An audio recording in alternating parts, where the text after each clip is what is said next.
Chapter 144. GGG, Imperial Translation. It's time to top up. Death Mage picked up his phone and knocked on the screen. On the screen it showed that his balance was not enough. Sun Fang was about to collapse. 2 hours ago she had given him 500 yuan. Are you eating money? It's gone so quickly. He did not bring much money with him when he left the sect this time. He only had a few thousand yuan on him because he was bent on revenge. Seeing that the woman on the sofa did not have any reaction, Death Mage started typing on his phone. If you're not going to top up, I'm leaving. A blatant threat. So many young geniuses have come up the mountain to ask for her hand in marriage, but this sect leader has never bothered with them. But now I'm asking a skeleton to stay. This is retribution. Sun Fang threw the phone on the table and coldly shouted, "Charge." Death Mage was not courteous at all, and he immediately started transferring the money to the bank. His actions were done in one go, and it seemed like he had done this many times before. On the other hand, Sun Fang was very angry.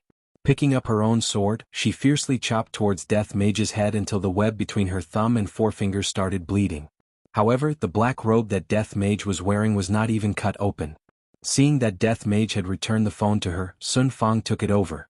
However, when he saw the balance on the card, it was as if he had been struck by lightning. 1 yuan.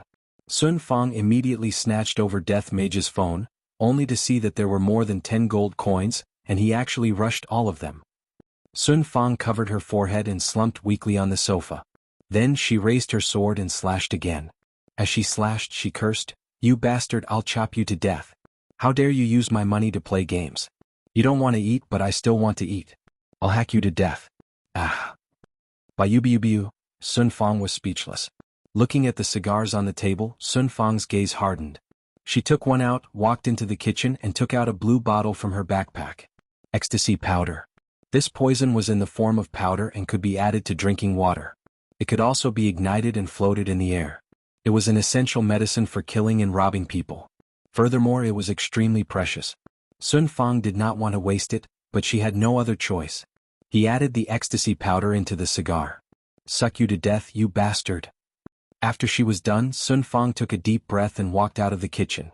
Looking at Death Mage, who was playing the game with a serious expression, Yu Yang slowly walked over and stretched out the cigar in his hand. Without even looking at Sun Fang, Death Mage took the cigar and placed it on his mouth.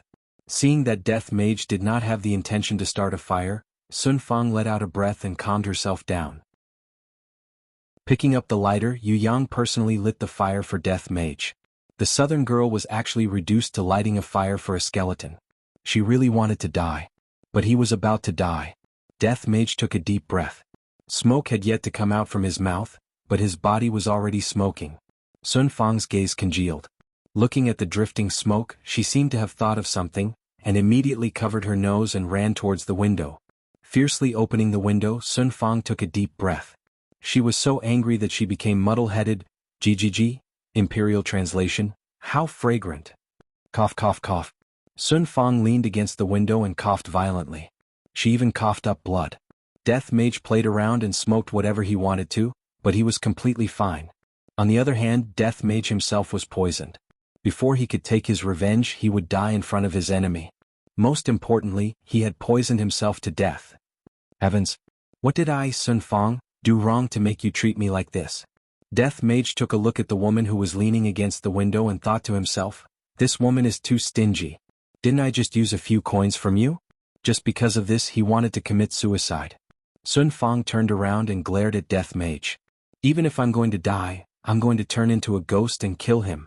Death Mage sighed powerlessly, then shot out a black fog from his bony finger into Sun Fang's body. Sun Fang laughed coldly. You don't need to do anything. This sect leader is going to die too. However, I won't let you off in this lifetime. At the moment of death, Sun Fang suddenly felt that her breathing was smooth. Her feet were no longer numb and her hands were no longer sore. She could climb several floors in one breath. What? Why must even death be exploited? Sun Fang threw herself on the sofa and cried loudly, looking so wronged and helpless. Bayubiubiu, there was nothing more important than fishing in this world. Beside the waterfall, Lai Gu had yet to return. Qingya's little face was blushing red as she threw the small stones, scaring the little fishes underwater to the point that they started swimming in all directions. This woman is so terrifying. Sneaking a glance at Yi Hua, she discovered that Yi Hua was also looking at her, and her heart started beating wildly. This scoundrel, everything that he said in the past were all lies, and right now he actually dares to make a move on me. Damn scoundrel. That's right. I forgot to ask him about that matter. No, I still have to ask him clearly. If it really doesn't work, I'll just run. With a blushing face, Qinya pulled Yi Hua into the tent again. The few people outside the tent went into a daze. The lady boss's desire is really not satisfied. Seeing that Qinya was so anxious, Yi Hua smiled lightly. What? It is not even night time yet, and you are already impatient? Impatient my ass, let me ask you something. Qinya said solemnly. Come into my embrace first. Can you be a bit more serious? I like the feeling of hugging you. Qinya went into a daze. Did this man become enlightened recently? He knows how to make me happy now. However, being able to hear what Yi Hua said, Qinya still felt sweet in her heart. She shifted her body and leaned into Yi Hua's embrace. Meanwhile, Yi Hua lightly hugged the woman in his embrace and caressed her beautiful hair, feeling very comfortable. Didn't you say that you were going to take wedding photos? You choose a date. Yi Hua said faintly. Qinya smiled, her smile was exceptionally beautiful, and said tenderly, Then you better not regret it. Do I look like someone who will regret it? Bragging again. Yi Hua stretched out his hand and flicked Qinya's forehead. Why did you hit me again? I like it. Qinya rubbed onto her forehead and said earnestly, I have something to ask you. Speak. Are you being chased? Qinya sat up and looked at Yi Hua nervously. Meanwhile, Yi Hua was also stupefied by Qinya's question. I, the Supreme Overlord, am being chased? What a huge joke. However, looking at Qinya's nervous expression, Yi Hua decided to tease this foolish woman. Suddenly Yi Hua's expression became downcast. Looking at Yi Hua's expression, Qinya knew that she guessed correctly. Yi Hua, don't scare me. Yi Hua let out a heavy sigh. Qinya, it is still not too late for you to leave now. Hearing what Yi Hua said, Qinya's beautiful eyes immediately turned red, and she hugged onto Yi Hua's waist. I don't want to. GGG. I, the Supreme Overlord, am able to see through your heart with just a little bit of tricks. Properly give birth to the child. Yi Hua said gravely. Qinya sobbed uncontrollably. Yi Hua, let's run. I will go and sell the company. That money is more than enough for us to use. Yi Hua was slightly startled. I know that the company is very important to Qinya, and right now, Qinya is actually willing to sell the company for me. Lightly caressing onto the foolish woman in his embrace, Yi Hua said faintly, Where are we going then? Anywhere is fine. Chapter 145. Qinya was anxious. Then what should we do?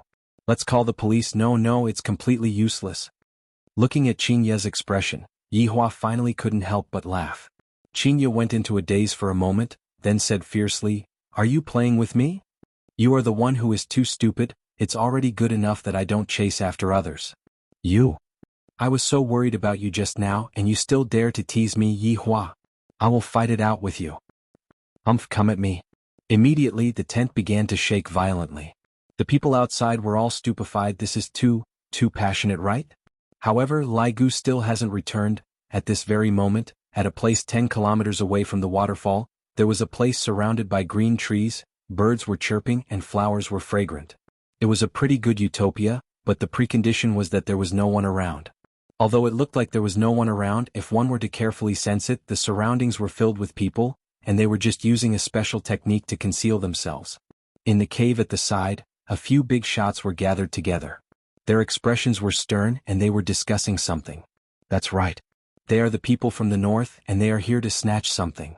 Among them there was an old-faced Tang Wushuang. What was worth noting was that beside Tang Wushuang, there was a handsome man who had an imposing appearance, and he faintly gave off the aura of a person in a high position. He was the northern hidden aristocratic family Yi Shao. Everyone present was very respectful towards him, and they didn't dare to offend him. The other three people were from sects with strength in the north. Supreme Intent Pavilion Master, Aichi Feng Sumuru Lane Master, Shu Zhenhai Phoenix King Pavilion Master. Mankai. Although these powers weren't the full strength of the north, they were still a sharp sword that pierced the enemy's heart at the crucial moment. Yi family head, since you are here this time, I reckon that you will be able to get twice the result with half the effort. Supreme Intent Pavilion Master He Feng said with a smile. This person was rather skinny and he looked a bit wretched.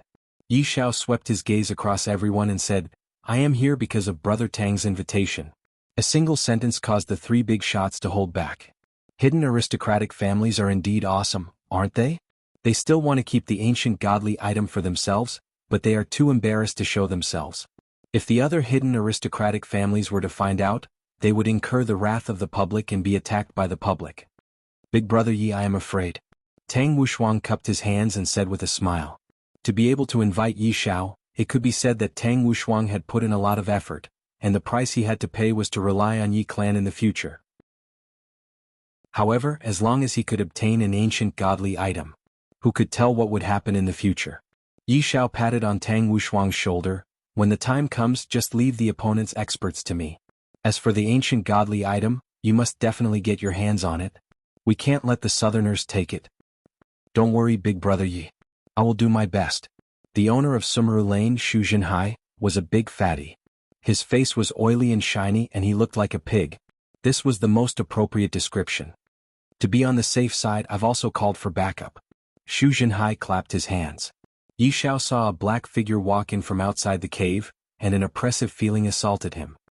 He could not help but frown, and two words appeared in his mind. An expert. This person was wearing a black cloak. That's right. He was the man from the arcade. The Phoenix King Pavilion Master smiled. Everyone sure is cautious. Yi Xiao's expression quickly darkened. Let me introduce. Xu Jinhai's chin trembled, and his pair of eyes were about to sink into his flesh. The cloaked man snorted. No need, I am called Emperor Tsang. Such arrogant words. Yi Xiao's eyes narrowed. I hate this kind of man who likes to act cool the most. To think that he would even dare to act cool in front of me, especially when his name has the word Emperor in it. Emperor Tsang's pitch-black eyes immediately looked towards Yi Xiao. Yi Xiao snorted. If you want to play, I will play with you. They looked at each other. Don't look down on this kind of looking at each other, there was a lot to pay attention to. Because when the two of them were releasing their aura, the one who was weaker would definitely move his gaze first. However, 1 minute later the two of them seemed to be evenly matched. If they were to continue competing, it might cause a commotion, and it wouldn't be good if they were discovered by others. The two of them seemed to have come to an agreement, and they retracted their gaze at the same time. Emperor Tsang didn't expect that these people would be able to invite such external help. The strength of the external help is not bad, but it will disrupt my plans. Brother Tang, since it's like this, I will be leaving first.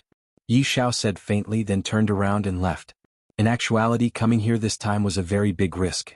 If the other aristocratic families were to find out about this, the consequences would be unthinkable. Right now, I just happen to have an excuse to leave, just that I lack the strength of Tang family. Forget it, compared to Tang family's vote, Yi family itself is the most important. Big Brother Yi. Tang Wuxuang didn't want Yi Xiao to leave just like that. With Yi Xiao around, the chances of me snatching the ancient godly item would be higher. If Yi Xiao was determined to leave, no one would be able to make him stay. On the other hand, Xu Jinhai was smiling to the point that his eyes couldn't be seen. With Yi Xiao leaving, things will be much easier to deal with. Tang Wuxuang's expression was extremely bad. I won't let them take advantage of me. After snorting coldly, Tang Wuxuang left as well. Before the battle even started, two of the North's great generals had already left. This could only mean that they weren't united, or that it was because of Emperor Tsang's arrival. Everyone, let's talk about the plan.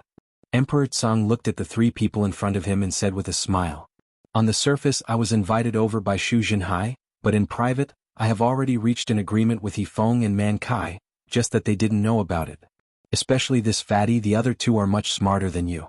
Man Kai kept his smile and said gravely, this time, there is only us from the north, the others did not make a move.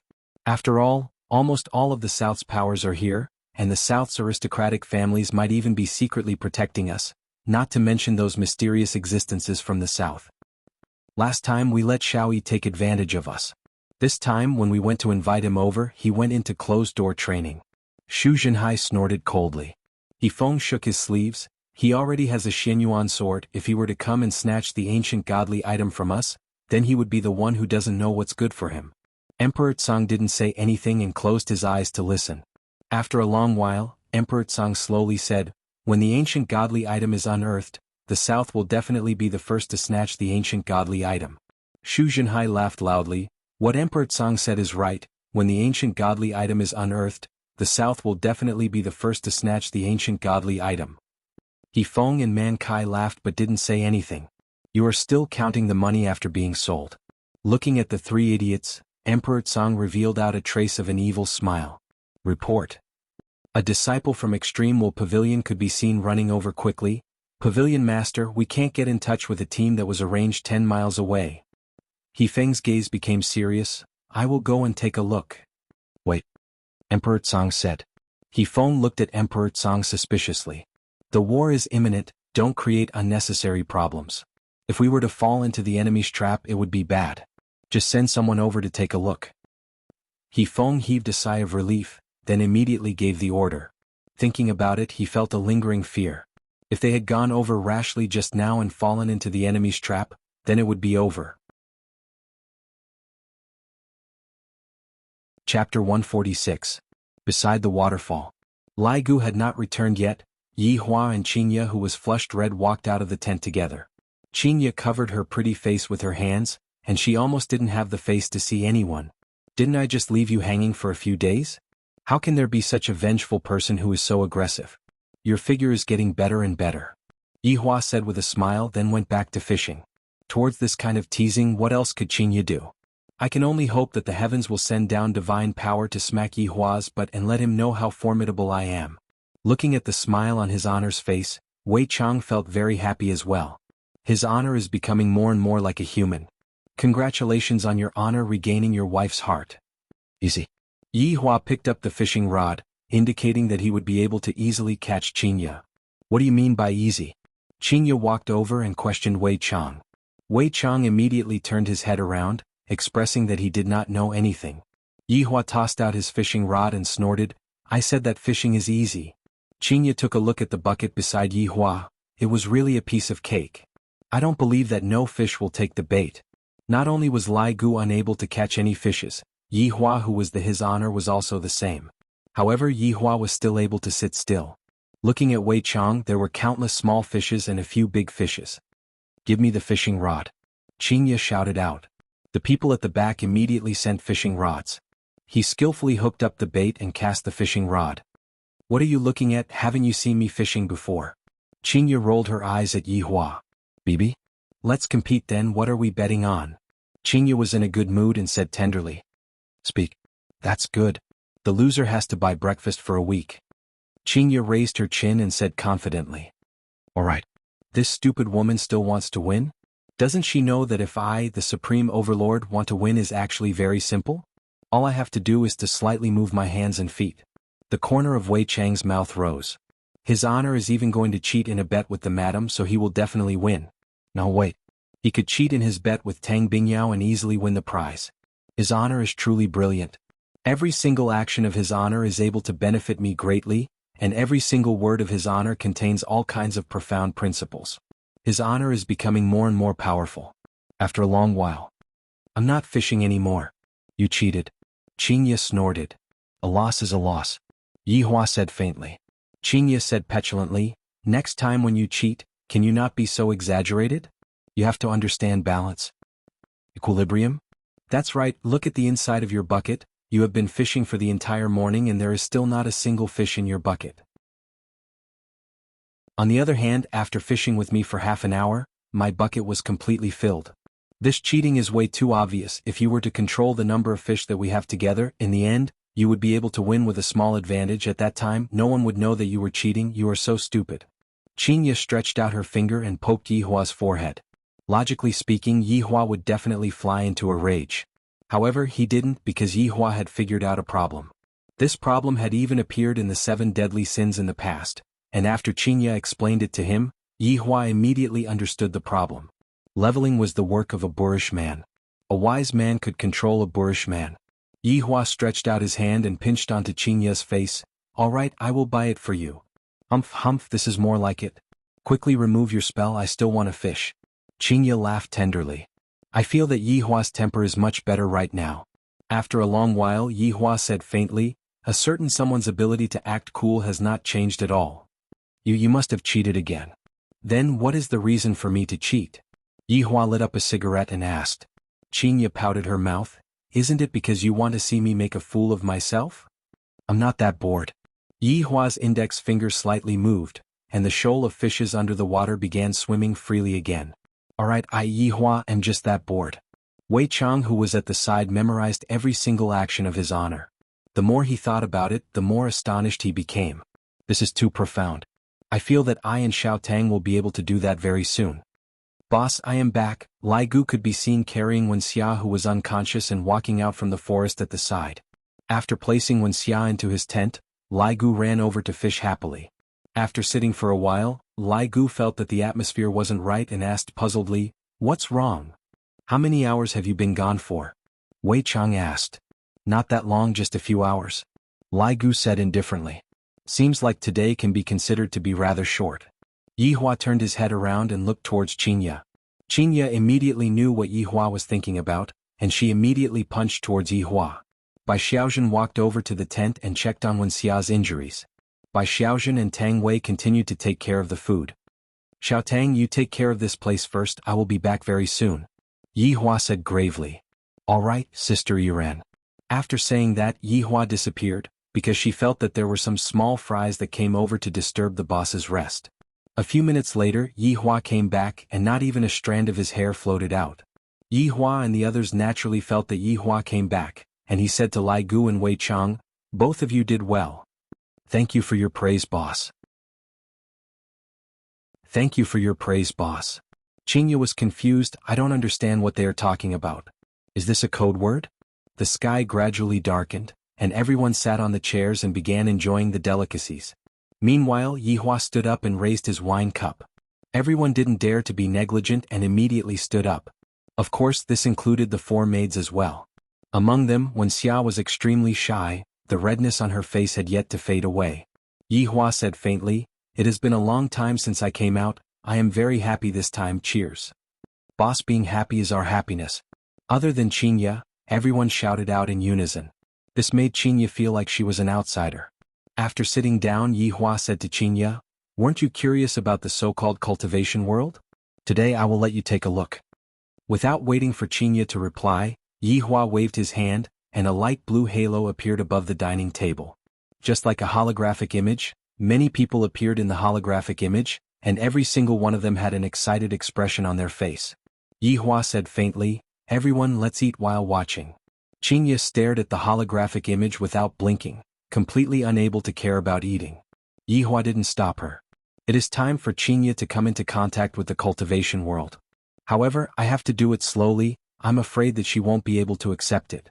However, other than Qinya, Tang Wei was also attracted by the holographic image. Those three celebrities were still alright, they were eating while watching. As for Yihua, Wei Chang, and Lai Gu, they didn't really care about the holographic image.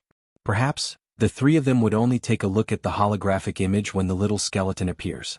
At a place that was 20 kilometers away from where Yihua was, a huge mountain was basically flattened, and there were all kinds of excavators placed around the mountain. At the center of the mountain, there was a hole that had a diameter of 20 meters, and the hole was connected to the underground. Standing at the side of the hole were Wang Debao, Zhuoxinran Ji Anyun, Guang Tianlu, Hai Daisi, Che Jishuan, Yang Yi Guzheng, and Cloud Sect's new sect master, Sun Yi. She was Sun Fang's junior sister. What they wanted was only the ancient godly item, and they didn't have any thoughts about those treasures. "It's out! It's out! It's out!" The people inside the hole could be heard letting out excited cheers, and at this moment, everyone's heart was in their throats. What is the ancient godly item that appeared this time? Sword? Armor? And it's even an artifact. Chapter 147. Long and City's wealthy merchant Yusi hurriedly ran over and said, "Alliance Master Hai, what do you think?" Yusi, take the treasures and leave. Hai Daisi's gaze was fixed on the white jade coffin. As long as he could obtain this ancient godly item, the special ability world would no longer need to be afraid of the cultivation world. Hai Daisi could almost see the rise of the Esper world. Yusi and a few other rich merchants immediately left. There was going to be a fight soon, so it was better for ordinary people to leave as soon as possible. The ordinary people quickly retreated, but at this time, countless people appeared in the air and on the ground. They stood behind their leaders, and tens of thousands of people surrounded the white jade coffin. A great battle was about to break out. Wang Debao stood out and said with a smile, "How are we going to split this ancient godly item?" "Of course not," Zhuo Xan Ran of the Zhuo family said calmly. The pavilion master of Traceless Pavilion, Gai Zheng, laughed out loud. How about rock paper scissors? I'm quite knowledgeable about it. Aha, childish. I know a new way to play fight the landlord. Why don't we have a showdown to prevent blood from flowing like a river? Dry Zen Sect's Che Zhishuan shouted. Cloud Sect's new sect master, Sun Yi, said with a tender voice, everyone please calm down. I feel that all ancient godly items have their own consciousness, and they will definitely choose their own master. Ji Anyun of the Ji family adjusted his glasses and sneered, what right does a woman who has slept with all the elders have to speak? Sun Yi's gaze turned cold. Watch your mouth. The Guang clan's clan head, Guang Tianlu, who had been silent all this while, said indifferently, if you don't sleep with the elders, would you be able to ascend to the position so quickly? How dare you? Our sect master is not someone you can slander. Cloud Sect's disciples shouted loudly, all of them drawing their swords. Sun Yi smiled faintly and said, there's no proof for your words. It seems like my Cloud Sect has something to say. In that case we can only fight with our true strength. Wang Debao spread out his hands, let's fight then. Fight until there is only one clan left, and the ancient godly item will be his. The few big shots nodded their heads. How could there be no bloodshed when snatching an ancient godly item? Just as the few parties were preparing to start fighting, a lump of black void appeared in the middle of the battlefield. Death Mage could be seen walking out with a scythe in his hand and a cigar in his mouth. There was also a woman hugging onto him. Everyone present was dumbfounded. Sun Fang, who was in Death Mage's embrace, was also stupefied. 1 minute ago. In the rented apartment. Death Mage had already charged his phone fully, just in case his phone ran out of battery while he was playing. He did not want to top up his balance for the time being. The cigar had also been prepared, it was time to set off. But before he left, he still had to ask Baidu how to make a woman fall madly in love with a skeleton. However, the search failed. Let's replace the skeleton with a man. As expected, a lot of answers appeared, and Death Mage felt that none of them were suitable for him. He had to have meat first. A hero saving a damsel in distress? She is too ugly, subtly showing off to win the heart of a beauty. This could be considered. GGG, Imperial Translation, ugly woman, I'm bringing you out to show off. Sun Fang was so tired from crying that she fell asleep. She opened her red and swollen eyes and immediately got up to attack. Even Sun Fang, who possessed spiritual power, was not Death Mage's opponent, let alone Sun Fang, who did not possess any spiritual power. Reaching out, he summoned Dark Void and stepped inside. That's what happened a minute ago. The southern girl's eyes were red as she leaned against the skeleton, and her hands seemed to be beating the skeleton's chest. How could such a scene not cause one's imagination to run wild? The tens of thousands of people who were present immediately started whispering to each other. TSK, this Cloud Sect master sure is licentious, she really did it with a skeleton. Does the skeleton even have one? Look at that girl, she even started crying. The big one was done by the skeleton, and the small one was done by the elder. So this Cloud Sect is a den of lust. That's right, I originally thought that Sect Master Sun was framed, but from the looks of it, her taste is indeed unique. What do you all know? This is called bone-hugging legs. Do you know who this black robe is? The black robe that is fighting against Xiao Yi. Otherwise, do you think that Sun Fang would serve him? F***K, there is such a thing. This woman is indeed licentious enough. She even pretended to be a saintess in the past. Tisk. Sun Fang's originally red face gradually became deathly pale. Although they were speaking very softly, their words still entered into her ears. Sun Yi could be seen walking a few steps forward and saying with a smile, Senior sister, why did you suddenly appear here? It can't be that you have a backer now, so you want to come and snatch me, right? The big shots who had been secretly in love with Sun Fang completely gave up. Just based on the scene just now, their goddess must have definitely been pleasured to the heavens by the skeleton. Filthy. Pervert. Qinglei Sect Master said gravely, Sun Fang, I have misjudged you. I didn't expect that you would abandon yourself and become a female slave of a skeleton. Sun Fang, why did you have to do this? In the past you said that you wouldn't look for a man in your entire life, but now you, sigh. Hai Dicey lamented bitterly, and tears of regret flowed out from his eyes. Dry Zen Sect Master Che Zhishuan said faintly, Sun Fang indeed didn't look for a man, what she looked for was a skeleton. When Che Zhishuan said those words, everyone laughed. Sun Fang had a bewildered look on her face as she pushed Death Mage away and took a few steps forward woodenly. You all have misunderstood, it isn't what you all think. Sun Fang roared loudly. Why is everyone misunderstanding me? How can I possibly be together with a skeleton? I want to take revenge. Traceless Pavilion's Gai Zheng said faintly. Sun Fang, you disappoint me too much. I didn't expect that you are this kind of woman. You truly threw away the face of our cultivation world. Sect Master Sun, quickly go back to your daddy skeleton's embrace. Daddy skeleton's fingers are very long but they are too thin. My fingers are just right for you. Do you want them or not? Those disciples immediately started using their taunting skills. Sun Fang clenched her fists tightly, and upon seeing that, Death Mage immediately released the seal on Sun Fang. Boom. Sun Fang's body could be seen emitting a bright light that soared straight into the sky, lighting up everything within a radius of a mile. Everyone was stupefied. She actually broke through at this time. A purple long sword condensed in Sun Fang's hand, and light immediately shot out in all directions. Why aren't you all willing to believe me? What? Sun Fang roared towards the sky, then casually waved the purple longsword in her hand. A purple crescent-shaped sword chi pierced through the sky and slashed towards the crowd of people. The sword chi slashed out a deep ravine, and within the ravine severed limbs were all from those people who were mocking her just now. A red light flashed past Death Mage's eyes. This woman is very savage. No wonder His Honor wanted her to fall madly in love with me. That way I would be able to make use of her. His Honor is truly formidable. Sun Yi's expression sunk as she shouted out loudly, Senior Martial Sister has fallen into the demonic path, kill her. Sure enough, following Sun Yi's shout, all of Cloud Sect's disciples rushed towards the former sect master. Meanwhile, the other powers that were at the side also started making their move, and several tens of thousands of people started attacking a weak and small woman. Sun Fang slowly put down the long sword in her hand and closed her beautiful eyes. Death is the best release. After waiting for a long time, the pain that Sun Fang imagined didn't come. When Sun Fang opened her eyes, a black robe appeared in front of Sun Fang. Sun Fang was holding onto his scythe, and all of the people in the surroundings were sent flying away by the scythe. What? Why is it that in the end, it is still my enemy who came to save me? And my family members that I used to be in love with?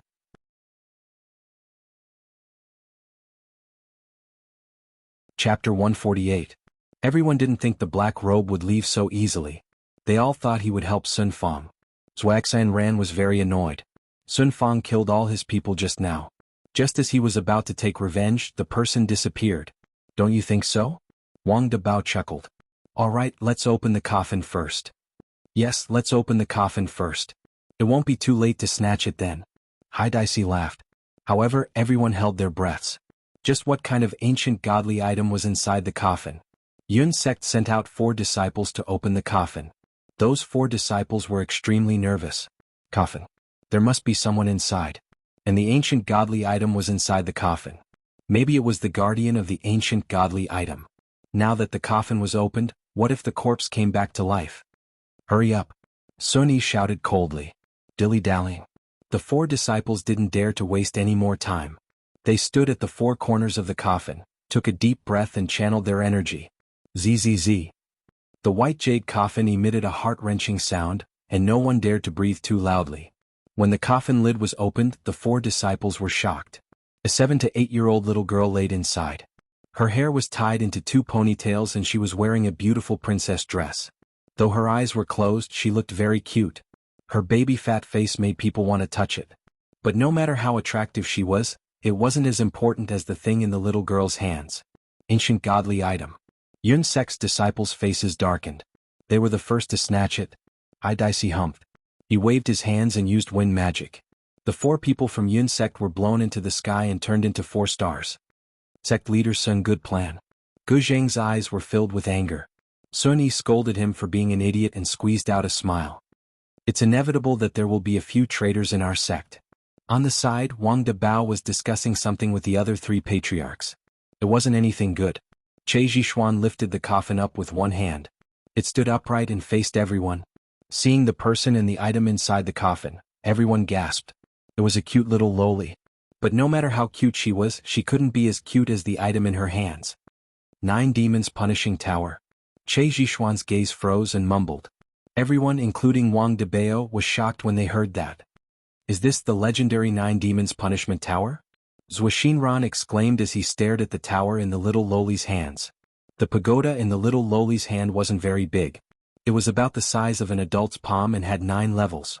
The pagoda was ink black, and if one looked closely, they would see that each level was emitting a black fog that surrounded it. Yang Yi looked at the 9 demons Xing pagoda and muttered, "It is rumored that countless ancient godly items were dropped during the Great War of Gods and Demons. However, the ancient godly items that have appeared since ancient times have always represented justice. This time it is actually a demonic creature. 9 demons punishing tower. Unbelievable. Legend has it that once this pagoda appears, blood will flow like a river." Gu Jing frowned, and his tone was filled with hesitation. He didn't know whether he should snatch it or not. Sun Yi snorted and said, "Who cares if it's a demon or a god, as long as it's an ancient godly item, it's fine. If you guys don't want it, I want it." As soon as she finished speaking, Sun Yi's delicate body leaped up and she took the initiative to snatch it. Hai Daisy laughed disdainfully, condensing a large fireball with one hand and throwing it out. Sun Yi pulled out her sword. Insignificant skill. The sword easily destroyed the large fireball. However, at this moment Yang Yi attacked from the side. Sun Yi hurriedly defended, but was still kicked away by Yang Yi. Luckily she didn't roll on the ground, or else she would have lost a lot of face. "Yang Yi, how dare you sneak attack me?" Sun Yi frowned and questioned in a low voice. Hai Daisy and Yang Yi slowly walked to the center and nodded at each other. Then they said, "This thing is inauspicious. Burying it underground is the best choice." Huang Qianlu shouted, "Alliance leader Hai, sect leader Yang, shouldn't we wait for it to be buried so that you can take it for yourselves?" Yang Yi shouted seriously, "Everyone! This demonic pagoda bewitches people's hearts. It is rumored that even the gods have been bewitched by it." "That's right. This 9 demons punishment tower imprisons the souls of ancient demonic beasts. The higher it is, the more ferocious it is. The one imprisoned at the top is even a demon king. At that time, it won't be you controlling the pagoda, but the pagoda controlling you." Hai Daisy shouted angrily. However, this kind of advice didn't make them afraid. Instead, they wanted to obtain this pagoda. Wang Debao raised his head and asked loudly, "How do the two of you know so much?" "How would an outsider like you know our clan's secrets?" Yang Yi said disdainfully. Zhuaxan Ran cracked his neck. "I heard it from the grapevine. You just want to take it for yourself." As soon as he finished speaking, Zhuaxan Ran suddenly summoned his armor and a long green blade appeared in his right hand. Instantly he was fully armed and emitted a terrifying amount of spiritual energy. Not only Zhuaxan Ran, but Wang Debao also summoned his equipment. Ji Anyan didn't fully arm himself. Instead he took out a book and muttered a few words. Instantly, a huge flaming beast appeared. Roar! The huge beast let out an angry roar that shook the heavens and earth. Guang Qianlu took out 3 cards and threw them out. The 3 cards glowed with a white light and turned into 3 dipper wolves. Each dipper wolf was stepping on green flames. It was extremely strange. It was rare for the heads of the 4 great clans of the south to make a move. This caused everyone in the cultivation world to gasp in surprise. As expected of the leaders of the clans. Even so, it seemed like both sides were still clamoring and didn't dare to make a move. If they did, blood would flow like a river. Just as everyone was hesitating, the 9 demons punishing pagoda and the coffin suddenly left their hands and floated in the air. Everyone's eyes were staring at the 9 demons punishing pagoda in the air, their eyeballs almost popping out of their sockets. Instantly, the 9 demons punishing pagoda charged towards Sun Yi. Sun Yi was overjoyed and caught it. "This ancient godly item belongs to me, Sun Yi." Wang Debao shouted, "Kill! Kill! Kill!" The scene instantly became chaotic. Fighting started instantly. Not far away, Sky Emperor watched everything with a confident smile on his face. "Kill! Kill to your heart's content. The 9 demons punishing pagoda is mine." In the midst of the battle, the disciples of the 2 sects chatted as they fought. The whole battle was probably still going on even after everyone else died. "Don't you think it's strange?" "What's strange?" "Pay attention to your expression and show some killing intent. Don't let them see through you. Look at the little lowly in the coffin. This ancient godly item has been buried for at least 1,000 years. So what? Look at that little lowly, she's even wearing a lace princess dress and a pair of dazzling diamond high heels. Were all people from 10,000 years ago so fashionable?" Hearing you say it like that, it is indeed strange. Beside the waterfall, Wei Chang and Lai Gu's expressions were a bit strange, while Yihua's expression was still as indifferent as before. The little lowly in the coffin is truly pitiful, dying at such a young age. Qingya couldn't help but say. Only now did I know that the television didn't lie. For the sake of a treasure, people were willing to kill each other.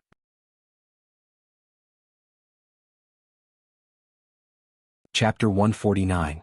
Qingya looked at the little lowly in the coffin and said, "That's right, she is so cute, it is such a pity that she died." Wei Chang and Lai Gu took a look at each other and revealed a helpless expression. "Stop looking, the dishes are getting cold," Yihua warned. "This woman is already mesmerized by the scene. Stop messing around, let me see the result." "There are so many people fighting over that tower, Yihua, why don't you go and fight over it?" Qingya asked curiously. Yihua lit up his cigarette and said faintly, "What is there to fight over for trash?" Qingya rolled her eyes at Yihua. "Look at you, you're acting cool after smoking is acting up again, sigh." Yihua couldn't help but stretch out his hand and pinch that smooth little face. "Eat your food." Humph, although Qingya started eating, her gaze was still on the scene. The others had already finished eating and were currently looking at the result. Yihua leaned on the chair and smoked while looking at the little lowly in the coffin. The scene was extremely tragic. Out of the tens of thousands of people, only 1,000 were left. Although the big shots didn't die, they were injured. Right now, the 9-demon punishment tower was like a hot potato, whoever took it would be beaten up. This caused the ancient godly item to be thrown onto the ground like a piece of scrap metal. Boom boom boom. Under the bombardment from the cultivation world, the fire beast fell onto the ground. Jianghu coughed out a mouthful of blood, and the family members immediately went up to support him. "Everyone, I will be leaving first." Jianghu held onto his chest.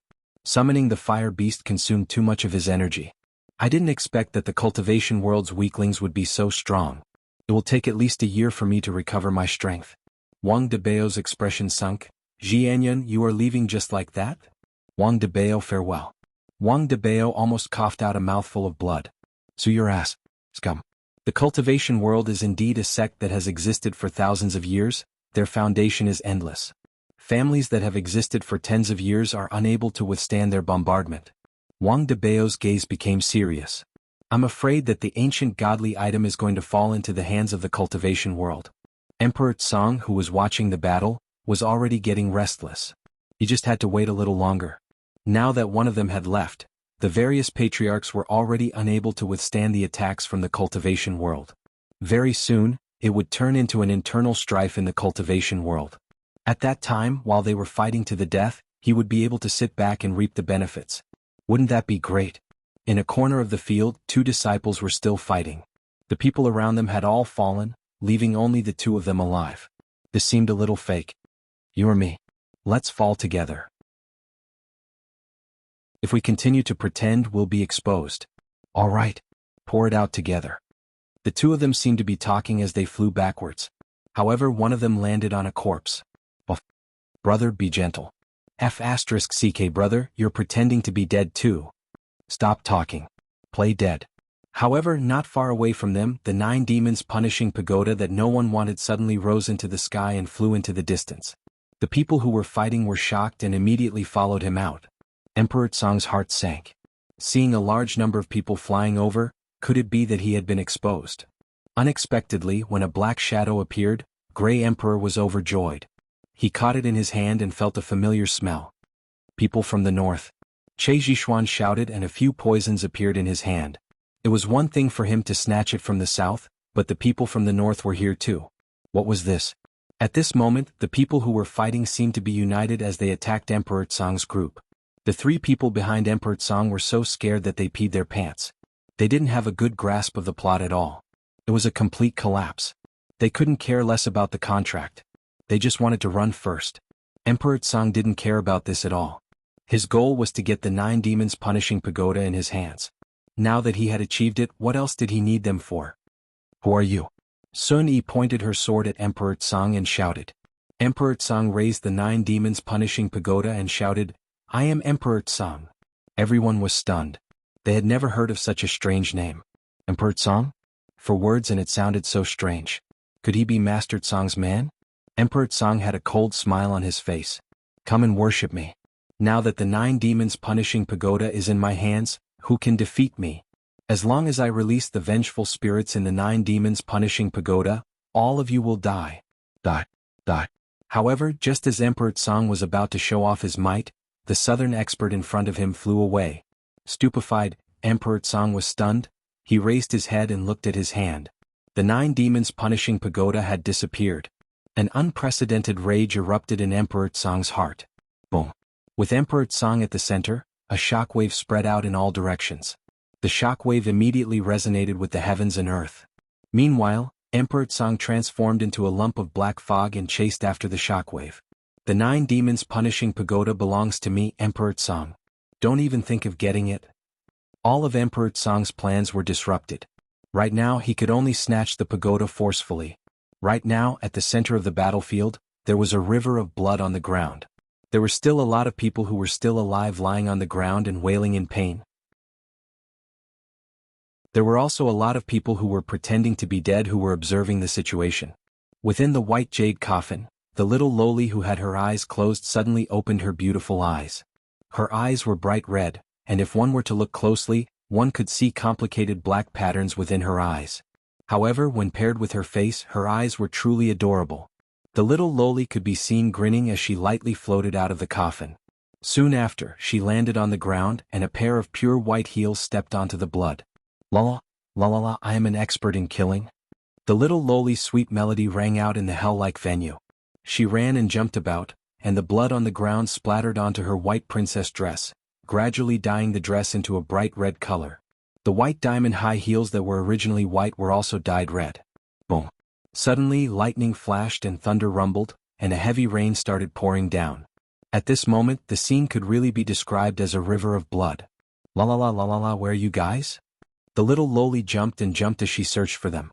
The 2 who were pretending to be dead just now could no longer hold back the fear in their hearts, and their bodies started trembling. That little loli that was within the coffin actually woke up. What was I supposed to say? There is definitely something wrong with that little loli. Since when did the ancients wear princess dresses? Found you, a sweet voice rang out beside his ears. The man swallowed a mouthful of saliva, and his entire body was trembling as he slowly turned his head around. Although the little loli in front of him was adorable, this kind of adorableness carried a deep sense of brutality. The corner of her mouth that was slightly raised caused one's heart to stiffen. You won't be able to escape. The little loli's ponytail suddenly rose up.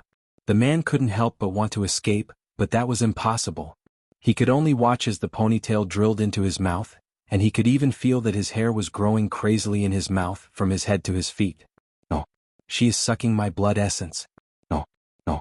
The man's miserable screams rang out in the spacious and empty venue, and the little loli's ponytail gradually turned from black to red. Looking at the man in front of her that had already withered up, the little loli retracted her ponytail. It wasn't easy for me to think of a way, but only this many people came. Hateful, what a waste of my brain cells. The little loli puffed up her cheeks and stomped her feet. Her ponytails immediately fluttered about, and no matter if it was dead or alive, she would stab it into the man's mouth and absorb it. Those who were dead already had no feeling and they were considered lucky. However, those who were pretending to be dead felt as if their bones were being peeled off, and they were wailing unceasingly.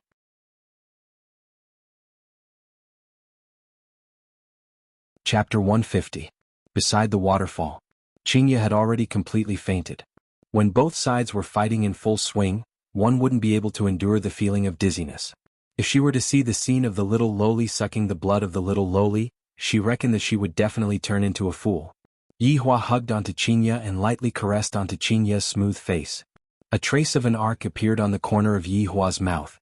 The stimulation training is almost done, I have to take it slow. Boss. Lai Gu put away his usual frivolous attitude and said gravely. Yihua looked towards the night sky and said faintly, let's take a look first. In an instant, a black figure was flying towards the campsite at high speed.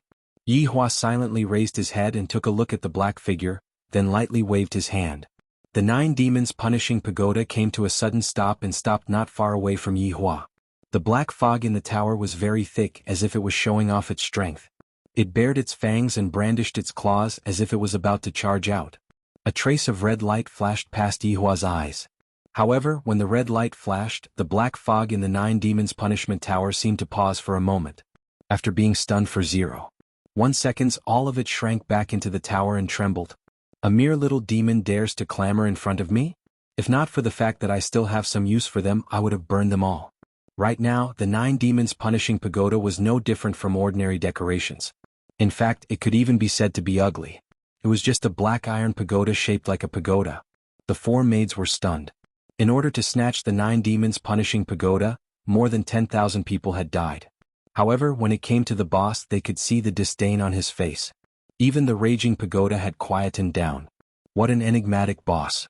Wei Chang and Lai Gu deeply wrinkled their brows. It was not because of Tower, but rather they were worried about how his honor was going to deal with her. Yi Hua was indeed thinking about how to deal with the situation. To kill or not to kill, it would still have to depend on the actual situation. Taking a deep breath, Yi Hua lightly waved his hand once more, and the 9 demons punishing pagoda on the table immediately flew back like a cannonball. High up in the sky not far away. Song Di had already caught up to the crowd and he was even at the very front. He had even injured Hai Daisy and Che Zhishuan while he was at it, and his chances of seizing the ancient godly item had increased by a bit. Get lost if you know what's good for you. Otherwise don't blame me for being ruthless. Even I am afraid of you. Song Di shouted in a low voice. Right now he had to put on a false show of strength and take advantage of this momentum to suppress them. Otherwise, if they joined forces, it would be very difficult to deal with them. The others didn't even bother with Song Di and continued flying. Emperor Tsang had never been ignored like this before, and he immediately flashed in front of everyone. You don't know how to appreciate favors. You really refuse a toast only to be forced to drink a forfeit. Today I will exterminate all of you. Just as Grey Emperor was about to display his might, a shocking aura came from behind him. Grey Emperor thought that someone was sneaking up on him, so he slightly dodged. Wang Debao, who was in the group, was overjoyed. It was not a hidden weapon at all. The 9 demons punishing pagoda had flown back. And it's flying towards me, ha. As expected, Wang Debao's luck has never been bad. Even if it's snatching an ancient godly item, it's still a stroke of good luck. Wang Debao caught the 9 demons punishing pagoda, and to everyone's surprise, he turned around and ran without a second thought. Seeing this, Zhuxinran and Guang Tianlu both chose to retreat, while the other cultivators continued to chase after them. However, Grey Emperor did not move. His handsome face was filled with malevolence. Just who was it that was playing with him? Who was it? Looking back, not far away in the valley, there were traces of fire. Emperor Tsang clenched his fists tightly and an unending stream of spiritual energy erupted from his body. In an instant, the wind and clouds surged and thunder rumbled, as if the end of the world had arrived. He did not need the ancient godly item. But the person who played with him must die. Emperor Tsang immediately flew towards the valley with an astonishing aura. Yi Hua and the others did not leave the dining table. Everyone was quietly sitting on the table, seemingly waiting for something. Wei Chang and Lai Gu were a little abnormal, while the 4 maids were rather indifferent. As for Yi Hua, who was carrying Qinya in his embrace, he would either pinch her face or pinch her nose. In any case, he was just bullying her in various ways. Boom! A figure descended from the sky and created a huge splash, causing the ground to tremble. Beep, beep, beep, the alarms of the 2 Qians rang out. Emperor Tsang looked at the people who were camping in front of him and revealed a look of doubt. Isn't that man the owner of the bar? There's also that security guard and that young man. There are also 4 people who are dressed in maid attire. What are they doing here? Thinking back to the black robe that appeared at the very beginning, Emperor Tsang seemed to have thought of something. We are just bait and the black robe might be lying in ambush nearby. But so what? Emperor Tsang, can kill them with just a flick of my fingers. On the other hand, these women are all top grade, it would be a pity for them to die. Yi Hua didn't even look at Emperor Tsang, who was walking over and was still pinching Qinya's face. Wei Chang let out a breath. One of you go and deal with them. The eyes of the 4 maids shone. Right now, even Tang Wei has fallen. Not only is she not afraid, she even has the desire to fight. Emperor Tsang looked at the 4 maids who stood up and walked to the side and whispered to each other. Soon after, he heard their sweet voices. Rock, paper, scissors. Rock, paper, scissors. Rock, paper, scissors. Ha, I won, Bai Xiaojun shouted out happily and felt very embarrassed. The other 3 women pouted their mouths. This is a chance for me to show off. Not only can I show off in front of men, I can also show off in front of the boss. What kind of glory is this? I wonder when I will have to wait for the next time.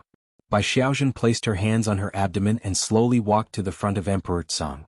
Then she said shyly, Hello, I am your opponent. Emperor Tsang looked as if he had received a critical hit of 10,000 damage. His entire being was sinister and terrifying.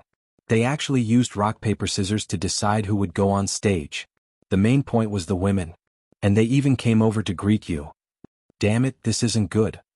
Tonight, my dignity was already trampled on twice. And yet, when I came here, I was humiliated again. And I was even humiliated by a weak woman. To actually disregard my existence, don't blame me for being ruthless. Bai Xiaojun appeared to be very embarrassed. Seeing that Emperor Tsang's face was twitching, Bai Xiaojun thought that Emperor Tsang was sick. Just as the two were preparing to make their move, a sweet singing voice rang out from the forest. Little rabbit, be obedient, open the door, quickly open the door, I want, hee. Lai Gu's gaze became serious. Xiaojun, come back. Bai Xiaojun turned her head around and took a look at the man confusedly, then sighed and walked back. Emperor Tsang did not pay attention to Bai Xiaojun and looked at the shadow in the forest. As the singing voice got closer and closer, the shadow finally appeared. Emperor Tsang's gaze was filled with astonishment. Isn't this little loli the person inside the coffin? Why did she come out? The little loli took a glance at the coffin, and her red pupils became even more dazzling. Little rabbits, you all have been hiding here, causing me to search for you all for so long, I don't even want to move anymore, I'm so tired. The little loli fanned herself with her little hands. This action of hers was truly adorable. Emperor Tsang's expression distorted. The biggest humiliation of my entire life is tonight. Pretending to be mysterious. Emperor Tsang could be seen aiming his palms towards the little loli, and a black light could be seen gushing out from his body, causing the ground to immediately cave in. Destroy you, Yumming.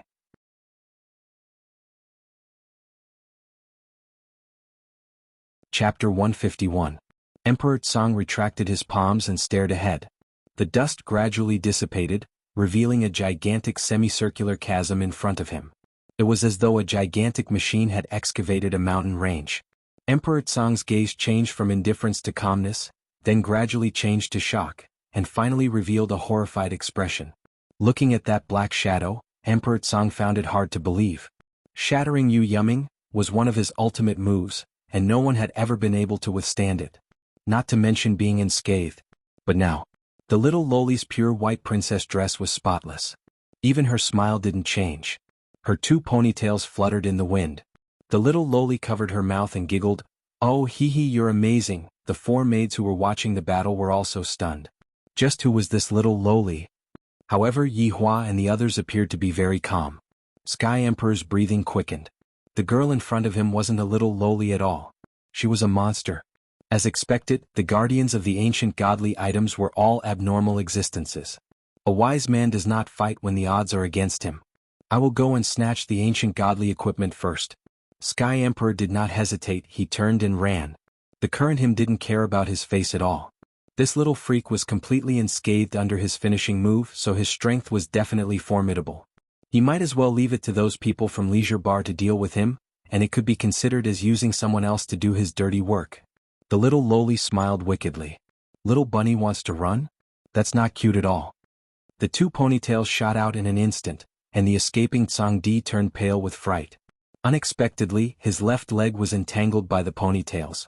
Gray the Arch condensed a long saber in his hand and ruthlessly chopped down. Clang. The sound of metal clashing rang out. Tsang Di looked at the broken saber in his hand and revealed a look of fear. This was impossible.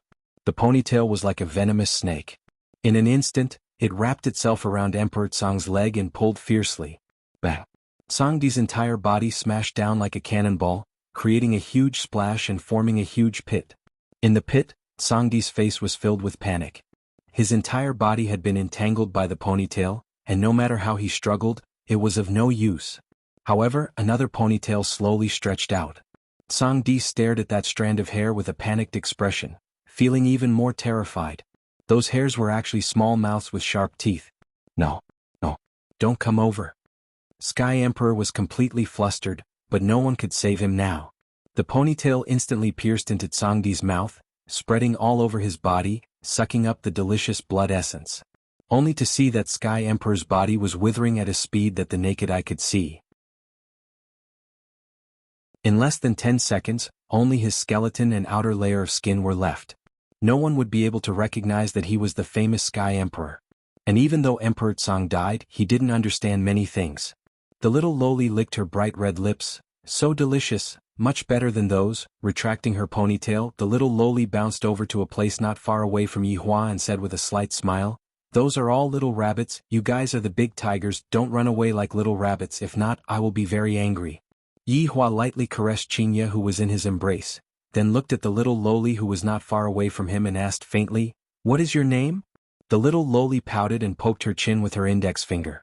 After thinking for a long time she said, I'm not telling you." "Easy." Yi Hua shouted gravely. Little Lolita's scarlet eyes were suddenly startled.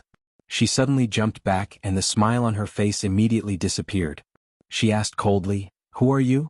Why do you know me?" Yi Hua stared at the little lowly's every movement and even the minute expression on her face, then shouted coldly, "Yi Zizi, do you know the consequences of lying to me?" The little lowly grinned and shook her ponytail. "Although I don't know why you know me, but you guys are really delicious. Impudent." "Impudent." Wei Chang and Lai Gu shouted out, and a burst of killing intent erupted out from their bodies. The little lowly spread out her hands and had a look of disdain on her face. She even took out a small mirror and looked at herself to see if her hairstyle had changed or not. Wei Chang and Lai Gu could clearly feel that his honor was really angry, and the two hurriedly said, "Boss, let us do it." Yi Hua knew what Wei Chang and Lai Gu were thinking. They wanted to protect her. That's right, Wei Chang and Lai Gu indeed wanted to protect the little lowly. If they were to take action, the little lowly would definitely not die, but if they were to let his honor take action, the little lowly would most likely die. Wei Chang and Lai Gu felt that his honor was just joking in the past. How could it be possible for the seven sins to betray his honor? However, looking at the current situation, it was no different from betraying his honor. Although in the past she was everyone's joy, and even when she took on a human's name she still had the same surname as his honor, and even went so far as to give his honor a nickname, Big Bones. Within the seven sins only she, Yi Zizi, dared to address his honor as Big Bones. However, the current her was no longer the Yi Zizi from back then. Even if that was the case, Wei Chang and Lai Gu found it hard to believe what was happening in front of their eyes. Yi Hua took a deep breath and his thoughts went back to a long time ago. He remembered that back then Yi Zizi was still very small, just like a little doll. Back then, Yi Zizi was being surrounded by humans, and when I and the others passed by this place we killed the humans. Originally we were going to kill Yi Zizi, but one of the seven sins could see that Yi Zizi was not a human, and thus he spared Yi Zizi's life. Even now Yi Hua could still remember that back then Yi Zizi's eyes were scarlet red, and she had a look of not wanting to admit defeat. The facts proved that in the future, Yi Zizi would become an indispensable character within the seven sins. Wei Chang only ate living humans while Yi Zizi didn't even let the dead off.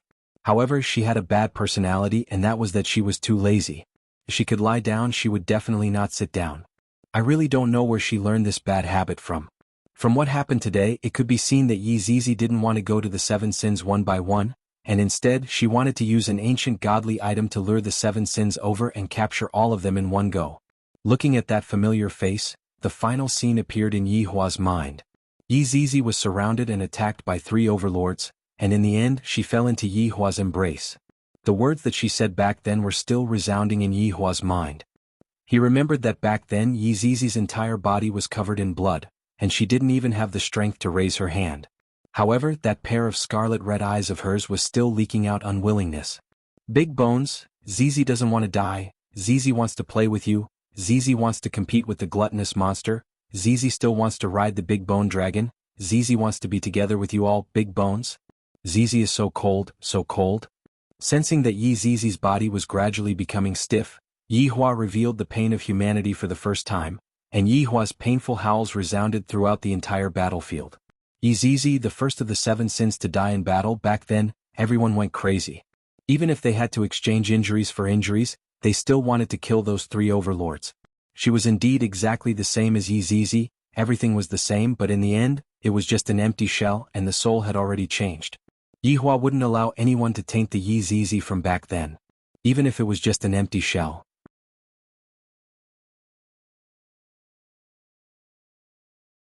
Chapter 152.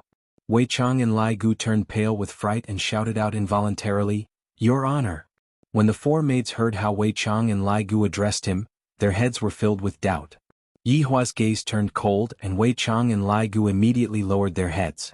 After placing Qinya into the tent, Yi Zizi tidied up Qinya's hair and sighed. Walking out of the tent, Yi Zizi stood 5 meters away from Yi Zizi. Wei Chang and Lai Gu revealed a nervous expression, not knowing what exactly his honor was going to do to Yi Zizi. Yihua took out a cigarette case, took out a cigarette and lit it up. With his brows slightly wrinkled, he said, "It has been a long time since I last fought." Yi Zizi stared at the man in front of her, and a trace of doubt appeared in her heart. She felt that he was a little familiar, but she couldn't recall where she had seen him. But no matter what, he was still delicious food. "Hee, you are the most pretentious person I have ever seen," Yi Zizi said with a smile, revealing cute dimples on her cheeks. Yihua laughed lightly, "Your guts are truly getting bigger and bigger." Humph, I have a lot of guts." Yi Zizi even gestured, looking very cute. Yi Zizi's actions and tone are still the same as before. What exactly is going on? Suddenly Yi Zizi's scarlet eyes became strange, as if they were rotating. Then Yi Zizi exclaimed, "Wow, you're a big bone." The cigarette in Yihua's hand immediately broke and fell beside his leather shoes. With a bit of surprise, Yihua said, "Big bone." He remembered that Yi Zizi used to call him that in the past. Back then he was still a skeleton. Even after being lectured several times, Yi Zizi still didn't change her way of addressing him. "I didn't expect your true body to be big bone." Yi Zizi was slightly surprised. She then looked to the other side. A monster and a bone dragon. Things were getting interesting. Yihua let out a sigh. I thought that Yi Zizi had remembered something, but it turns out that her pair of eyes had seen through my true form. Yi Zizi's eyes were filled with excitement. "What a cute big bone. How about you be my pet? I won't suck you." The corner of Yihua's mouth twitched slightly, and Lai Gu, who was at the side, seemed to have thought of the past, and he felt gloomy as well. Lai Gu remembered that back then Yi Zizi was very mischievous, and furthermore she also had a problem with aesthetics. Yi Zizi would praise his honor for being handsome every day, and expressed that she also wanted a skeleton as a pet. But his honor refused to give it to Yi Zizi, and in the end Yi Zizi came to look for trouble with Lai Gu and even wanted to ride on Yi Zizi's back then. Not being able to ride on Lai Gu was one of Yi Zizi's biggest regrets before she died. That will depend on whether you have the ability or not. Alright then, I'll go easy on you. A true battle was about to break out, and Yi Zizi also became serious. Although she sounded relaxed, she could faintly sense that the other party was very powerful. It was the same for the other two, and as for the other 4 women, they were negligible. "Pavilion Master, it's there." All of a sudden, a black crowd surged over. There were at least 3,000 people. They were the northern forces that followed Emperor Tsang here. Originally, he was in too much of a hurry when he escaped and lost contact with Emperor Tsang. Now he had no idea where Emperor Tsang had gone. He thought that it would be better for him to just return to avoid any more accidents. However, the pavilion master of the Extreme Will Pavilion and Feng Sheng subordinates had reported to him, so he decided to come to this stronghold to take a look. The Sumeru Workshops Xu Jinhai and the Phoenix King Pavilion's Man Kai also came over to take a look as a form of respect for He Feng. 3,000 people descended and occupied half of the empty space in the small valley. The 3 big shots immediately saw Emperor Tsang, who had been sucked dry. However, the 3 of them only took a glance at Emperor Tsang before shifting their gazes away. After all, with Emperor Tsang's current appearance, even if his mother came over, she wouldn't be able to recognize him. Because Yi Zizi's back was facing everyone, the 3 big shots only felt that Yi Zizi looked familiar. Yihua, on the other hand, was facing Yi Zizi, and the 3 big shots felt that Yi Zizi looked really stylish. There were also 2 men and 4 women beside Yi Zizi, and there were even tents beside Yi Zizi. From the looks of it, Yi Zizi's taste is rather heavy. Also, what is the meaning of this little loli who is wearing a princess dress? Looking at the two's posture, it seems like they are preparing to fight. Man Kai hated people who bullied little girls the most. How can you be like this to even bully little girls? After speaking, Man Kai walked towards Yi Zizi with an evil smile on the corner of his mouth. Yi Zizi silently lit up a cigarette. Man Kai patted onto Yi Zizi's shoulder, then said with a smile, "Little girl, don't be afraid, Big Brother is here. If you have any difficulties, you can just tell Big Brother." Big Brother, really? Yi Zizi turned around with a smile. Man Kai's pupils grew bigger and bigger. Isn't this the fucking little loli in the coffin? In the beginning I was still sighing. A strand of hair quietly drilled into the dumbstruck Man Kai's mouth. In just a few seconds, Man Kai turned into a dried corpse. However, the strand of hair didn't come out and supported Man Kai's corpse. This caused the people behind to think that Man Kai was whispering to the little loli. "Tower Master Man, that should be enough." He Feng frowned and shouted out. "With so many disciples watching, even if you don't care about your face, I still care about it." Seeing that Man Kai still didn't have any reaction, everyone couldn't help but raise their vigilance. Xu Zhenhai shouted out loudly, "Tower Master Man! Enough is enough. Don't throw away the face of your Phoenix King Pavilion." The disciples of the Phoenix King Pavilion felt extremely awkward. The Tower Master's illness is acting up again. Yizizi used the strand of hair to control Man Kai and slowly turned around. The dried-up Man Kai could be seen stretching out his hands and making a peace sign. Meanwhile, Yizizi's head turned 180 degrees and shouted out sweetly, "Also," everyone sucked in a mouthful of cold air and took a step back. At the moment of imminent peril, He Feng and Xu Zhenhai immediately shouted out, "Retreat! Retreat! Retreat!" Everyone knew of Man Kai's strength. For Man Kai to be able to kill Man Kai without making a sound, Man Kai's strength was definitely not ordinary. The people that were sent here must have been sucked dry. Hateful little white rabbit trying to run again, Yizizi puffed up her cheeks and said angrily. Tens of thousands of strands of hair quickly grew longer, causing people to shiver. Snap. Right at this moment, a finger snap echoed in the valley.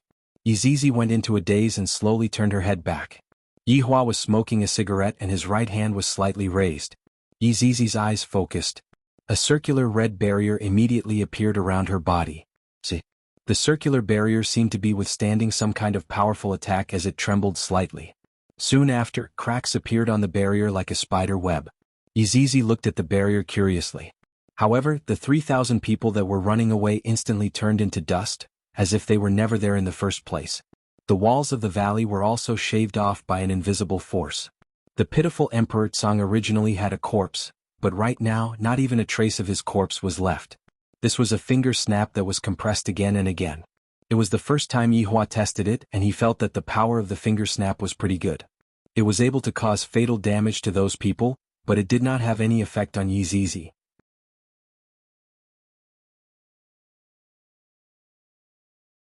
Chapter 153. A trace of a smile appeared on the corner of Yihua's mouth. He lightly waved his left hand, and the two instantly disappeared from the valley. Wei Chang looked at the two that disappeared, then turned his head around and looked at Lai Gu. Gluttonous monster, think of a way. Lai Gu said anxiously. He was about to reveal his true form. Wei Chang looked at the place where the two disappeared and took a deep breath. The reason why his honor didn't look for them is because he wanted to see their attitude. But Zizi is different. We watched Zizi grow up. Lai Gu was like an ant on a hot pot. He was afraid that his honor would get angry and kill Zizi. How could Wei Chang not understand that there is a good side to human nature, but there is also a bad side to human nature? Suspicion. His honor is different from the past. He won't be as unreasonable as he was back then. Wei Chang sighed and said, then walked to the small stool and picked up the fishing rod. However, he didn't throw the fishing rod out. It could be seen that Wei Chang was actually very worried. Lai Gu stomped his feet heavily on the ground, causing the ground to tremble. Crushed stones fell from the mountain, and the birds in the forest immediately flew up into the sky. The two of them were helpless right now and could only wait for the result. Forcefully interfering would only make the result worse.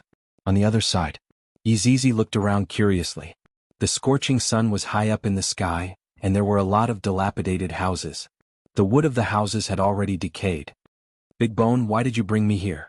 Yizizi asked curiously. She felt that the two of them didn't seem like they were going to fight at all. Yihua smoked his cigarette and walked to the side of a rotten wood. He lightly touched the rotten wood with his fingertip, and the rotten wood immediately turned into broken pieces. You were here at that time. Yihua breathed out a mouthful of smoke and said faintly. Yizizi pouted her mouth. What was I doing here? Yihua didn't answer and said calmly, you are very stubborn. I originally wanted to kill you, but you are very lucky. Bragging. Yizizi snorted, then tilted her head 45 degrees, looking very cute. However, you were still saved and became one of my subordinates. Yizizi spread out her hands. All right, you are really bragging to the heavens. If you can still remember now, I can let bygones be bygones. Yihua's tone changed and emitted out an eerie killing intent. Yizizi went silent for a while, then suddenly, of a look as if she remembered of everything, she said, I remember coming. Yihua paused for a moment. Really? Ah, Big Bone, you are so gullible. Yizizi stuck out her tongue and made a funny face. This angered Yihua quite a bit, and a powerful killing intent immediately exploded out from his entire body. The killing intent seethed like huge waves in the sea, causing the surrounding air to seem as if it was going to solidify, causing people to feel suffocated. The sharp aura caused Yi Zizi's ponytail to dance wildly. However, Yi Zizi was not afraid at all. An unprecedented excitement appeared on her adorable face. Big Bone is amazing, I can do it too. A killing intent that did not lose out to Yi Hua could be seen erupting out from Yi Zizi's body. Although the two killing intents were formless, when they clashed together, a qualitative change occurred. Suddenly, two murderous auras materialized and spread out in a circle.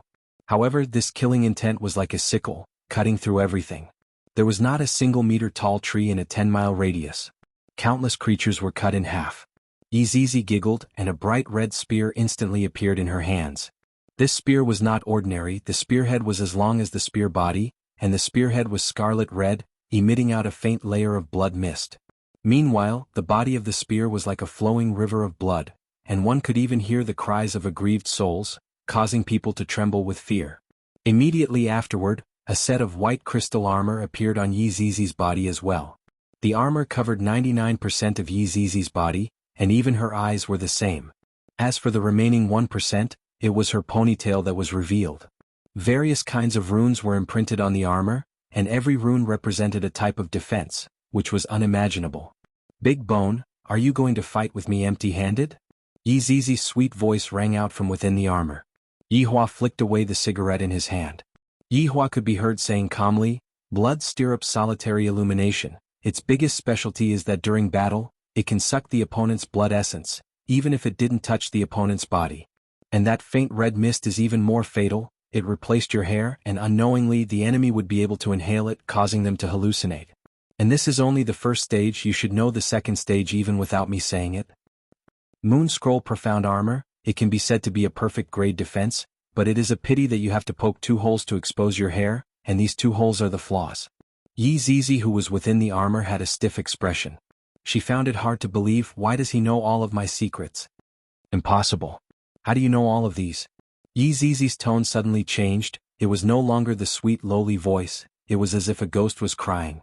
Along with Yi Zizi's roar, it once again formed a sound wave that swept towards the surroundings. Yi Hua looked at Yi Zizi, who was in an unstable state of mind, and said faintly, "Because all of these were given to you by me." Impossible. You lied to me. Yi Zizi, who was within the armor, had a sinister expression. Yi Hua knew all of my secrets, and Yi Zizi knew what this meant. Yi Hua sneered, then his body gradually degenerated, and in a blink of an eye, his original body was revealed. A skeleton. Compared to Death Mage was slightly taller by a bit. His shoulder width was the same as well, and his bone structure was the same as well. However, his skull was extremely similar. Could be seen that Death Mage was also a very handsome person in the past. Yi Hua stretched out his 5 fingers and took a look at them. It has been a long time since I last looked at my main body, and I am a bit not used to it. Now, your blood stirrup solitary illumination is useless against me. At most, it's just a sharp spear. There's nothing to fear. Yi Zizi tightly gripped the blood stirrup solitary illumination spear in her hand. The blood mist on the spearhead increased greatly. It could be seen how indignant Yi Zizi was right now. As for breaking your Moon Scroll Profound Armor, I have many ways. For example, Yi Hua waved his hand, and thousands of miniaturized weapons could be seen revolving around his body. As for Yi Hua, it was as if he was playing with a tablet computer. All of a sudden, Yi Hua chose one of them and grabbed onto it. A purple long blade could be seen appearing in Yi Hua's hand. The entire body of the blade was engraved with golden stripes, and an unknown golden liquid was flowing out from the tip of the blade. After the golden liquid fell onto the blade, the golden liquid knew how to flow on its own, as if the golden liquid had its own consciousness. This gold flame dark blade is enough to break your crescent mystic armor. As for the blood stirrup solitary illumination in your hands, Yi Hua could be seen waving his hand once again. Thousands of armors could be seen appearing around Yi Hua's body. Yi Hua chose one of the armors, and the skeleton immediately condensed out. Although this secret feather armor is not a top-notch item, it is still able to suppress the blood chi in your body. If you match it with... Immediately, a shield condensed out on Yi Hua's left hand.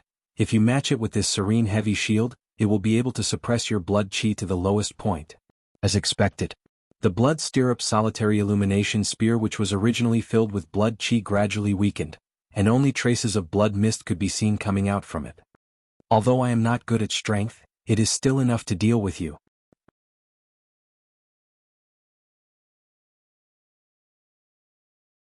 Chapter 154. Thinking back to the past, he had been a fool. He had put aside some top-tier equipment and insisted on using his own body to defeat his enemies.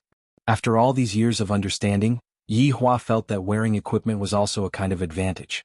Of course, every mage had the heart of a warrior. Death Mage was also the same. Suddenly, cracks began appearing on the ground beneath Yi Zizi's feet, and even the air seemed to be trembling. Yi Hua's gaze immediately became serious. Yi Zizi covered his helmet with one hand and suddenly burst into laughter. "You underestimate me, Yi Zizi. Big Bone, you've really made me angry." Boom. Yi Zizi's aura completely erupted. The blood stirrups in her hand shone brighter than before. "Looks like your strength has also increased. That's good. Let's fight." Yi Hua raised up the heavy shield in his hand and placed the gold flame dark blade on top of the shield, then slightly tilted his body. Don't look at how Yi Zizi was a little lowly, her explosive power was the most ferocious among the 7 deadly sins. At that time Yi Hua didn't dare to take Yi Zizi's spear head on, but right now it was different. Yi Hua had the confidence that he could win against Yi Zizi with his weak power. Die. Yi Zizi let out a ghostly cry and leapt high into the air. Yi Hua raised his head slightly and saw that the sky behind Yi Zizi was filled with blood mist. Countless sinister faces of vengeful spirits appeared behind Yi Zizi, and their miserable cries could be heard. "I have said it before. Your moves are useless against me, I am completely able to suppress you." Yi Hua raised his heavy shield high up. Bang! A loud sound suddenly rang out between the heavens and the earth. The originally clear sky was filled with dark clouds, and it was soon dyed red by the color of blood. It was as if the entire world had fallen into blood. The collision of the weapons created a huge shockwave, and everything around it evaporated. This was just a simple collision. Blood Stirrup's solitary illumination could be seen emitting out a blood mist, which instantly enveloped Yi Hua. However, Yi Hua was just a skeleton, so where would he get the blood essence from? Yi Hua's main body was able to restrain Yi Zizi. "I have said it before, your moves are useless against me." Yi Hua's gaze turned cold, and the gold flame dark blade that was in his hand slashed towards Yi Zizi while carrying along a berserk aura. Yi Zizi snorted and grabbed the blade with her left hand. Yi Hua's brows wrinkled. Yi Zizi's strength has far surpassed my estimation. From the looks of it, after coming back to life, she has become stronger as well, and is no longer the Yi Zizi from back then. The strength is not bad. This is indeed a good saber, but it can't break my Moon Scroll mystic armor. Yi Zizi snorted disdainfully. Although Yi Hua was shocked by Yi Zizi's strength, it was not to the extent of being defeated. "I have said it before, this blade is used to break your Moon Scroll profound armor," Yi Hua said coldly. What a joke. However, as soon as she finished speaking, Yi Zizi saw the golden liquid flowing into her hand. Yi Zizi immediately let go of the golden flame dark blade and tried to fling the disgusting liquid away, but to no avail. "Pay attention to your feet," Yi Hua reminded. Yi Zizi looked and saw that another golden liquid had wrapped around her leg. "Yi Zizi, if you had listened to me back then and didn't poke those 2 holes, you wouldn't have died, but you didn't listen," Yi Hua shouted out coldly. Back then, the human Yi Zizi was also able to find Yi Zizi's flaw and kill her with a single strike. Yi Zizi scurried up and down, and countless holes were smashed open on the ground. However, those 2 golden liquid were just like glue, sticking tightly onto Yi Zizi's back and slowly crawling towards the holes on the Moon Scroll profound armor. "Get away from me, oh." Yi Zizi, who was inside the armor, suddenly let out a ghastly howl. Yi Hua looked on silently. The Moon Scroll profound armor was only Yi Zizi's first line of defense, and her real body was the second line of defense. However, back then, the 3 Yi Zizi didn't even give Yi Zizi the chance to become her real body. Of course, I am also able to do it right now, but the 2 golden liquid finally crawled into the holes after much difficulty. Yi Zizi, who was still scurrying around just a moment ago, immediately stopped moving as if her body was frozen. "You? Just what is this thing?" Yi Zizi asked while standing there foolishly. Yi Hua said calmly, "The golden flame dark blade's formidability doesn't lie in itself, rather, it lies in those 2 golden liquid. Those 2 golden liquid are able to fuse into one's blood and spread a virus, causing one to lose their battle prowess. At that time, your Moon Scroll profound armor will only be a decoration. So that's how it is, Big Bone. You are powerful, but I am not willing to give up." Yi Zizi's tone was getting weaker and weaker, as if she was going to collapse at any moment. Yi Hua let out a breath. "Just surrender." Yi Zizi laughed bitterly, then collapsed onto the ground with unwillingness. A light breeze blew past, and the broken ground was just like the surface of the moon. Potholes could be seen everywhere, causing one to exclaim in admiration. Yi Hua, who was dressed in godly equipment, did not move and continued to look at Yi Zizi, who had collapsed onto the ground. After a long while, was it fun?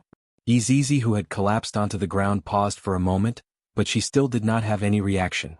You are still the same as before, Yi Hua said gravely. Yi Zizi's personality did not change. Then what exactly happened to her? Yi Zizi, who had collapsed onto the ground, could be seen immediately standing up and snorted, "Big Bone, you are very boring." Yi Hua sighed. Seems like I have still underestimated Yi Zizi's ability. After coming back to life, she became even more valiant. Just like me, aren't Wei Chang and Lai Gu the same as well? Yi Hua kept the golden flame dark blade in his hand and summoned out a sharp sword. Dark Abyss Cold Soul. The cold air that was emitted out from the sword caused Yi Zizi to go into a daze. "Big Bone, you are shameless." Yi Hua snorted coldly, then leaped high into the air. "I am already giving you face by fighting you in close combat." Sword Chi rushed towards Yi Zizi like a raging ocean wave, bringing along a power that could crush everything in the world. The color of the sky suddenly changed. Yi Zizi, who was within the armor, focused her gaze, then raised up the blood stirrup lone illumination spear in her hand, and the red light on the spear's body increased by a bit. This was a battle of strength against strength. However, the reason why Yi Hua chose to fight like this was because of their old friendship, and of course the heart of a warrior was also unavoidable. The moment the two forces collided with each other, the two forces immediately exploded. Boundless power rose from the ground and broke through the layer of blood-red clouds. The terrifying airflow swirled around violently, forming a terrifying astral wind. "Big Bone, your strength is indeed not bad, but compared to me it is still a bit lacking." Yi Zizi laughed. Yi Hua laughed lightly. "Is that so? I will let you see what is called strength." "Let's wait and see." The two could be seen starting a battle of strength. This kind of scene was just like the end of the world. The ground was trembling, and even the sky had hidden itself deep within the clouds. Boom, boom, boom. Waves of loud sounds reverberated in the world, and the battle between the two had entered into a white-hot stage. The more Yi Zizi fought, the more excited she became, and her strength continued to rise. Coupled with the Moon Scroll profound armor, she could be said to be invincible in close combat.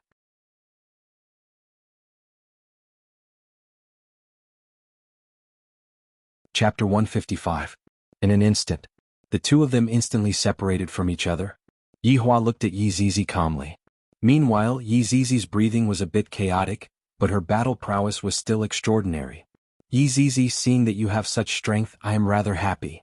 Yi Hua lightly waved his hand, and the godly equipment that he was wearing instantly disappeared, revealing his true form. Yi Zizi calmed her breathing and said in a sweet voice, "Big Bone, are you going to admit defeat?"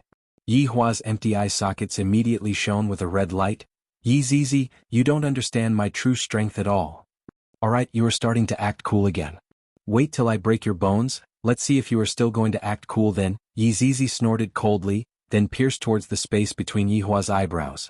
As for Yi Hua, he just stood at his original spot and did not take any defensive measures. Blood Stirrup's solitary illumination blossomed with an incomparably powerful red light. Yi Zizi was planning to grab onto Yi Hua's loophole and end the battle with a single strike. The idea is good, but just like what Yi Hua said, you don't know how powerful the enemy that you are facing is. Just when the tip of the spear was about to pierce through Yi Hua's skull, it actually stopped abruptly. The distance between the spear and Yi Hua's skull was merely 1 millimeter. From this, it could be seen how strong Yi Hua's control ability was. Yi Zizi was stunned for a moment, and then her expression changed drastically. She wanted to pull away, but she found that she couldn't move her body. "Yi Zizi, in actuality I am able to kill you just by moving my finger. However, do you know why I didn't kill you?" Yi Hua said lightly. Yi Zizi didn't answer. She used all her strength, but she couldn't break free from the invisible shackles. "Because I can't bear to." Sky Ghost Fire. Yi Hua shouted out faintly. 5 purple flames appeared around Yi Zizi. Each flame intertwined with each other to form a strange fire array, and Yi Zizi was in the middle of the array. The purple fire array immediately soared into the sky. The huge round purple fire looked as if it wanted to burn the sky, and Yi Zizi was being burned by it. "I'm going to kill you." Yi Zizi roared within the flames, but to no avail. Yi Hua seemed to be waiting for an opportunity. Suddenly, he felt that Yi Zizi, who was in the fire, had a strange movement. You are still thinking of revealing your true form and escaping. You overestimate yourself. Divine Kuan Chain. Yi Zizi, who was inside the armor, had a drastic change in her expression. How is it possible that I can't even release my main body? The purple flames continued to burn Yi Zizi. The moon scroll mystic armor on her body had already turned purple, but even so, Yi Zizi's ponytails were still fluttering. Big Bone, I admit defeat. I admit defeat. Yi Zizi, who was inside the armor, could no longer endure the burning and loudly begged for mercy. However, Yi Hua ignored him and continued to wait. I admit defeat, what else do you want? A burst of evil aura emerged from the purple flames. Yi Hua lightly waved his hand, and the so-called evil aura quietly disappeared. Half an hour. 1 hour. 2 hours, you are ruthless. After finished speaking, Yi Zizi fainted. Yi Hua let out a sigh of relief. I have finally managed to make her faint from the fever. Alright, let's see what exactly is going on with you. He stretched out his hand and a lamp appeared in his hand. The name of this lamp was Moonlight Candle. It was able to illuminate all unknown things and could be easily destroyed. However, it was a pity that it could only be used once and after it was ignited it would disappear. Furthermore, it had to be used when the target was at their weakest, otherwise it would be completely useless. At the start, Yi Hua used his strength to resist against the flames because he wanted to test Yi Zizi's strength. Indeed, it was the same as what he thought. Yi Zizi's strength had indeed increased by a lot. Using Sky Ghost Fire to burn her was just to erase her consciousness so that he could use Moonlight Candle. Withdrawing his hand, Sky Ghost Fire instantly disappeared, and Yi Zizi was still under Yi Hua's control. Moonlight Candle slowly floated above Yi Zizi's head, and the flame emitted from the wick illuminated Yi Zizi's entire body. Yi Hua's gaze was fixated on Yi Zizi. I hope that this Moonlight Candle will be effective. Slowly, the candle illuminated Yi Zizi's body as well as her various physiques. Yi Hua was rather familiar with these physiques, and they were considered normal. Suddenly, 3 faint seals appeared above Yi Zizi's head, forming a triangle. Judging from the shape, 2 of the seals were still missing, thus they could not be counted as a complete seal. Yi Hua clenched his fists. To actually dare to place a seal on my subordinate. But Yi Zizi's ability is so strong, who is able to place a seal on her? I will ask her later. Yi Hua lightly tapped with his finger, and the 3 seals immediately shattered. At this moment, Moonlight Candle finished burning and disappeared from the sky. After the seals disappeared, all of the equipment on Yi Zizi's body disappeared as well. Yi Zizi, who was wearing a princess dress, slowly landed on the ground. Yi Hua summoned out his human form, took out a stick of cigarette, lit it up and waited for Yi Zizi to wake up. After a long time, Yi Zizi, who was lying on the ground, rubbed her big eyes. Where is this place? So hungry. Yi Zizi sat up and pursed her lips. Suddenly she saw an unfamiliar man in front of her, and the man was smoking a cigarette, so handsome, but this man has such a familiar feeling. Yi Zizi. Yi Hua shouted out gravely. Yi Zizi immediately recalled the battle that happened just now, and her pitiful face collapsed, and bean-sized tears immediately flowed out. Big Bone, Yi Zizi ran with all her might and tears of joy fell down from the sky. Yi Zizi could be seen throwing herself into Yi Hua's embrace and crying bitterly. This is too miserable. Yi Zizi was just like an abandoned child. Yi Hua let out a sigh of relief, then patted onto Yi Zizi's head. Where did your imposing manner just now go? Big Bone, I know my mistake. Woo, Big Bone, I miss you so much. Yi Zizi wiped her snot and tears onto Yi Hua's clothes. Yi Hua wrinkled his brows. Alright, you have to be punished for doing something wrong.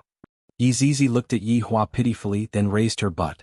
Don't think that Yi Hua suddenly thought of spanking Yi Zizi, just that in the past Yi Zizi often made mistakes, so Yi Hua could only spank her butt. Without any politeness, Yi Hua began to teach this mischievous subordinate a lesson. However, the fact that Yi Zizi was able to recover made Yi Hua very happy. Alright. Yi Zizi touched her but then hugged onto Yi Hua's neck. Big Bone, Zizi misses everyone so much. Don't cry anymore, I still have some things that I want to ask you. Yi Hua said gravely. Yi Zizi wiped away the tears at the corner of her eyes, and Big Bone, ask me, I will tell you everything that I know. When did you wake up and who placed the seal on you? Yi Zizi said without thinking too much. Around a year ago, Zizi woke up. At that time, there were a lot of priests who were sitting beside Zizi and chanting incantations, and there was even a magic tool placed on top of Zizi's head. When Zizi woke up, Zizi crushed the magic tool and sucked all of them in. After that, Zizi wandered around and discovered that this world is super fun. There are beautiful dresses to wear, just that I am too weak. Big Bone, you also know that Zizi is very lazy, so Zizi thought of a method, which is to gather the more powerful people together and suck them in. Unfortunately, the ones that came were still too weak and I didn't have enough fun. After that, I met. Your Honor, please forgive Zizi Wowen, Your Honor. Acting coquettishly mode activated.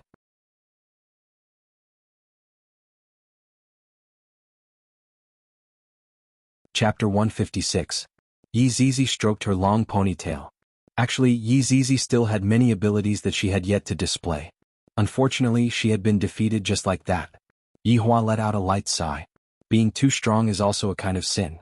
No one is able to evoke my desire to fight, and only my subordinates are able to make me fight. Throwing everything else aside, today's fight was rather comfortable. According to Yi Zizi's description, she should have awakened 5 years ago. It was just that she was discovered by others and they wanted to control her. Perhaps even they did not know that it would take so long to cast the seal. After all, Yi Zizi was too powerful. Even after several years, she was only barely able to cast the 3rd layer of the seal. Before the 2nd layer was completed, Yi Zizi had already awakened. It was just that it was amazing that humans had such a magic tool. However, thinking back to those Supremes in the past, they also had many powerful magic tools. It was normal for the people of this world to have one or two. Yi Zizi, who was in his arms, raised her pitiful face and said with grievance, "Big Bone, have you forgiven Zizi? I'll forgive you if you don't call me Big Bone." Yi Zizi's face fell. But I've been calling you for a long time. Then I won't forgive you. I'll change, alright? Yi Zizi rubbed her head against Yi Hua's chest and acted coquettishly. Yi Hua thought for a bit. Right now, Qingya still doesn't know of my identity. If I were to have another little girl as my subordinate, and furthermore the little girl is a little lowly, wouldn't she think that I am a pervert to have even taken a little lowly as my subordinate?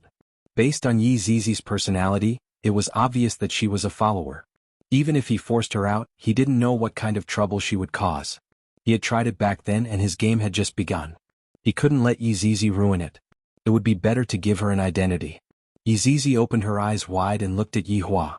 Yi Zizi looked extremely pitiful. "Call me big cousin. When there's no one around, you have to call me Your Honor, do you understand?" He had to take this opportunity to change the way Yi Zizi addressed him. He had really indulged her too much in the past. Yi Zizi was overjoyed. Without thinking too much, she said, "Big cousin." He thought that Yi Zizi would be conflicted for a while, but he didn't expect her to be so straightforward. Yi Zizi had been in the human world for a year, so she knew that Big Cousin was a more intimate form of address. This was much better than Big Bones, so she readily agreed. "Big Cousin, I want to see the gluttonous monster and the big bone dragon." Yi Hua knocked onto Yi Zizi's forehead. "When there is no one around, call me Your Honor. Also, don't call them nicknames." Yi Zizi rubbed his forehead, then said while puffing out his cheeks, "Your Honor, Zizi understands." "Go back, Wei Chang will tell you the details." Yes, let's go back." With that, the two of them disappeared from the ruins. After an unknown period of time, a figure suddenly appeared at the scene. He was wearing a purple and gold robe and had a dragon crown on his head. One look and anyone could tell that he was from a rich family. When this person arrived at the scene, he only looked around curiously. After that, he began to look around anxiously as if he had dropped some treasure. The man could be seen scratching onto his face as he muttered softly, there was clearly a notification that the red packet was right here. Why did it disappear? Did the red packet system make a mistake?" Suddenly, two black figures knelt in front of the man and said respectfully, "Your Majesty, this place is not suitable to stay for long. A large number of sects are currently gathering here." The man sighed helplessly. "I can only look for an opportunity to come back and take a look." Not long after the man left, countless people rushed over. If Yi Hua was still here, there would be a few familiar faces among the crowd. Beside the waterfall, Wei Chang and Lai Gu sat on a small stool and waited quietly. Tang Wei was standing behind Wei Chang and massaging his shoulders, and Lai Gu was enjoying the service of his 3 women. Massaging his shoulders, massaging his hands and massaging his feet. Who says that having more wives doesn't have any advantages? Why aren't they back yet? Lai Gu was a little annoyed from waiting. It has already been a few hours. If His Honor wants to take care of Zizi, wouldn't it just be a matter of seconds? Could it be? A scene appeared in Lai Gu's mind. Zizi was tied up and his honor was fiercely whipping Zizi. "Your boss?" Wei Chang immediately stood up and shouted out. "Boss." Lai Gu hurriedly stood up and shouted out. However, there was only the figure of the boss. Where did Zizi go? Could it be? Lai Gu looked at his honor in disbelief and asked blankly, "Boss, where's Zizi?" Yihua took out a stick of cigarette, then walked towards the tent and lightly puffed out a cigarette. Dead. Wei Chang and Lai Gu were completely stunned, as if they were struck by lightning. They were unable to imagine that the adorable Zizi who was in the past died just like that. Lai Gu was evidently even sadder as he sat on the ground and wailed, "Zizi, why are you so foolish? Don't you know how to run when you can't win? I haven't even had the chance to let you ride on me yet." Tears were flowing down Wei Chang's old face. Back then, Zizi still wanted to compete with me, but now... Suddenly, Lai Gu felt that there was one more person on his shoulder and said gravely, "Stop messing around, I'm not in the mood." However, even his ears were grabbed. Lai Gu immediately opened his eyes. "These women are too outrageous, can't they see that I am in a bad mood?" However, looking at the swaying ponytail in front of him, Lai Gu was stunned as he slowly turned his head around. "Hee big bone dragon, do you miss Zizi?" Zizi could be seen riding on Lai Gu's shoulder while grabbing onto Lai Gu's ears with both of her hands and said sweetly. Lai Gu didn't know how to express his joy at this moment. The expression on his face was very rich as he immediately soared into the sky. Meanwhile, Zizi shouted excitedly, "I finally got to ride on the big bone dragon." After flying into the clouds, Lai Gu immediately revealed his true form. Zizi, who was sitting on the bone dragon's back, looked very small. Roar! Lai Gu's excited dragon roar rang out in the sky. However, quite a few people heard it and thought that they were hallucinating. And Lai Gu did not roar a second time because Yihua was warning him. Not long later, the two landed on the ground. Zizi pounced onto Wei Chang's embrace and hung onto him like a koala bear. "Gluttonous monster, Zizi saw that you cried just now." Wei Chang laughed lightly. "You saw wrongly." "Hee, I didn't see wrongly, you still don't want to admit it. When are you going to compete with me?" "That will require boss's approval." Wei Chang rubbed onto Zizi's head and laughed. Zizi pursed her lips. Suddenly she saw the four women beside her and her eyes immediately lit up. "Wow, what beautiful clothes, I want to wear them too." In actuality, the four maids were still in a state of shock. Originally they thought that this little loli was an enemy, but they didn't expect that in the end she was actually an ally. The four maids still didn't know what was going on and appeared very respectful towards Zizi. "Where did you buy these clothes from?" "I want them too." Zizi touched onto the lace skirt and asked curiously. "Little loli and uniform fetish." Wei Chang explained the relationship between everyone to Lai Gu, and Zizi immediately felt that it was unfair. "This won't do, all of you have women, Zizi wants a woman too." Wei Chang, Lai Gu.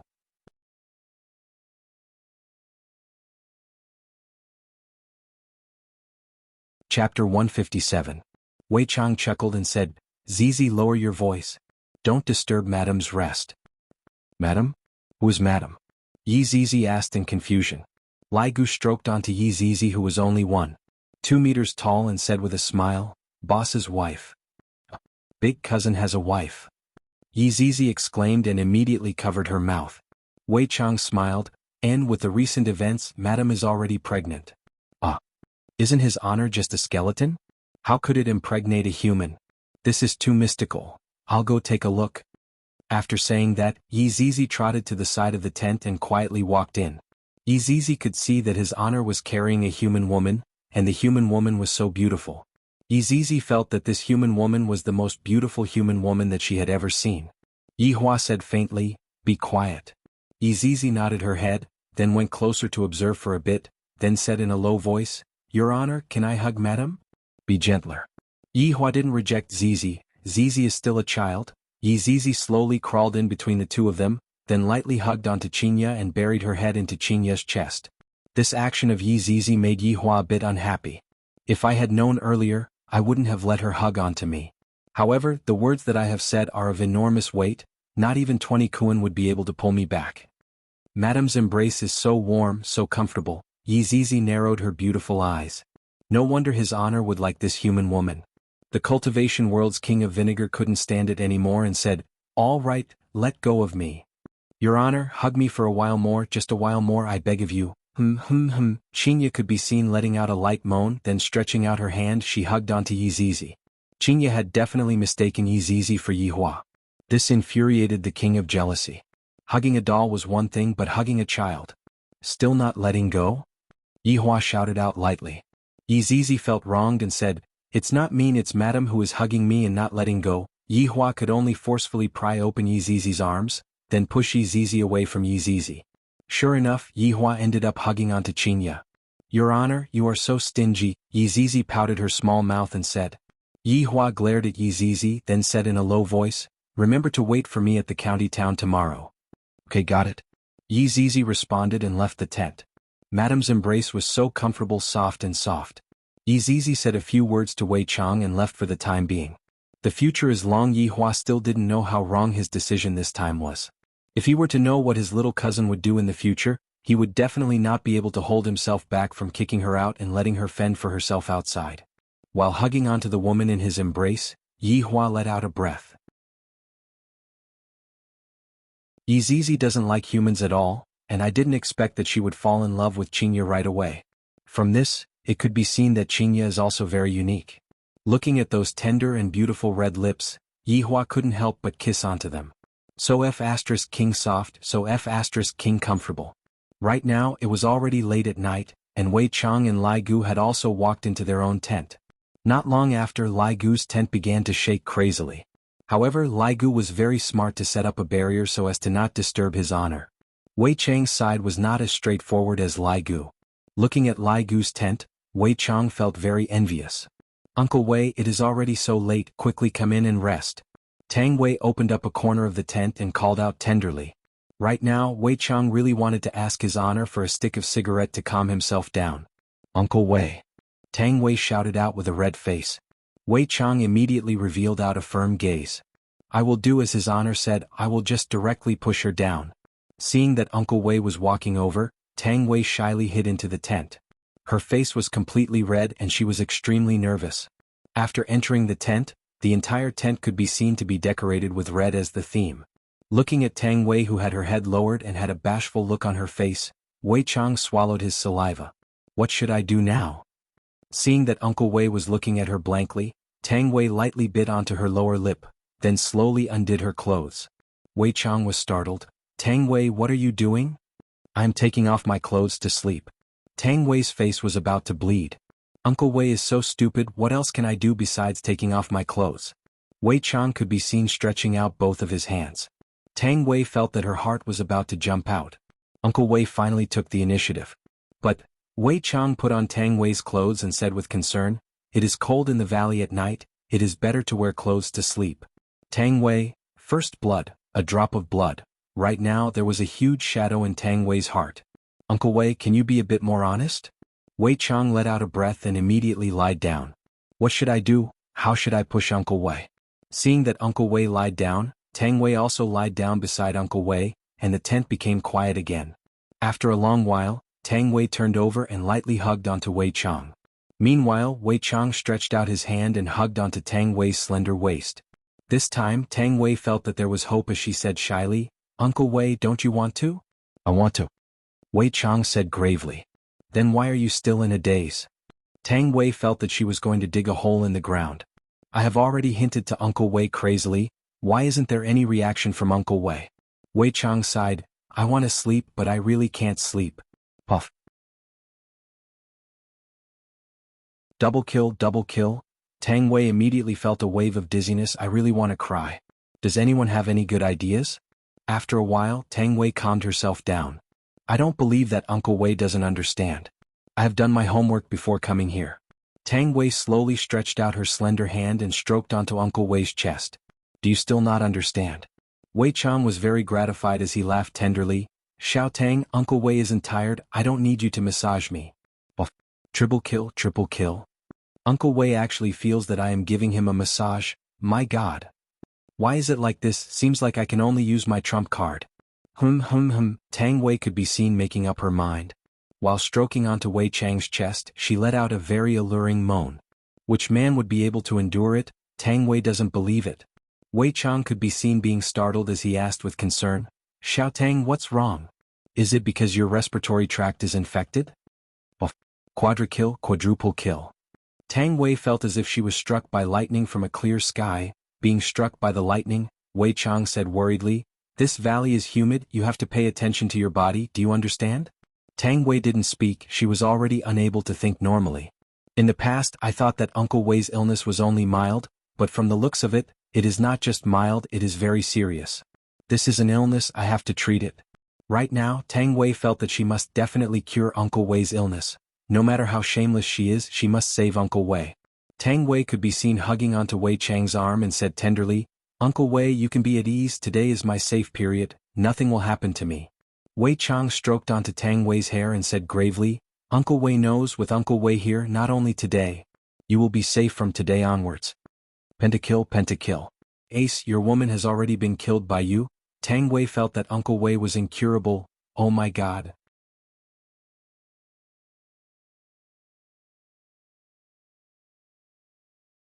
Chapter 158. "Uncle Wei, I am going to sleep first, you should rest early too." Tang Wei was very hurt, being ignored by Uncle Wei.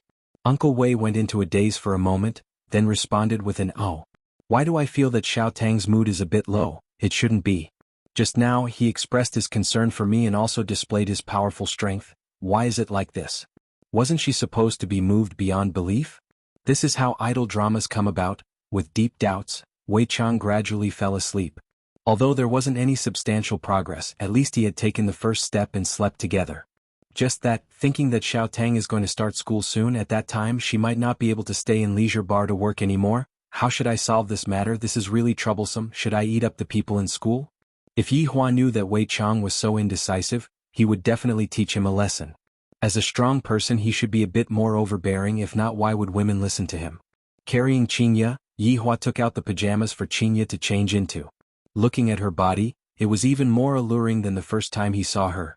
Every inch of her skin was emitting out a faint fragrance, and even had a beautiful luster. In any case, no one saw it. Even if someone saw it, kill him to silence him. GGG. The sun revealed itself from behind the peak of Tsang Mountain. A few rays of warm light shone onto the valley, causing people to feel a kind of sweet tiredness. Yi Hua slowly opened his eyes. Qinya, who was in his embrace, started to cry again as expected. She is a whining monster. Yi Hua, I am hungry. Qinya, who was in her sleep, mumbled. Her beautiful eyes were reluctant to even open.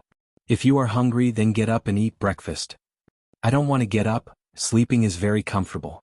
Qinya moved her body, putting on a more comfortable position.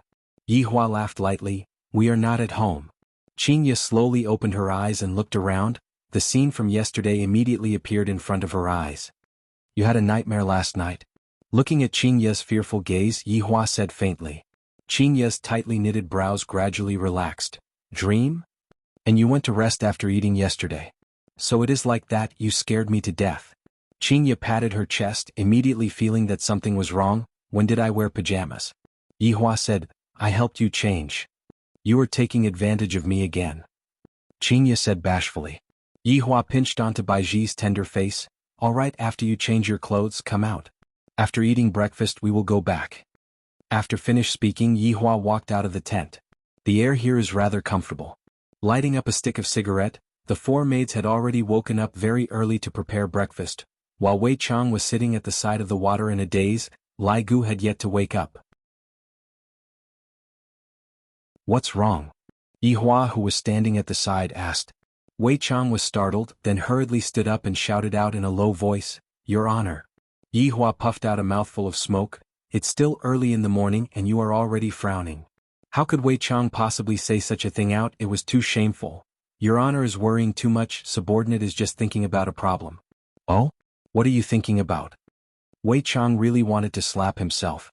I have so many excuses, yet I didn't use them and I actually said this. I am going to have to face his honor's examination again. I hope that I can still remember the places where I drew circles in the past. Think about his honor's actions last night. Why did his honor give the 9 demons punishing tower to Wang Debao and not someone else? Wei Chang was quick-witted and began speaking nonsense with a straight face. Yi Hua felt that this was interesting and continued listening to Wei Chang. Wei Chang let out a mouthful of smoke, then said, Wang Debao seems to be from the south but his wife is from the north. I heard that this Wang Debao listens to everything that his wife says. By giving the ancient godly item to him, his honor is equivalent to giving it to the north. This time, the South's reputation has been tarnished, and the South will definitely send a crusade against the North. Yi Hua flicked away the ash from his cigarette, then revealed out a praising gaze. That's right, that's exactly what I meant. Let them fight amongst themselves, and after the fight is over, we will come out and tell them the truth. I really want to see what kind of expression those humans would reveal. To be able to toy with humans in the palm of one's hand, it truly feels great. Your honor is wise, giving them a taste of their own medicine. Yi Hua patted onto Wei Chang's shoulder. Not bad, you even know how to speak a few sentences now. When subordinate has nothing to do, subordinate would still read some books about humans. The corner of Yi Hua's mouth curved upwards. All right, go and call Lai Gu to wake up. After eating we will go and fetch Zizi. Yes. At this time, Qinya finished changing her clothes and came out from the tent. She could be seen opening up her arms, closing her eyes and enjoying the pure air. Unexpectedly, a smell of smoke drifted over. Qinya rolled her eyes at Yi Hua, then went to see what they were going to eat for breakfast. Under Qinya's lead, everyone made a sumptuous breakfast. Sitting at the dining table, Yi Hua naturally sat at the main seat and said, "After eating we will leave." Leaving in such a hurry? Qinya seemed to have not had enough fun yet. Yi Hua took a bite of the bread, then said indifferently, "I am going to fetch a cousin sister. She wants to enter the city to study. When the time comes, you go and make the arrangements." "Oh, is that so? I will make a call and make the arrangements now."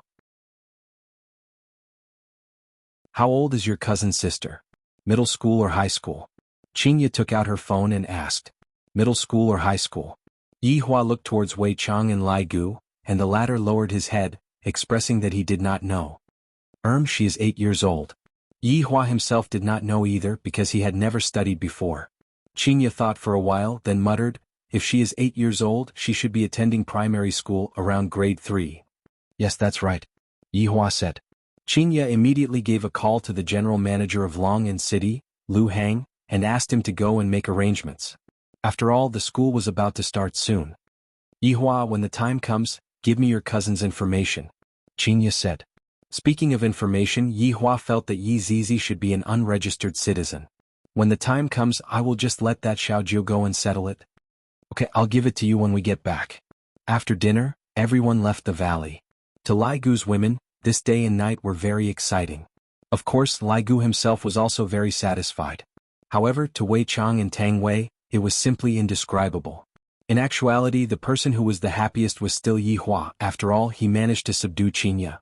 Look at the current Qinya. Qinya is currently leaning into Yi Hua's embrace, and Qinya is currently unable to leave Yi Hua's embrace. After getting on the highway, Qinya, who was lying in Yi Hua's embrace, asked curiously, "Yi Hua, why didn't I hear that you have a cousin sister?" "A long time no see."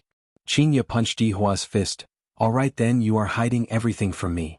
Lifting up Qinya's chin, Yi Hua immediately kissed onto Qinya's chin, causing Qinya to be dumbfounded.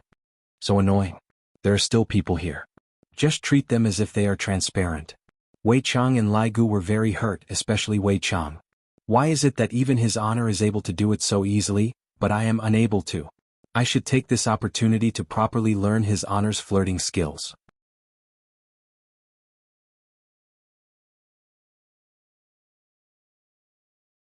Chapter 159. In the Qian that was following behind, Tang Wei was a bit disappointed as she turned her head and looked outside of the car window. "Tang Wei, did you do it last night?" Bai Xiaozhen, who was sitting at the side, asked in a low voice. "Sigh, if only I did it last night." Tang Wei shook her head, then let out a deep sigh. Thinking about how Uncle Wei acted last night, she felt both angry and funny at the same time. Iran, who was sitting at the front, also became interested. She turned her head and said with a smile, "Xiao Tang, you are already dressed so sexily, could it be that Uncle Wei did not have any reaction?" Gu Gu seemed to have injected stimulants last night, and Wenxia was even more miserable. Sure enough, Wenxia, who was driving the car, blushed, and Bai Xiaozhen even pouted. "Iran, don't say any more, look at the two of you, eh?" Iran laughed. Tang Wei let out a deep sigh again. "Other people are so blessed, and yet I am worrying about this kind of thing. Forget it, let's just let nature take its course." 2 hours later, Yi Hua finally got off the highway and arrived at a small town. Yi Hua chose a remote location to put on an act for the entire time. "Have we arrived?" Qinya got up from Yi Hua's embrace and opened the car window to take a look. Yi Hua nodded his head and arrived at the agreed location, but Yi Zizi had not arrived yet. She couldn't have gone to prank me again, right? I'm a bit hungry. Qingye rubbed onto her flat stomach and said embarrassedly. She was a pregnant woman, so it was normal for her to be hungry. After all, the big ones have to eat, the small ones have to eat too. Madam, the food in this small town is rather small. Wei Chang took a look and said. Qingye's eyes lit up. Isn't there a Shaxian snack there? Let's go there. Yihua had tasted this Shaxian snack before and it was not bad. Alright, let's treat it as lunch. Yihua approved. The appearance of two Qians in this small town still attracted quite a bit of attention. Curious about what kind of people were sitting inside, the roadside stalls all paid attention to them. When they saw the people that got off the car, all of the males' eyes almost popped out, especially the one that was in the car at the back. He was simply about to spurt out blood. I can't take it anymore. I can't take it anymore. As celebrities, the three of them had already secretly changed their appearances before they alighted from the car. This was also done by the Ligu sect. It was more convenient for them to go out and play together. After all, it was more exciting outside than at home. Although the beauty in the car behind made people spurt blood, the woman in the car in front helped them stop the bleeding. It was a sacred and inviolable feeling, so beautiful that it felt unreal. But it was such a woman, that willowy waist was actually hugged by a man. God damn it. But for some reason, everyone felt that this group of people seemed to revolve around this man. It was really incomprehensible. Wasn't he just good looking? This was really an era where looks mattered. Right now, Yihua was also contacting Yi Zizi. Yi Zizi expressed her apologies and said that she would be coming over immediately. There was no one in the snack bar in Shaxian County. The boss was sitting at the table. There was a mobile phone, dumpling wrappers and minced meat on the table. He was watching a drama while making dumplings. Hearing the sound of the door opening, the boss looked up and was shocked. He hurriedly rubbed his hands and asked with a smile, "What would you like to eat?" Qingye looked at the menu on the wall and said faintly, "A set of steamed dumplings. Yihua, what do you want to eat?" "Stir-fried rice noodle, add an extra egg." Yihua said faintly. Lai Gu pursed his lips, "Give me a set of mixed noodles." Wei Chang asked Tang Wei concernedly, "Xiao Tang, what do you want to eat?" "Anything will do." Tang Wei's mood was a bit gloomy, but it was also normal. Last night, I had already hinted at Uncle Wei so crazily, but Uncle Wei did not even have any reaction. Thinking up to here, Tang Wei was greatly shocked. Does it mean that people can't get it up after reaching middle age? And Uncle Wei was embarrassed to say it out. I am too stupid. Isn't this the same as rubbing salt on Uncle Wei's wound? I shouldn't be doing this. I should think of a way to help Uncle Wei nourish his body and recuperate for a bit. Then, I will go and inquire about the old prescriptions of the people and prescribe some medicine for Uncle Wei to eat. Wei Chang was still looking at the menu, and Tang Wei, who was behind him, had already given him the title of impotence. "Give me a ginseng black chicken soup then," Wei Chang said. Tang Wei had an as-expected look on her face. Even Uncle Wei himself knows to nourish his body. My pitiful Uncle Wei has fallen into a chronic illness after reaching middle age. In the future, I have to take good care of him and not let Uncle Wei get injured again. Thinking about last night, Uncle Wei was definitely very gloomy. Last night, Wei Chang was indeed very gloomy. The four of them sat at a table and very quickly the steamed dumplings were served. Qingye felt that the steamed dumplings were pretty good. "Yihua, does your cousin live here?" Qingye asked curiously. That's right, I just want to go out and see the world." Yihua could only say this. Qingye said tenderly, "Girls should go out and see the world in the first place, only then would they not be cheated by bad men." This is scolding the locust tree while pointing at the mulberry tree. Wei Chang and Lai Gu really wanted to change to another table. The madam is too formidable, to the point that even his honor is speechless. Then you have to go out and see the world more. Yihua was not someone who was easy to provoke. Qingye snorted and no longer paid attention to Yihua. "You only know how to talk back, zzz." The sound of the door attracted everyone's attention. The boss, who was currently working, looked towards the door, and the spoon that was in his hand even dropped onto the ground. This lowly is simply asking for my life." Yi Zizi could be seen wearing a light blue off-shoulder princess dress. Her beautiful collarbone was faintly discernible. The butterfly knot on her waist was cute and moving, and layers upon layers of lace adorned the beautiful dress. She was wearing a big round hat on her head, and her twin ponytails were hanging very naturally behind her head. Different from yesterday, her ponytails were slightly curled up today. Seems like she might have gone to have her hair permed just now. Her pair of small hands were even wearing long gloves, and she was even holding onto a cute little umbrella. She looked just like a little loli that walked out from a two-dimensional world. Looking at Yi Zizi who was dressed up like this, Yi Hua couldn't help but feel a bit of a headache. "She is your cousin?" Qingye mumbled and asked. Yi Hua nodded his head. "I feel that she has seen more of the world than me." Qingye felt that this little loli was a princess from a European royal family. For her to be dressed up so gorgeously, it seemed as if she was going to attend a very important banquet. Yi Zizi was indeed thinking like that. In any case, it was her first time meeting the madam, so of course, it had to be a bit more grand. Thus, she forgot about Yi Hua's words. "Big brother," Yi Zizi waved her hand excitedly, and her pair of eyes curved into the shape of a crescent moon. If it was possible, Yi Hua didn't want to respond. "Coming."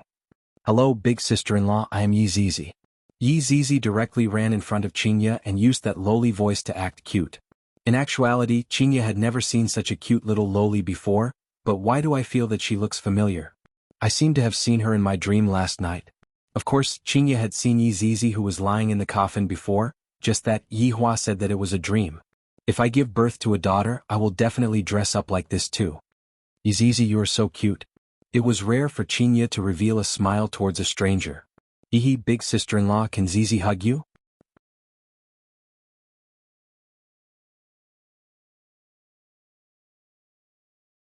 Chapter 160. This was the death stare of a supreme being, no, the stare of the Vinegar King. "What are you hugging?" Yi Hua shouted out coldly. "In this world, I am the only one who is capable of hugging." Sure enough, Yi Zizi's hand that was stretched out immediately retracted back, then lowered her head, causing Qingye's heart to ache endlessly. "What are you doing, yelling at a girl?" Qingye glared at Yi Hua petulantly, then squatted down and lightly hugged onto Yi Zizi. "Ignore him, he is the king of jealousy." Yi Zizi's face immediately brightened up, and with a smile on her face she leaned into Qingye's embrace. "Sister-in-law, your embrace is so warm." This little girl was too good at talking, just like Ali. "Zizi is also very pretty. Cousin-in-law likes her very much." "What do you like, pay the bill and leave." Yi Hua was in a bad mood. Standing up, he walked to the door and lit up a cigarette. "Seems like I didn't burn enough yesterday." Qingye laughed bitterly. "Don't care about him. And Zizi will listen to big sister-in-law. Whatever big sister-in-law says, Zizi will do it." In the past, Yi Zizi did not have any backing, but right now, with Qingye as her backing, Yi Zizi's career would definitely soar. And so obedient. Qingye stretched out her hand and pinched onto Yi Zizi's little face. Wei Chang and Lai Gu were immediately startled. However, Yi Zizi didn't react excessively. She was still smiling, which made the two of them feel relieved. They were afraid that Yi Zizi would instantly kill the madam. Other than Yi Hua, Qingye was the second person who dared to pinch Yi Zizi's face. No. Qingye was the first human who dared to pinch Yi Zizi's face. Yi Hua gave a serious warning to Yi Zizi, while Yi Zizi expressed that it was sister-in-law who was holding her hand, and that she was being wronged. Only a fool would believe you. Half an hour ago, Qingye was still snuggling up to Yi Hua, and right now Yi Zizi was sitting in the middle of the car. "Sit in the car at the back," Yi Hua said. Yi Zizi immediately revealed an expression of fear, then immediately hugged onto Qingye. Pouncing onto Qingye was a matter of course. Qingye patted onto Yi Zizi's shoulder, then said to Yi Hua, "Why are you being so fierce for? The one who was supposed to receive it is you, and the one who is supposed to be scolding right now is also you." Wei Chang and Lai Gu pretended not to hear anything. "Lai Gu, when we reach Long'an City, bring Yi Zizi to look for a house to stay in." Yi Hua decided to change his way of thinking. Before even waiting for Lai Gu to reply, Qingye said unwillingly, "You are letting an 8-year-old little girl stay outside by herself. Is there any big cousin like you, 8 years old? Even if it wasn't 8,000, it would at least be 800. "Sister-in-law, Zizi is scared," Yi Zizi said pitifully. "Yi Hua, you don't have to argue with Yi Hua anymore. Yutong's room is big enough, just let Zizi and Yutong sleep in the same room." Qingye gave a suggestion that could not be opposed. But was it really okay to let two Chinibyu girls sleep together? Aren't you afraid of causing a commotion? If Qingye knew about Yi Hua's future development, she would definitely agree to Yi Hua's request. Going out to live was also a kind of release. After all, a child should live independently as early as possible. Yi Hua glared at Qingye. "If anything happens, you settle it yourself." "Let's settle it then." Qingye snorted. "Eldest cousin-in-law, you are so good to Zizi." Yi Zizi smiled sweetly, which melted Qingye's heart. Just that, when Qingye saw that Yi Zizi's pupils were scarlet red, she became very puzzled.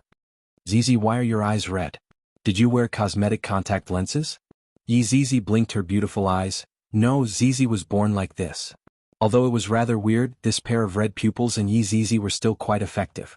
4 p.m. in the afternoon, the group of people arrived at the entrance of Leisure Bar. Qinya brought Zizi into the bar first, while Yihua had to give a few instructions. Do not slack in your intelligence work, report to me on time every day, also, let Xiaojiu go and handle Zizi's identity information. Yihua said faintly. Yes. Yes. Yihua nodded his head, lit up a cigarette and walked into Leisure Bar. Wei Chang unbuckled his seatbelt and said, You can go back first, I will go and send Xiao Tang off. Gluttonous monster, what are you talking about? Send her off by car? You are even riding a bicycle to send her off. Right now, Lai Gu was very extravagant. Lai Gu could be seen opening the car door and saying, This car is for you, don't be too stingy when chasing after a woman, sometimes, you also need to give her some face. Wei Chang went into a daze for a moment, then felt that what Lai Gu said was right, not having a car was indeed inconvenient. I won't be polite then. Lai Gu immediately revealed out a crafty smile, then I will hand over the matter that your honor instructed me just now to you, bye-bye. After pausing for a moment, Lai Gu added another sentence, grab hold of the opportunity at night. As a brother, I can only help you to this step. Wei Chang knew that Lai Gu definitely did not have good intentions by gifting a car for no reason. However, this kind of small matter can be handed over to Death Mage to take care of. After sending Xiao Tang back, I still have to go to work at night. Not long later, Tang Wei sat on the car and cried out in surprise, Uncle Wei, why did you suddenly want to buy this car? It was definitely Lai Gu who said it again. It's convenient for me to pick you up. Wei Chang stretched out his hand and stroked onto Tang Wei's cheek. But this car is too expensive. It's fine, Uncle Wei can afford it. Wei Chang laughed and headed towards Tang Wei's residence. Lai Gu went back as well. I haven't even handed over my public allowance for today. In Leisure Bar. Just when Yihua walked up the stairs, he heard Qin Yutong's cry of surprise and Zizi's cry of surprise. Pushing open Qin Yutong's door and taking a look, even Qinya went into a daze at the side. Qin Yutong could be seen wearing a level 3 helmet, a level 3 bulletproof vest, a frying pan was hanging on her butt, and she was also wearing a teacher's uniform. Zizi's gaze was fiery as if she had found a like-minded comrade. Brother-in-law, big sister, you two only went out for a day and the child is already so big. Qin Yutong cried out in surprise and carried Zizi up. This little loli is too cute. Zizi felt that this aunt's embrace was not as warm as her sister-in-law's, but it was still rather comfortable. Oh, Aunt, you are going to suffocate me to death. Zizi couldn't take it anymore, this aunt is too savage. Aunt. Qin Yutong immediately collapsed. Forget about being called aunt by Ali, right now even this little loli wants to call me aunt, don't you think that I should be angry? Yutong, she is called Zizi, she is your brother-in-law's cousin. Qinya explained. Qin Yutong's eyes lit up. Why call me aunt, call me big sister, I am your sister-in-law's little sister. Since she is sister-in-law's little sister, I will give her face. Hello big sister. Mommy, this is too cute, where did you buy this princess dress from? Not bad, I bought a lot of it too, but I didn't dare to wear it, afraid that other people would say that I am a lunatic. It's alright now, we can wear it together. Yihua said faintly, 2 lunatics. Really? Zizi also has a lot of beautiful princess dresses. Zizi, do you know what cosplay is? Zizi shook her head, indicating that she was a newbie. Come, big sister has a lot of beautiful clothes, let me share with you.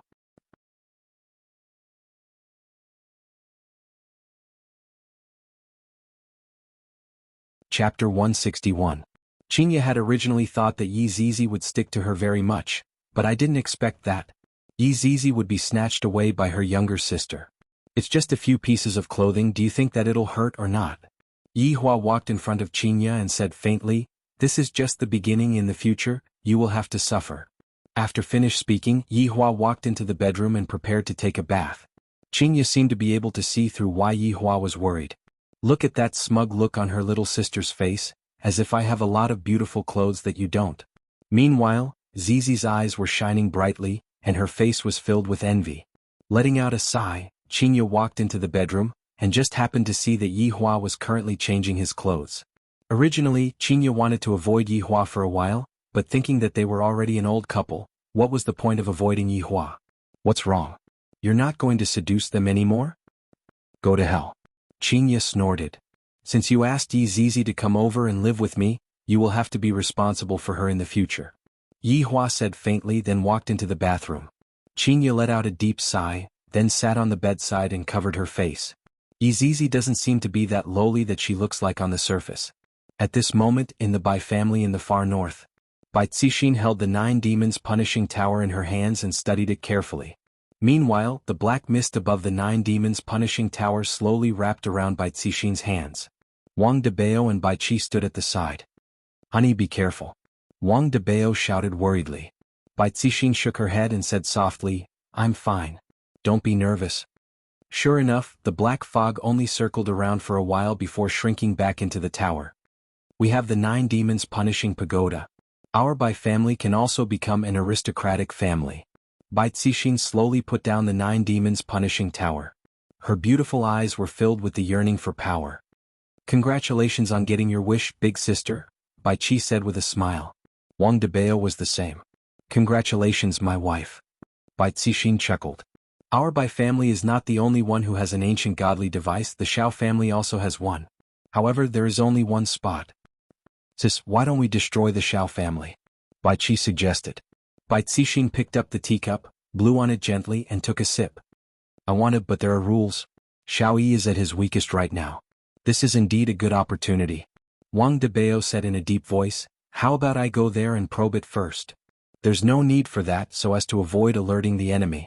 Seizing the ancient godly item and squeezing into the aristocratic families is only the first step, and our next step is not just the aristocratic families, but also the 3 big shots that restrict the aristocratic families. Speaking of the 3 tycoons, Wang Debao and Bai Qi's expressions became grave. In order to become an aristocratic family, the first thing they needed was an ancient godly item. Every 5 years there would be a selection. Originally, the Xiao family had already entered the ranks of aristocratic families, but unfortunately, another ancient godly item had appeared, causing them to have to fight for that slot. For the aristocratic families, the first reaction was that they were mysterious, but for the 3 giants above the aristocratic families, they were even more elusive. After all, no one from the 3 giants had ever appeared before. No one knew what they were capable of, where they were, or how strong they were. However, there was one thing that could be seen clearly, and that was that all of the aristocratic families were restricted by the 3 big shots. If not, they would have fought with each other a long time ago. Who didn't want to collect more ancient godly items? Thus, the 3 big shots declared that all aristocratic families could only possess one ancient godly item, and they were not allowed to participate in the worldly plundering. Those who violated this rule would be exterminated. From this point, it could be seen how big of a risk Tang Wushuang had taken to invite Yi Xiao over. Fortunately, Yi Xiao left in the end. Bai Cixin put down the teacup in her hand and said faintly, hubby, have you transferred all of your companies over? Once this matter is out of the south, you won't be able to go there anymore. Wife, don't worry, the headquarters in Gaohai City is just an empty shell. Wang Debao was a little smug. Bai Cixin praised, hubby, not bad, you even know how to prepare for a rainy day. Learning from my wife, I definitely have some experience. Then, hubby, what kind of experience did you conclude this time? Bai Cixin said with a gentle smile. Wang Debao was instantly stupefied. Even Bai Qi couldn't bear to look straight at him. Who asked you to act cool? Wang Debao coughed lightly and said gravely, this time, under the wise leadership of my wife, it wasn't easy for us to obtain a great victory. If it wasn't for my wife's intelligence, how could I, your husband, be able to succeed so easily? Bai Cixin covered her mouth and laughed lightly. To be able to receive such a high evaluation from my husband, I, your wife, am overwhelmed by the favor. It's what I should do, it's what I should do. Wang Debao laughed mischievously. He was looking forward to the reward very much. After withdrawing her smile, Bai Cixin asked seriously, hubby, tell me what happened last night in detail, don't leave out any details. All right. In the next hour, Wang Debao fully displayed his eloquence, turning himself into an undying hero, and obtained the most valuable treasure. Brother-in-law is truly amazing, to be able to deceive those few families. Bai Qi sighed. This brother-in-law of mine looks like a simpleton, but in actuality he is full of evil tricks. After hearing what Bai Qi said, Bai Cixin didn't say anything, and with a grave expression she stood up. You said that the black robe appeared at the start, and he even brought along Yun Sect's sect head, Sun Fang. And in the end he ran away for no reason? That's right, I am also puzzled. They suddenly appeared, and I thought that they were also after the ancient godly item, but who knew that they would run away? Wang Debao also didn't understand what was going on. Sun Fang's reputation had already spread far and wide a few days ago, and yet this black robe brought her out again. Making her furious? Making her hate? Could it be that the black robe wants to make her his own? Bai Cixin muttered. Big sister, you can even think of this. Bai Qi exclaimed. Wang Debao chose to remain silent, otherwise he would have to ask more questions later on. Bai Cixin continued, even though I've never seen that black robe before, I'm sure that a powerhouse like him wouldn't do something so despicable. Someone must have slandered him, and Black Robe took advantage of this to isolate Sun Fang. This is also why Black Robe suddenly appeared. He wanted everyone to slander Sun Fang, so that Sun Fang could see her situation clearly. After hearing what Bai Cixin said, Wang Debao's expression became grave and he let out a breath. That Black Robe is too terrifying, his thoughts are actually so meticulous. What happened to the little girl in the coffin in the end? Bai Cixin asked. Wang Debao shook his head. I don't know, at that time I took the 9 demons punishing tower and ran away. Who would have the time to care about a corpse? Who is that Songdi who suddenly appeared? Who knows, but he seems to be in contact with the people in the north. Wang Debao said. What about the people that you brought with you? Bai Cixin asked. I can't contact all of them. I heard that He Feng, Xu Jinhai and Man Kai didn't come back either. It's as if they disappeared from the world. Bai Cixin took a deep breath. Hubby Bai Qi, I feel that this matter isn't that simple. We have to be careful right now. The forces in the south will definitely not let what happened last night go. There is going to be a tough battle soon. Bai Qi, you go and make arrangements. Alright, big sister. After speaking, Bai Qi took the lead and left. What about me? Wang Debao asked with a smile. Bai Cixin slowly walked over and held onto her husband's hand, then said tenderly, Hubby has worked hard for an entire night outside. Of course I have to reward you. If K, the main show is coming. The two came to the bedroom and Bai Cixin took a charming look at Wang Debao. Hubby, this time I bought an enhanced version of popping candy, and it's even spicy. It should taste good if you pair it with iced water.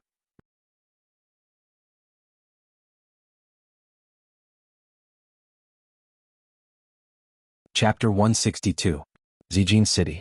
Within Tang family's manor, Tang Wushuang was currently sitting on the sofa while trembling with fear. Behind him were his 2 wives, Quan Anrong and Mu Jia. A middle-aged man was sitting on the sofa in the middle.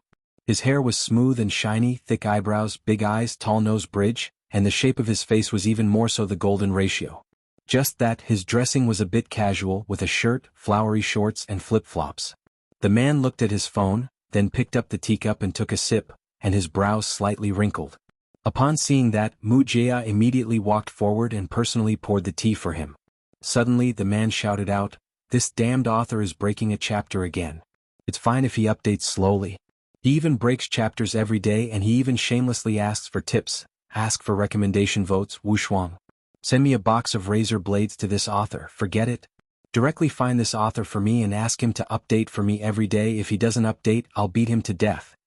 Tang Wushuang laughed dryly. Alright master, I'll do it immediately. The man's name was Gui Qingren.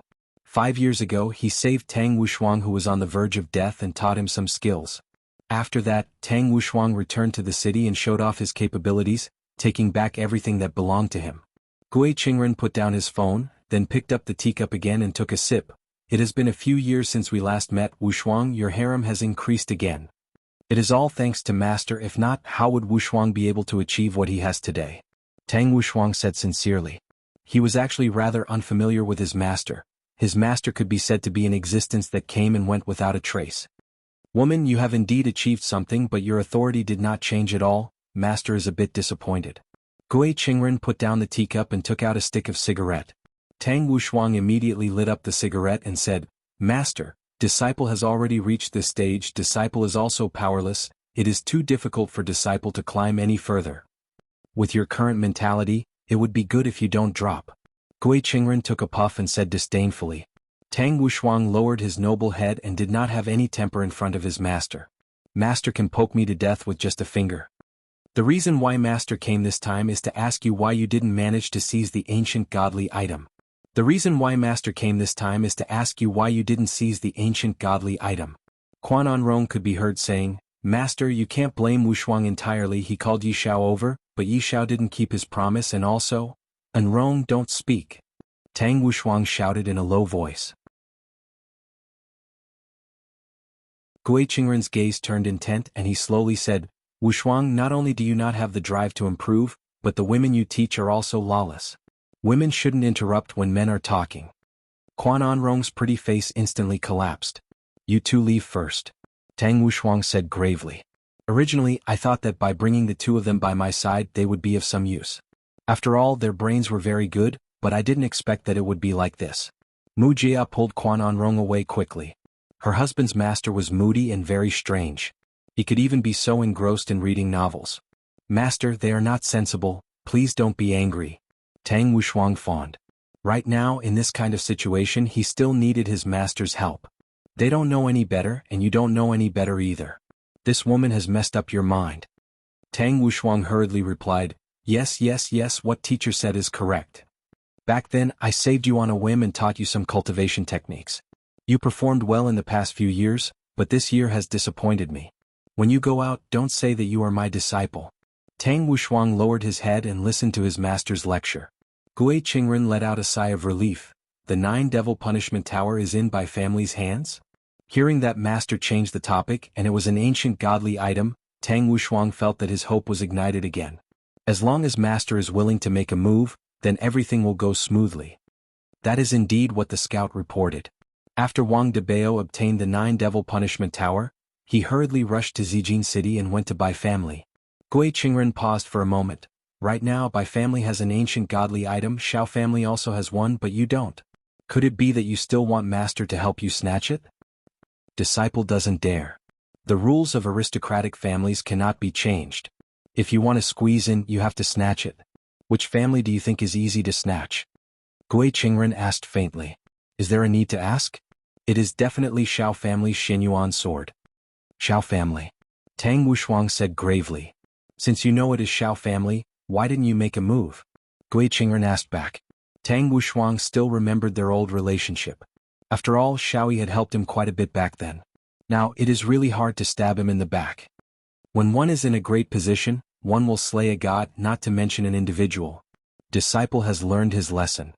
The living room instantly quietened down, and Tang Wuxia didn't even dare to breathe loudly. I heard that everyone died last night and all of them were sucked dry? Gui Qingren suddenly asked. And the news just spread out and the 3 major powers in the north also went missing. Gui Qingren said calmly, Seems like it was done by the person in the coffin. Master, you know about it? If I didn't guess wrongly, all of you fell into a trap. Gui Qingren laughed lightly, picked up the Snickers bar on the table, opened the packaging and slowly chewed on it. Tang Wuxia turned pale with fright, and he instantly understood something. Master, compared to this person? We are about the same. Tang Wuxia's heart sunk. Master actually has such a high evaluation of this person, unimaginable. That's right, what is going on with that black robe? Gui Qingren continued to ask. Tang Wuxia told him the cause of the matter, and Gui Qingren fell into contemplation after listening to it. After a long time, Gui Qingren said faintly, This black robe isn't a big deal, the important point is the person behind him. But right now, everyone in the circle is saying that the black robe is the boss. Gui Qingren's gaze turned cold. I should have really killed all of those women of yours. Did your brain get clamped by women until you became stupid? You can't even see through this kind of scheme. But, Wuxia, let Master ask you a question. When have you seen Master make a move before? Tang Wuxia swallowed his saliva. Indeed, I have never seen Master make a move before. Never. A truly powerful person would not even spare a glance for ants. In his eyes, ants are merely dust. Gui Qingren said in a deep voice as if he had met his match. Master is powerful like this. Tang Wuxia immediately bootlicked. As expected, it is useful. Gui Qingren leaned on the sofa and with a deep gaze he said faintly, Master has a feeling that the dispute between the north and the south was planned by this bar. Wuxia, investigate this bar properly. Disciple understands, Master, then who exactly is the boss of this bar? Gui Qingren let out a heavy sigh. If it isn't that boss, then it is that security guard. One of them is the mastermind behind the scenes. Alright, Master's going to rest now. Master, do you want Disciple to make arrangements for you? It is better for you to keep those useless women for yourself. Don't forget to help Master tie up that author. If he doesn't write, I will break his legs.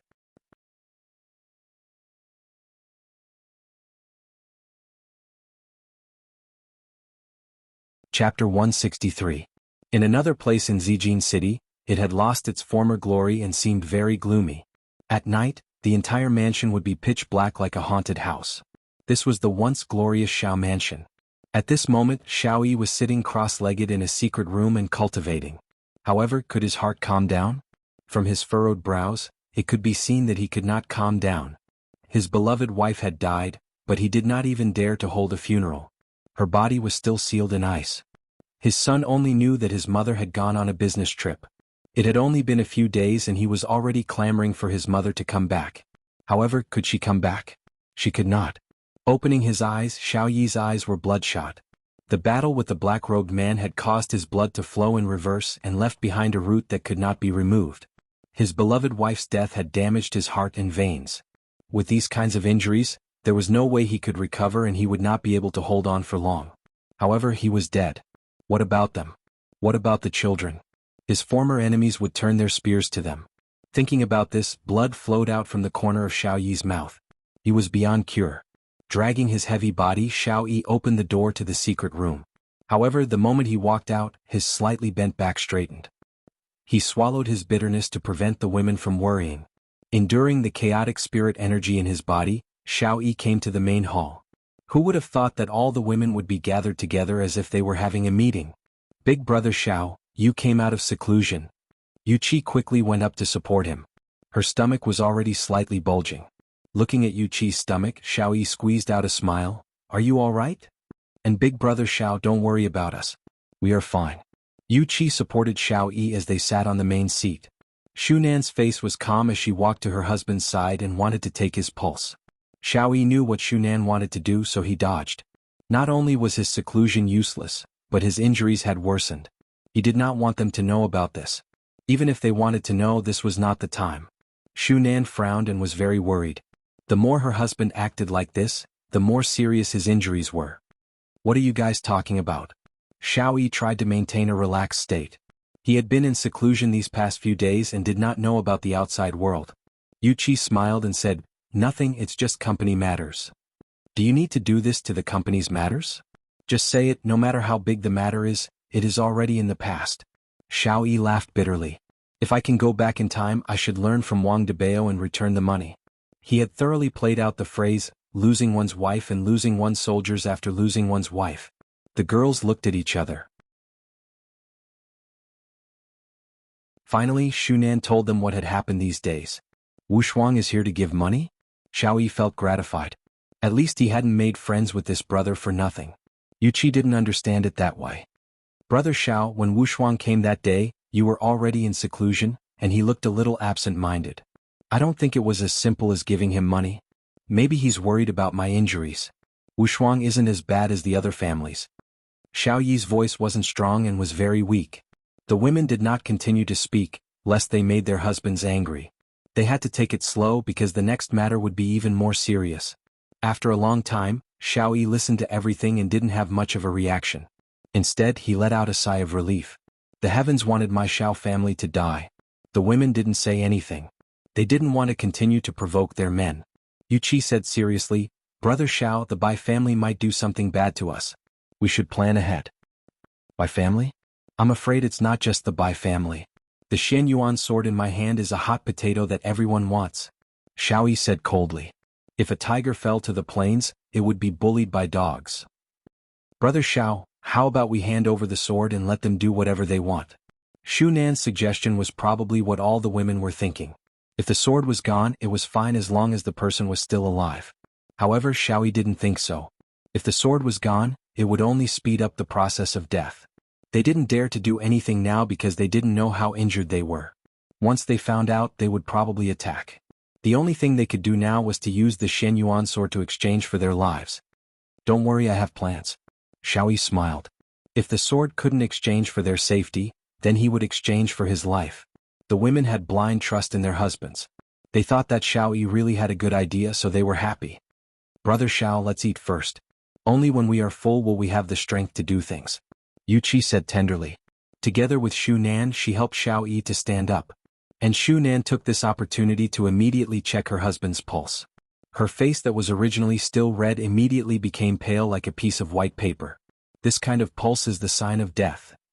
That's why the words I said just now were all lies. Brother Xiao is going to die. Xiao Yi took a look at Shu Nan. His meaning was very clear, he was telling her not to speak carelessly. The happy atmosphere on the dining table was no longer like it was in the past. Meanwhile, everyone in the bar started eating. Crayfish feast. Qingye was immediately stupefied. This is revenge for me for not serving him well during those few days. Not only is he a jealous king, he is also a miser. Wow, crayfish, Zizi loves it the most. Yi Zizi immediately wore her gloves. Yi Hua coughed lightly and hinted to Qingye. Qingye bit onto her lips and helplessly wore her gloves to peel the crayfish. After dipping the crayfish meat into the gravy, she placed it into her husband's bowl. Yi Hua was very satisfied. This crayfish meat is becoming more and more fragrant. Qing Yutong looked at the two of them. Just going out for a trip and they have already reconciled, this is really fast. Looking at big sister's expression, needless to say, brother-in-law definitely won. Brother-in-law, eat the crayfish. How could Qing Yutong let go of this time to flatter Yi Hua? If I want to have meat to eat, I have to flatter brother-in-law. Big brother, here, Zizi will peel the crayfish for you. Yi Zizi and Qing Yutong's mentality was not much different from each other. As for Yi Hua, he couldn't care so much about it. This is the treatment that a supreme overlord should enjoy, comfortable. Yi Zizi, go to school half a month later and study. Yi Hua said faintly while eating the crayfish meat and drinking the ice Sprite. You are letting an old monster go to school, aren't you afraid that she will eat all of the teachers in the school? As expected, upon hearing about going to school, Yi Zizi collapsed. Big brother, I don't want to go to school, I want to eat chicken. Yi Hua and Qing Ye's gaze immediately looked towards Qing Yutong, while Qing Yutong pretended not to hear anything and continued peeling the crayfish. Big sister, eat the crayfish, brother-in-law, eat the crayfish. Qing Yutong. How can you lead a child astray? Qing Ye criticized harshly.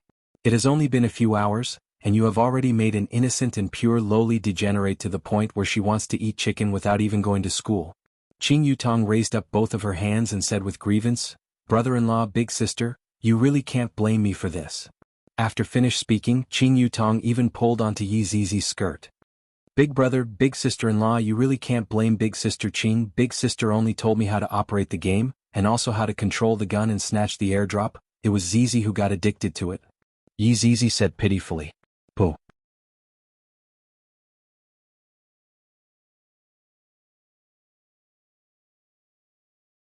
Chapter 164. Qing Ye glared angrily at her little sister and shouted out, Qing Yutong, it's fine if you degenerate yourself, but Zizi is still a child, and you are already bringing her to play games at such a young age? Are you going to bring her to the disco too?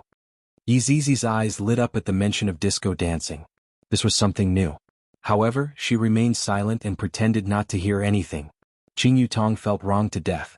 This little troublemaker tricking me? And you are still pretending to be more pitiful than me? Sister, don't be angry. Eat some prawns to calm down. I have no appetite. Qing Ye said angrily. Thinking about how after my child was born, I was led astray by this aunt of mine, I felt that my head was a bit giddy. Yi Hua, why don't you reprimand her? Qing Ye was not happy with herself scolding Qing Ye, and she even wanted to pull Yi Hua along to scold Qing Ye's little sister. Yi Hua knew Yi Zizi very well and he said, I've already said it before, you will be responsible for yourself. Qing Yutong became happy. I didn't expect that brother-in-law would stand on my side this time. I am so happy. Yi Zizi, there's no room for discussion about the study. Yi Hua said faintly. The main thing was that he wanted to throw Yi Zizi into the school and properly get along with humans. Yi Hua wanted Yi Zizi to not always think about sucking on humans, and Yi Hua wanted Yi Zizi to know how to control herself. Just look at Wei Chong, he is able to control himself so well that he is even able to think. Seeing that his honor's attitude was so unyielding, Yi Zizi could only seek help from Qing Ye. Sister-in-law, Zizi, are you listening to sister-in-law? Qing Ye asked with a smile on her face. Yi Zizi nodded vigorously. She felt that there was hope. Then listen to your eldest cousin. Yi Zizi was speechless. Even if he pretended to be pitiful, he wouldn't be able to escape his fate of going to school. The thought of sitting with a group of human children made him want to eat them all up. Zizi, studying is pretty good, if you don't study you won't even be able to find a job in the future. Qing Yutong patted onto Yi Zizi's head and began to add insult to injury. Yi Zizi pouted her small mouth, then began to peel the prawn pitifully. At that time I will make a big fuss. Yi Zizi, don't think about useless things. Yi Hua still didn't know what Yi Zizi was thinking about and gave a warning. The family meeting ended here, and Qing Yutong and Yi Zizi breathed out a sigh of relief. They felt like when they were young they had failed their exams, and were being lectured by their parents. Qingya, didn't you say that you are going to take wedding photos? Hurry up and decide, in case you say that it doesn't look good when you pat me when I have a big stomach. Picking up the prawn meat that Qingya peeled, Yi Hua asked. Qingya pondered for a bit, then said, let's go to Sanya, the scenery there is pretty good. Furthermore, this time we have only played for a day, so we will be able to play more if we go to Sanya. Why are we going so far away? Yi Hua asked while wrinkling his brows. There is a seascape over there. Long and city is located inland and there is only a river there. This time we can also bring Yutong and Zizi along with us. Qingya felt that this method was feasible. Qing Yutong didn't want to go out and was planning to be a female otaku. Big sister, I am someone who wants to become a female streamer to earn money. Zizi also wants to eat chicken. No, you two have to go. One is the bridesmaid and the other is the bridesmaid. It's decided. We'll set off tomorrow. The three of them exclaimed at the same time, tomorrow. That's right, I will treat you all to a vacation, and I will pay for all of the expenses. Qingya was very forthright. Since Yi Hua agreed to it yesterday, he followed Qingya's wishes. Meanwhile, Qing Yutong and Yi Zizi let out a heavy sigh. How good is it to stay at home? There is air conditioning, takeaway and games, why do we have to go out and suffer? After eating crayfish, Qingya joined the chicken dinner party. Yi Hua really didn't want to say anything. How did you teach them a lesson in the first place and now you are in cahoots with them? Where is your moral integrity? Because little Ali was online again. Yi Hua, who was bored, walked downstairs to see if the business had improved or not. However, when he went downstairs to take a look, other than his own attendants and security guards, there was no one else. How is this possible? Yi Hua waved his hand towards Wei Chang. Boss, what's the matter? Where is everyone? Yi Hua asked gravely. Wei Chang shook his head. I don't know either. A few months ago this place was filled with people, and as long as I walked downstairs, all kinds of screams would be heard. But now, sighing, Yi Hua said, I am going out for a few days tomorrow. When I come back I want to see this place filled with people. If not, I will deduct your salary. Boss, I still want to ask you for a raise in salary. Wei Chang said embarrassedly. So it turns out that finding a girlfriend costs so much and now I even have to pay more for gas. Yi Hua glared at Wei Chang. You still want to ask for a raise in salary? I am going to starve to death. Boss, there is a strong smell of stir-fried crayfish coming from your body. You still dare to talk back to me now? Subordinate doesn't dare. Wei Chang said hurriedly. Didn't I see that Zizi has returned? I am happy in my heart, so I am just being mischievous for a bit. How is the matter that I asked you to investigate? Yi Hua took out a cigarette and sat on the booth seat at the side. Wei Chang was slightly startled. I seem to have forgotten about it. I am still investigating. If there is really no other way, you can go and add fuel to the fire. The goal is to make them fight, the more miserable the better. Yes. After finished speaking, Yi Hua stood up and walked towards the outside. Boss, where are you going? Going outside to get some fresh air. Wei Chang replied. His Honor even learned how to take a walk after a meal. Seems like it won't be long before he goes to square dance. Thinking about it was just thinking about it. Right now, he still had to quickly contact Death Mage. Ichin took out his phone and gave Death Mage a call. After thinking for a bit, he hung up the phone. Death Mage. Death Mage, who was currently playing the game, went into a daze and hurriedly replied, Master. His Honor has ordered you to become a spy and investigate the movements of both the North and South. Wei Chang felt that this was exactly what His Honor meant. After all, only a spy would be able to gather a large amount of information, and this was how all spy dramas played out. Spy. Death Mage felt that he shouldn't be called Death Mage anymore, because the quest was no longer related to death. That's right, report to me every day. Your subordinate will obey your orders. After cutting off the connection, Death Mage let out a deep sigh. The missions that His Honor gave me are getting more and more difficult. How am I going to play games in the future? Biu. The sound of a max-leveled cannon rang out beside him. Sun Fong was also fishing with her phone in her hand. That serious look on her face made it seem like she was taking revenge. That's right, she was taking revenge. Since she couldn't beat him, she would use what he was best at to defeat him. But this fishing is too much of a scam. I don't even have money anymore, and even eating 3 meals a day is a problem for me. I might as well just return the house and get back the deposit. It is impossible for me to stay on the overpass, but going to the park is a pretty good choice. In any case, if I don't kill him in this lifetime, I swear that I am not a human. Death Mage immediately typed, then used his bone finger and tapped onto Sun Fang's shoulder. I have a way to earn money, do you want to do it? After looking at Death Mage's finger, Sun Fang's brows tightly wrinkled. Death Mage is definitely not doing anything good, but even if I don't have money, I can't defeat him. After thinking for a long time. I'll do it. GGG.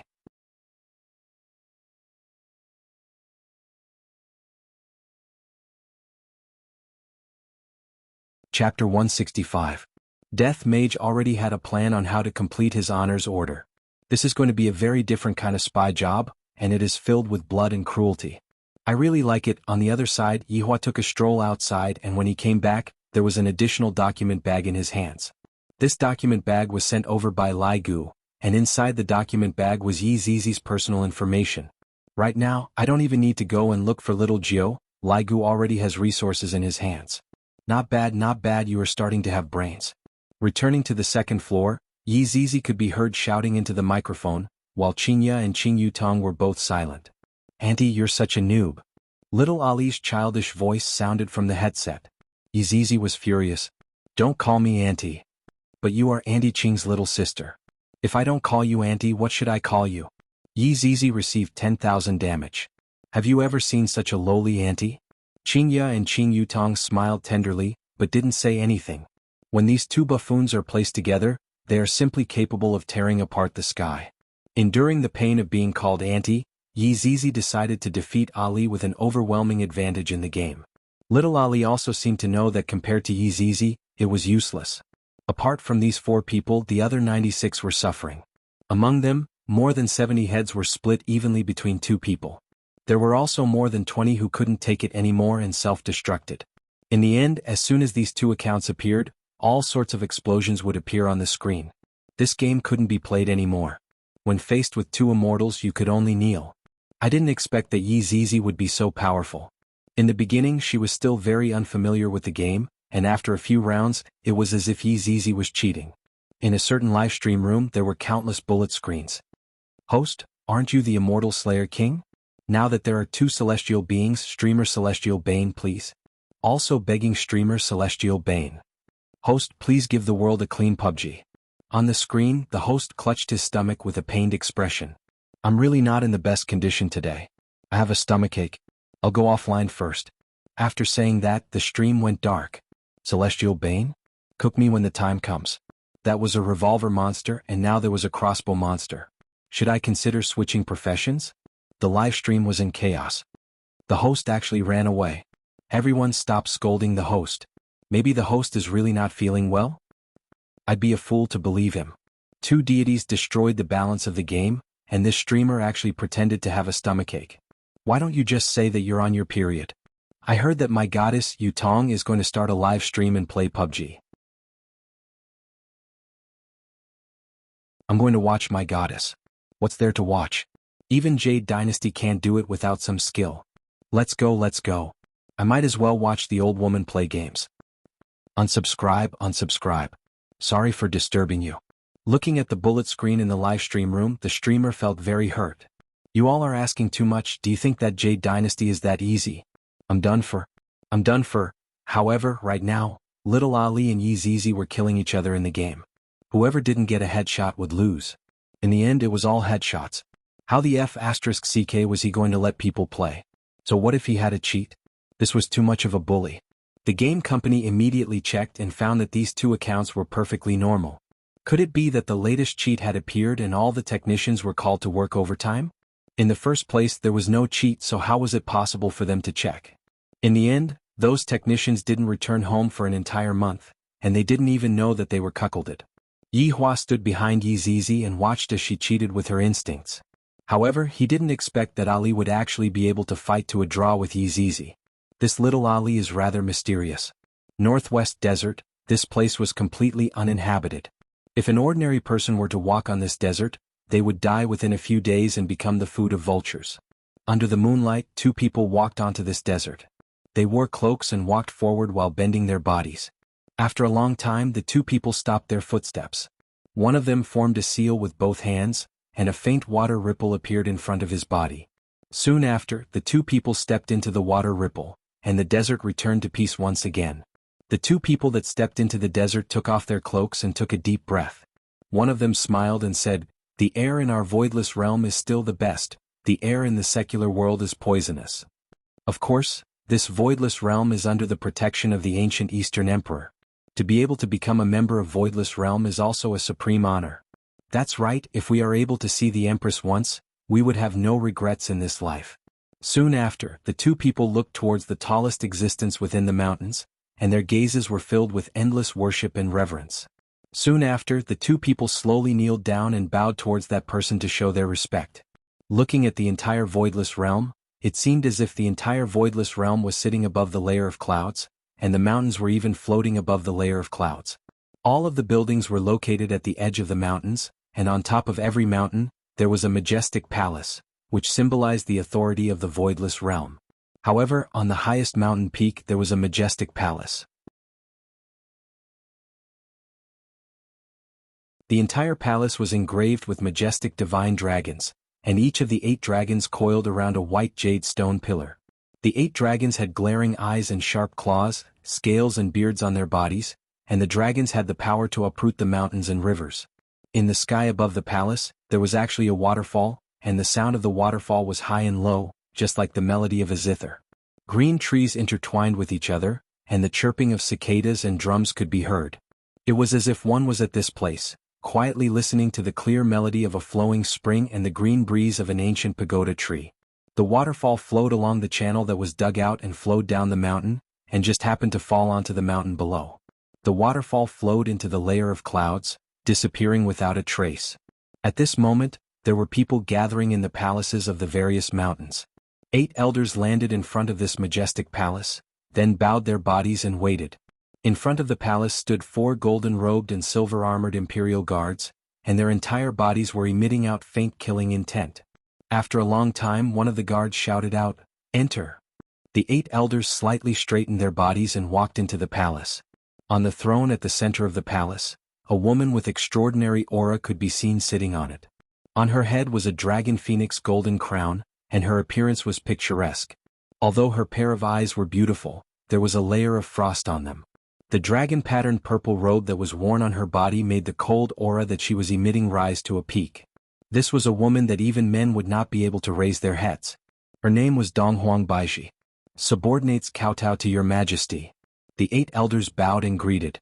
Donghuang Baiji, who was sitting on the throne, had a calm expression on her face, and not a single ripple could be seen on her face. Donghuang Baiji slowly raised her hand. The 8 elders stood up and stood on both sides of the palace. "Yunda, what is the matter that requires us to discuss in the middle of the night?" Donghuang Baiji asked faintly. A relatively short and small elder stood out, then cupped his hands and said, "Your Majesty, a demon has appeared in the secular world. That 9 demons punishing tower cannot be considered to be a demon." Donghuang Baiji said faintly, seemingly not placing the matter in her eyes at all.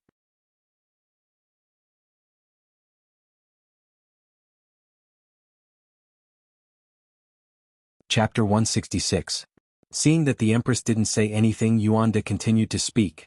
The disciples who just returned from the secular world reported that over 10,000 people had died in the fight for the ancient godly item this time, and there were still 1,000 people who went missing. Those several 10,000 people had all been sucked into dried corpses, and this must have been done by the coffin person. Donghuang Baiji took a faint glance at Yuanda, then said slowly, "So what?" Yuanda was shocked and quickly lowered his head. Not to mention that aristocratic families will be able to deal with this matter. This matter happened in the south, and it is not under our jurisdiction. If you have anything to say, just say it directly, don't beat around the bush. Donghuang Baiji said coldly. She is already so old and cunning, could it be that she still doesn't know how to deal with this matter? It was necessary to make such a big fuss. The 8 subordinates lowered their heads and looked at each other, as if they had already discussed this beforehand. All of them knelt on the ground and said in unison, We hope that your majesty will think for the sake of the Donghuang bloodline and give birth to a boy as soon as possible to inherit the Donghuang's inheritance. Donghuang Baiji did not get angry. Instead she laughed. I presume that the two of you have already found a husband for this empress. Donghuang Baiji laughed lightly. However, her eyes were emitting out fierce hostility. Among the 8 people, a slightly plump old man walked out. His name was Xing Han, and the beard on his chin was about to fall to the ground. He could even be used as a broom. Your Majesty, the inheritance of the bloodline is the law of the heavens, not to mention the bloodline of the Eastern Emperor. The bloodline of Nuwa is nowhere to be found, and the ancient bloodline is even rarer. Although the other 2 families are not worthy of the surname Eastern Emperor, as long as your Majesty gives birth to a male child and inherits the inheritance of the Eastern Emperor, the Eastern Emperor clan will once again achieve glory. As he spoke, Xing Han knelt down again. When the others saw Xing Han kneeling down, they also knelt down. Donghuang Baiji, who was sitting on the throne, did not say anything. Xing Han continued, the aristocratic families in the north are controlled by us, Donghuang, while the aristocratic families in the south are controlled by the Ji family. Although the Ying family lives in the south, they don't care about worldly affairs. I feel that the Ying family is the best choice. After a short pause, Xing Han continued, the second son of the Ying family, Ying Kongshi, is talented and virtuous. He's also quite handsome. He's the best candidate for the Empress's husband. Are you done? Donghuang Baiji asked faintly. Empress. All of you can leave. Donghuang Baiji waved her hand and stood up. Yuanda immediately rushed out. This subordinate has something to report. It's about Long and City's Qing Bar. Donghuang Baiji's body trembled, and in an instant, all sorts of emotions appeared on her face. The 8 subordinates of Donghuang Baiji had their heads lowered in hesitation, and they did not notice the complicated changes that were happening to Donghuang Baiji. A small leisure bar is of no importance to me. Donghuang Baiji placed her hands behind her back and prepared to leave. Yuanda hurriedly shouted out, Your Majesty, the conflict between the north and the south this time was caused by this leisure bar's owner. His name is Yi Hua. So he is called Yi Hua. This cruel man was called Yi Hua. Because his back was turned, the 8 subordinates couldn't see his angry and ferocious face. However, everyone else was looking at Yuanda. Why did he bring such a small matter up? Yuanda ignored him and continued, This man has a wife. Her name is Qinya and she is pregnant. Every single word that Yuanda said was like a sharp blade, stabbing into the weakest part of Donghuang Baiji's heart. He had a wife. With child. Then what does that make me? Donghuang Baiji's memories instantly returned to 3 years ago. The situation on that day was more or less the same as today, just that, back then her father was sitting on the throne, and on the second day she ran away from the throne, and on the second day she met with the owner of the leisure bar. She, who was in an extremely bad mood, was convinced by the owner of the leisure bar and ended up having sex with the owner of the bar. But when he heard that it was his first time, he felt a little better. He even said that he wouldn't touch the same woman twice and told him not to look for him. At that time he laughed. Did he really think he was a god? He was the most narcissistic person he had ever met. After playing around in the secular world for half a month, Yi Hua returned to Voidless Realm. Yi Hua didn't expect that her father would fall sick, and at that time she was rather worried. However, the sage doctor who was taking a look at her father's illness was actually able to tell that she was pregnant. How is this possible? However, after the diagnosis she was dumbfounded. She was really pregnant. She didn't even need to think to know whose child it was. At that time, her father flew into a rage and his illness worsened. Everyone advised her to abort the child. This was a disgrace to the Donghuang bloodline. However, he could not bear to do so. This was a life. After resisting for a month, she couldn't take it anymore, and running away was the only choice she had. But where could she run to? At that time, there was only one place that appeared in her mind, and that was Leisure Bar. When she was at that time, she was still thinking about some beautiful things. Although it was an accident, she was able to get to know the other half of her life. However, she never expected that she would wait day after day. Every night, she would see Leisure Bar closing its doors. She would even raise her head to look at the room on the second floor where the lights were still on. Why is it that when you are just a few meters away from me, you aren't willing to come down and take a look at me? Disappointment after disappointment caused her heart to become disheartened. After half a month, when she returned, her father had already left. That day was the darkest day of her life. It was as if she felt that the entire world was abandoning her, and she even thought of committing suicide to end her life. However, when she thought about her child, she endured it. Her child looked a lot like him. Every time she saw her daughter, she would think of that heartless man. What was laughable was that, right now, he had married a woman and was even pregnant. To only touch the same woman once, how laughable was that? To think that I actually believed it. Why were you so heartless when I was pregnant, but you were able to marry this woman? Yuan Da. Dong Huang Baiji called out faintly, just that, her tone was so oppressive that it made people tremble in fear. Subordinate is here. Regarding the matter of going to Ying family to propose marriage, I'll leave it to you. I'll marry her. After finished speaking, Dong Huang Baiji left with her hands behind her back. The 7 people in the palace still hadn't reacted to what just happened, and only Yuan Da let out a sigh of relief. It's finally settled. Hey, what's going on? Why did Her Majesty suddenly agree to it? Xing Han walked over and asked curiously. Yuan Da laughed lightly. Her Majesty has been thinking about a person. As long as that person is removed from her mind, there wouldn't be anything for her to think about anymore. The 7 people went into a daze and began to admire Yuan Da. They didn't expect that Yuan Da would be able to find out about what happened back then. Everyone keep this matter a secret. It concerns the reputation of the Dong Huang family. Yuan Da said with a smile, then left the palace with everyone else. Dong Huang Baiji didn't return to her room. She sat in the garden and stared blankly at the stars in the sky. Her pair of delicate hands were clenched so tightly that her nails had pierced into her palms, causing her palms to be devoid of blood. After a long while, Dong Huang Baiji walked towards her daughter's room. Before she even got close to her daughter's room, she could hear the sound of someone tapping on a keyboard. Dong Huang Baiji's expression immediately became cold as she fiercely pushed open the door and entered the room. Dong Huang Li, who was currently playing a game, was startled. She hurriedly turned off her computer, then lowered her head and stood obediently at the side. Kneel down. Dong Huang Li took down her keyboard, then with a plop sound, knelt down onto the keyboard. I feel that my mother is acting rather abnormally today. I have to be a bit more careful. Dong Huang Baiji walked towards the front of the computer and stretched out her palm. Noiselessly, the monitor and the computer turned into dust and floated out of the window. Dong Huang Li looked at the screen stupidly. This is the only thing that I have that can come into contact with the outside world, and my mother destroyed it.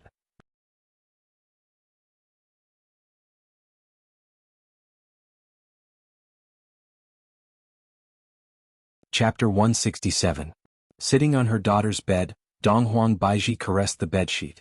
Looking at her daughter who was crying softly, Dong Huang Baiji's eyes couldn't help but turn red. Your heartless father is a liar.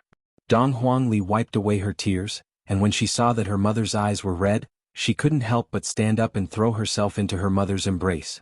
Mother, don't cry. Ali won't play games anymore in the future. I promise that I will study diligently every day and learn martial techniques. Dong Huang Li hugged onto her mother's waist and made a vow with her childish voice. Dong Huang Baiji lightly hugged onto her daughter. Dong Huang Baiji is the closest person to me, however, the person she hated the most was Yi Hua. The funny thing was that he was still waiting, but this was the result. Yi Hua. Since you are heartless, then don't blame me for being heartless. Second floor of Leisure Bar. Ali got disconnected. Qing Yutong cried out in surprise. Yi Zizi was overjoyed and said happily, little brat finally disconnected. Wait for me to execute her and lick her. Zizi, wait a moment. Perhaps, Ali will come online soon. Qingya hurriedly said. Qing Yutong rubbed onto her chin and speculated, I feel that Ali's mother has appeared, and Ali might be kneeling on the keyboard right now. Her mother is really something, how could she bear to let a child kneel on the keyboard? Qingya sighed. If it was her own child, she would definitely not bear to let her child kneel on the keyboard. Yi Hua stood up and said faintly, Qingya, it is getting late, time to sleep. Oh. Qingya dragged out her last syllable and unwillingly followed behind Yi Hua. After the two of them left, Qing Yutong and Yi Zizi looked at each other.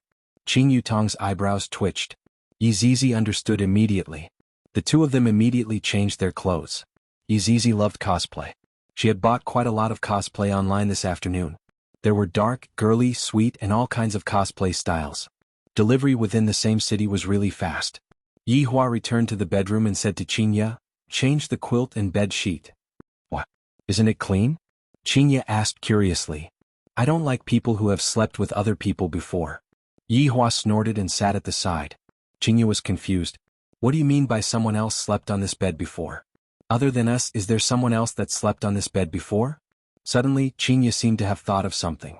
Isn't it just a doll? I'm really impressed. Hurry up. Alright, I'll change. Chinya said petulantly. After changing into a new blanket and bed sheet, Chinya let out a sigh of relief. Great sir, are you satisfied now? Yihua took a look. Other than me, if you put anything else on the bed in the future, see if I don't beat you up. BZZ, I'm going to take a bath.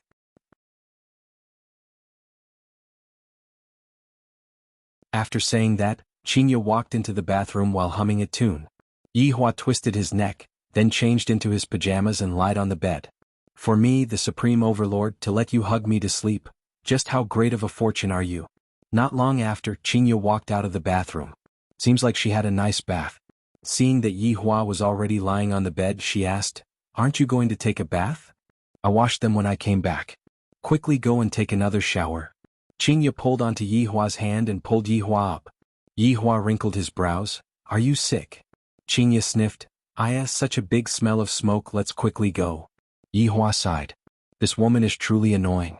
5 minutes later, Yihua walked out of the bathroom, and Chinya, who was on the bed who was currently booking a plane ticket, went into a daze. So fast. Yihua did not say anything. After lying on the bed, he hugged onto Chinya. Chinya's face turned red. Recently, this fellow is becoming more and more shameless. In the past, I wished that I could stay far away from him, but now, I wish that I could stick onto him 24 hours a day. However, lying in Yihua's embrace felt really comfortable and gave me a sense of security. It was as if even if the sky were to collapse, Yihua would be there to hold it up, and furthermore, it was the kind that would be extremely easy. This blanket is too short, Yihua said gravely. Chinya, who was in his embrace, was startled. This fellow actually knows how to speak sweet words. Did the sun rise from the west today? Annoying, Chinya bashfully punched onto Yihua. We are already an old couple, yet you are still so flirtatious, big baddie. Yihua did not know what this woman was doing and continued, This blanket is too short. I know, I will still be together with you in my next life. Yihua was stupefied by this woman's IQ. What I am saying is that this blanket is too short. Blanket. In order to emphasize, Yihua's exposed legs even trembled a little. Chinya seemed as if she had eaten a fly, and the corner of her mouth twitched slightly. I thought that Yihua was saying that this lifetime is too short, but I didn't expect that he was talking about a blanket. Yihua slowly lifted up Chinya's blushing face and said faintly, You are very greedy to actually want my next life. Go and die, who wants your next life? Chinya directly buried herself in Yihua's arms. This is too embarrassing. Yihua laughed lightly and held onto his head of hair. The days are gradually not that boring anymore. Not knowing how much time had passed, Chinya suddenly asked, Are you asleep? Yihua responded, I am so excited that I can't sleep. Upon thinking that they were going to take wedding photos soon, Chinya started fantasizing about what would look good on her, what would look good on Yihua. Yihua hugged onto Chinya's shoulders and said faintly, You will naturally be able to sleep when your heart is calm. Yihua, let me count the sheep. Childish. Come on, I want to sleep. Chinya continued, Let me start. 1 sheep. Chinya said with her eyes closed. 2 sheep. Yihua said helplessly. 3 sheep. 4 sheep. Beautiful sheep. Lazy. Lamb. Chinya mumbled. Roasted lamb. Yihua wrinkled his brows. Lamb hot pot. Spicy lamb hot pot. Speaking until here, the two immediately opened their eyes. Chinya pouted her mouth and rubbed onto her stomach. Hubby, I am hungry. I am a little hungry too. Yihua was originally not hungry, but as he spoke, he started to feel hungry. What is more important than eating? The two put on their pajamas and directly went out. However, right when they opened the door, they saw the 2 thieves. What are you two doing? Yihua shouted out. Qing Yutong and Yi Zizi could be seen bending their bodies and walking with small steps. This is not the main point is their dressing? Chewing? Chinya asked curiously, What are the 2 of you dressing up like this for in the middle of the night? To scare people? Qing Yutong immediately reacted and said, Zizi said that she didn't eat her fill at night, so I brought her out to eat supper. Just nice, we're going out too, let's go together. Chinya shook her head helplessly. Qing Yutong and Yi Zizi immediately collapsed. They originally wanted to go out to dance disco, but in the end, before they even reached the staircase, they bumped into Yi Hua, who was going out. How can we be so unlucky? It was still that King Song Mansion's hot pot restaurant. The main point was that it was only a few steps away.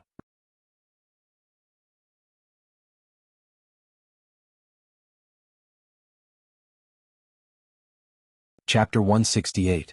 Even though it was late at night, at least half of the customers in the King Song Residence's hot pot restaurant were still seated. From the looks of it, most of them were unable to sleep and were here to eat supper. There were even a few who came out in their pajamas.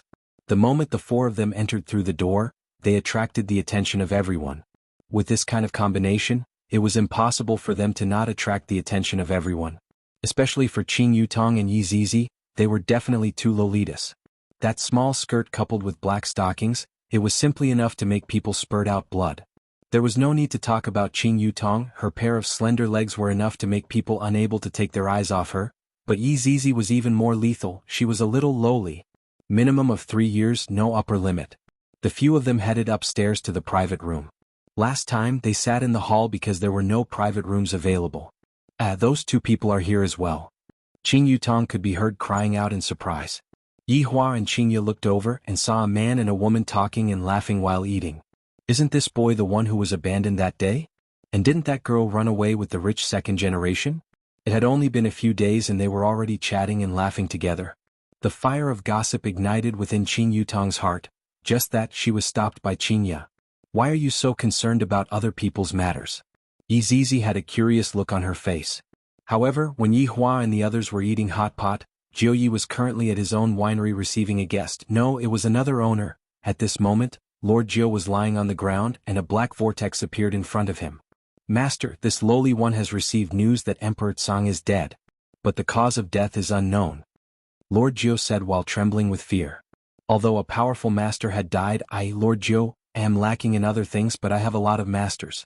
A deep voice came from the black vortex. So what if he's dead?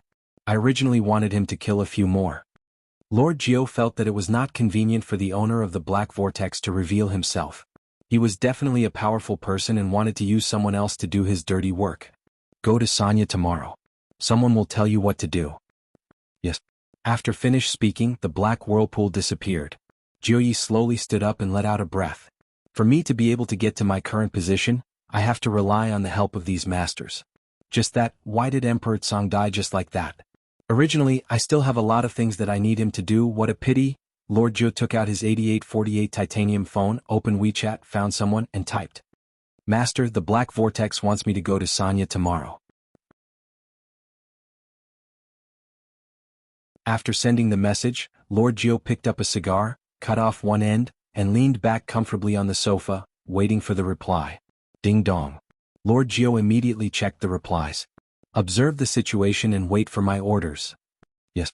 Lord Jiu laughed. Why were these big shots killing each other for no reason? Luckily Lord Jiu had a good brain. But what was going to happen to Sanya? He was really curious. In a park in Long'an City, it was pitch black here. However, there were two shadows sitting on a bench, flickering with a faint light. One could even hear them if one walked closer. Biu. They were the duo who had refunded their rent and came out to sleep in the park. They were probably the bitter duo. Death Mage and Sun Fang were holding onto their phones, and beside them was a power bank. Death Mage and Sun Fang were using all their strength to press on the screen, especially Sun Fang. It was as if she had a grudge against the screen. Suddenly, Death Mage's phone's battery was low. Death Mage picked up the battery pack and took a look at it. He immediately sent a WeChat message to Sun Fang. Looking at the WeChat message that Death Mage had sent over, Sun Fang sneered. You want to have a power bank? Go and die. You tricked me out and said you have a solution? Is this the solution? Sleep in the park. This scoundrel is just cheating me of my rent. Reply. Return the money. Death Mage immediately typed a reply. If you don't give me the power bank, how am I going to fish? If I don't fish, how am I going to return the money to you? It seemed to be quite reasonable, but Sun Fang wouldn't fall for it. She protected the power bank within her bosom. Return the money, return my life, return my innocence. Death Mage replied, don't force me to make a move. Sun Fang wasn't afraid at all. Come and try. Death Mage could be seen placing his precious phone and power bank at the side, then directly pressed Sun Fang down on the bench. The scene was a bit erotic. You damned skeleton, let go of me, scoundrel. My entire body is hard. Sun Fang pressed onto Death Mage's sternum with both of her hands and pushed with all her might. However, how could this little bit of strength be Death Mage's opponent? GGG. Imperial translation, are you giving or not? Although Sun Fang didn't know what Death Mage was saying, she seemed to be able to feel it. Not giving, get lost. Death Mage could be seen grabbing towards the power bank, but his position seemed to be a bit off. The two seemed to have been paused. Death Mage felt that his hand was a bit soft and he tried again. Sun Fang opened her beautiful eyes wide. My chest is actually being attacked by a skeleton. Shameless skeleton, I am going to kill you today. Sun Fang could be seen taking the initiative and pressing Death Mage down, and Death Mage reacted quickly and pressed his bone hand onto her chest. Sun Fang looked at the bone hand on her chest blankly, and her expression was terrifyingly gloomy. Diske. On a moonless night, to actually forcefully snatch a man, a demoness. Today I, Do Fushi, will uphold justice on behalf of the heavens and save this innocent man. A young man who wore a yellow Taoist robe could be seen suddenly appearing. On his back was a peachwood sword and on his hand was a talisman. Follow the law. Do Fushi threw out the yellow talisman, and it just so happened to be stuck onto Sun Fang's forehead. Right now, Sun Fang received 100,000 points of violence. Are you fucking blind? It just so happens that I don't have a place to vent my anger. Consider yourself unlucky. Sun Fang tore off the talisman on her forehead, and Do Fushi turned pale with fright. Demoness. You still have some skills, watch how I am going to subdue you today. Subdue your sister. Sun Fang shot out explosively, and her body turned into a faint afterimage. Death Mage who sat up picked up Sun Fang's power bank and plugged it into his phone. Biu. Do Fushi didn't expect that this malicious spirit would be so powerful. To actually not be afraid of any talismans, and to even be able to catch the peachwood sword with her bare hands. In any case, I have the ghost catching system, so how can I be beaten up by a malicious spirit? Plop. Big sister ghost, spare me? Sun Fang was currently in a berserk state and everyone misunderstood that I had an affair with the skeleton. Even the Taoist priest thought that I was violating the skeleton. How can I not be angry? I'm going to fucking kill you. The resentment in Sun Fang's heart was indeed not light. If not, why would Do Fushi treat Sun Fang as a ghost? Do Fushi looked at Sun Fang who was incomparably sinister. I'm finished? It wasn't easy for me to obtain the system, and in less than a year, I'm going to die before I even have the chance to show off. However, after waiting for a long time, there was still no pain coming. Could it be that this is death? Let go of me, I'm going to kill this Taoist priest who is full of nonsense. Death Mage could be seen holding onto Sun Fang's waist with one hand, while Sun Fang was baring her fangs and brandishing her claws at Do Fushi. Do Fushi slowly raised his head. At this moment, the moonlight just happened to shine onto Death Mage's face, and Do Fushi's eyeballs were about to pop out.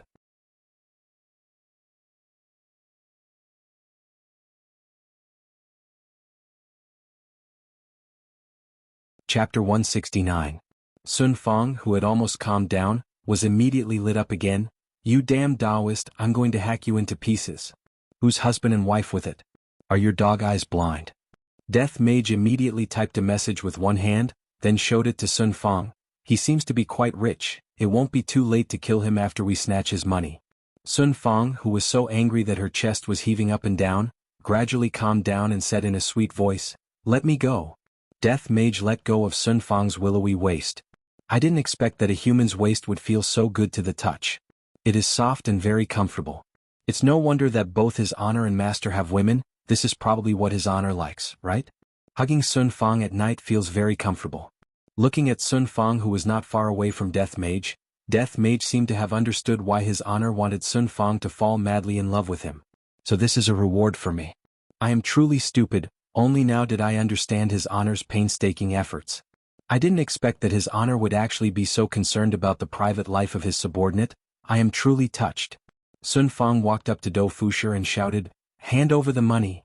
Do Fushi thought that he was going to die, but he didn't expect that the evil ghost couple only wanted money. Sister Ghost, this is all I have. Do Fushi took out his empty wallet. There was only about 20 yuan in it. He was even poorer than her. Sun Fang kicked him. It seemed like she was very angry. Don't think that I don't know. Who still carries cash these days? WeChat transfer. Sun Fang shouted. *CK me. Now evil ghosts are in sync with the times. They're even using WeChat to commit robbery. He had underestimated this vengeful ghost's cultivation. Bastard! Hurry up and come over here. Sun Fang shouted towards Death Mage.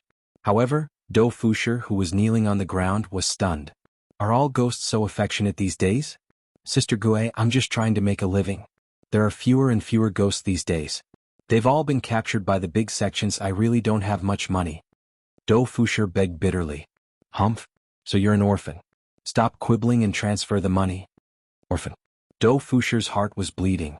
After adding him on WeChat, Sun Fang shouted, transfer 10,000 first. Now, even ghosts know that WeChat can only transfer 10,000 yuan a day. Death Mage happily accepted the 10,000 credits, then typed a few words, kill it. Sun Fang raised her hand. Big Sister Ghost, I can still transfer 10,000 tomorrow. Do Fusher immediately shouted. Who cared if it was useful or not? Staying alive was more important. Death Mage was overjoyed. However, Sun Fang didn't care so much. Only death could calm her heart. It was a money tree that could drop money every day. It would be a pity if it died. Death Mage hugged onto Sun Fang, who had gone berserk once again.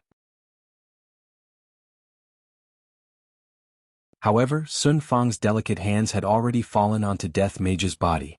Do Fusher looked at the cracked ground beside him and his back turned cold. Big Brother Gue was the best. Sister Gue was too cruel. Let me go, I want to kill him. Dead ghost, quickly let go of me. Sun Fang struggled within Death Mage's embrace as she scratched and bit at Death Mage. Death Mage let out a breath. This woman is truly insane. Seems like I have no choice but to use my trump card. As long as I use my trump card, I can guarantee that she will immediately faint. That is, kiss of death. Death Mage gave out his second kiss in his life, and Sun Fang opened her beautiful eyes wide. Looking at the empty eye sockets in front of her, her eyes rolled and she fainted. Do Fusher slowly lowered his head. I am still a child. Big Brother Gue, are you very short of money? Do Fusher asked. Death Mage, who was hugging onto Sun Fang, typed on his phone, tell me.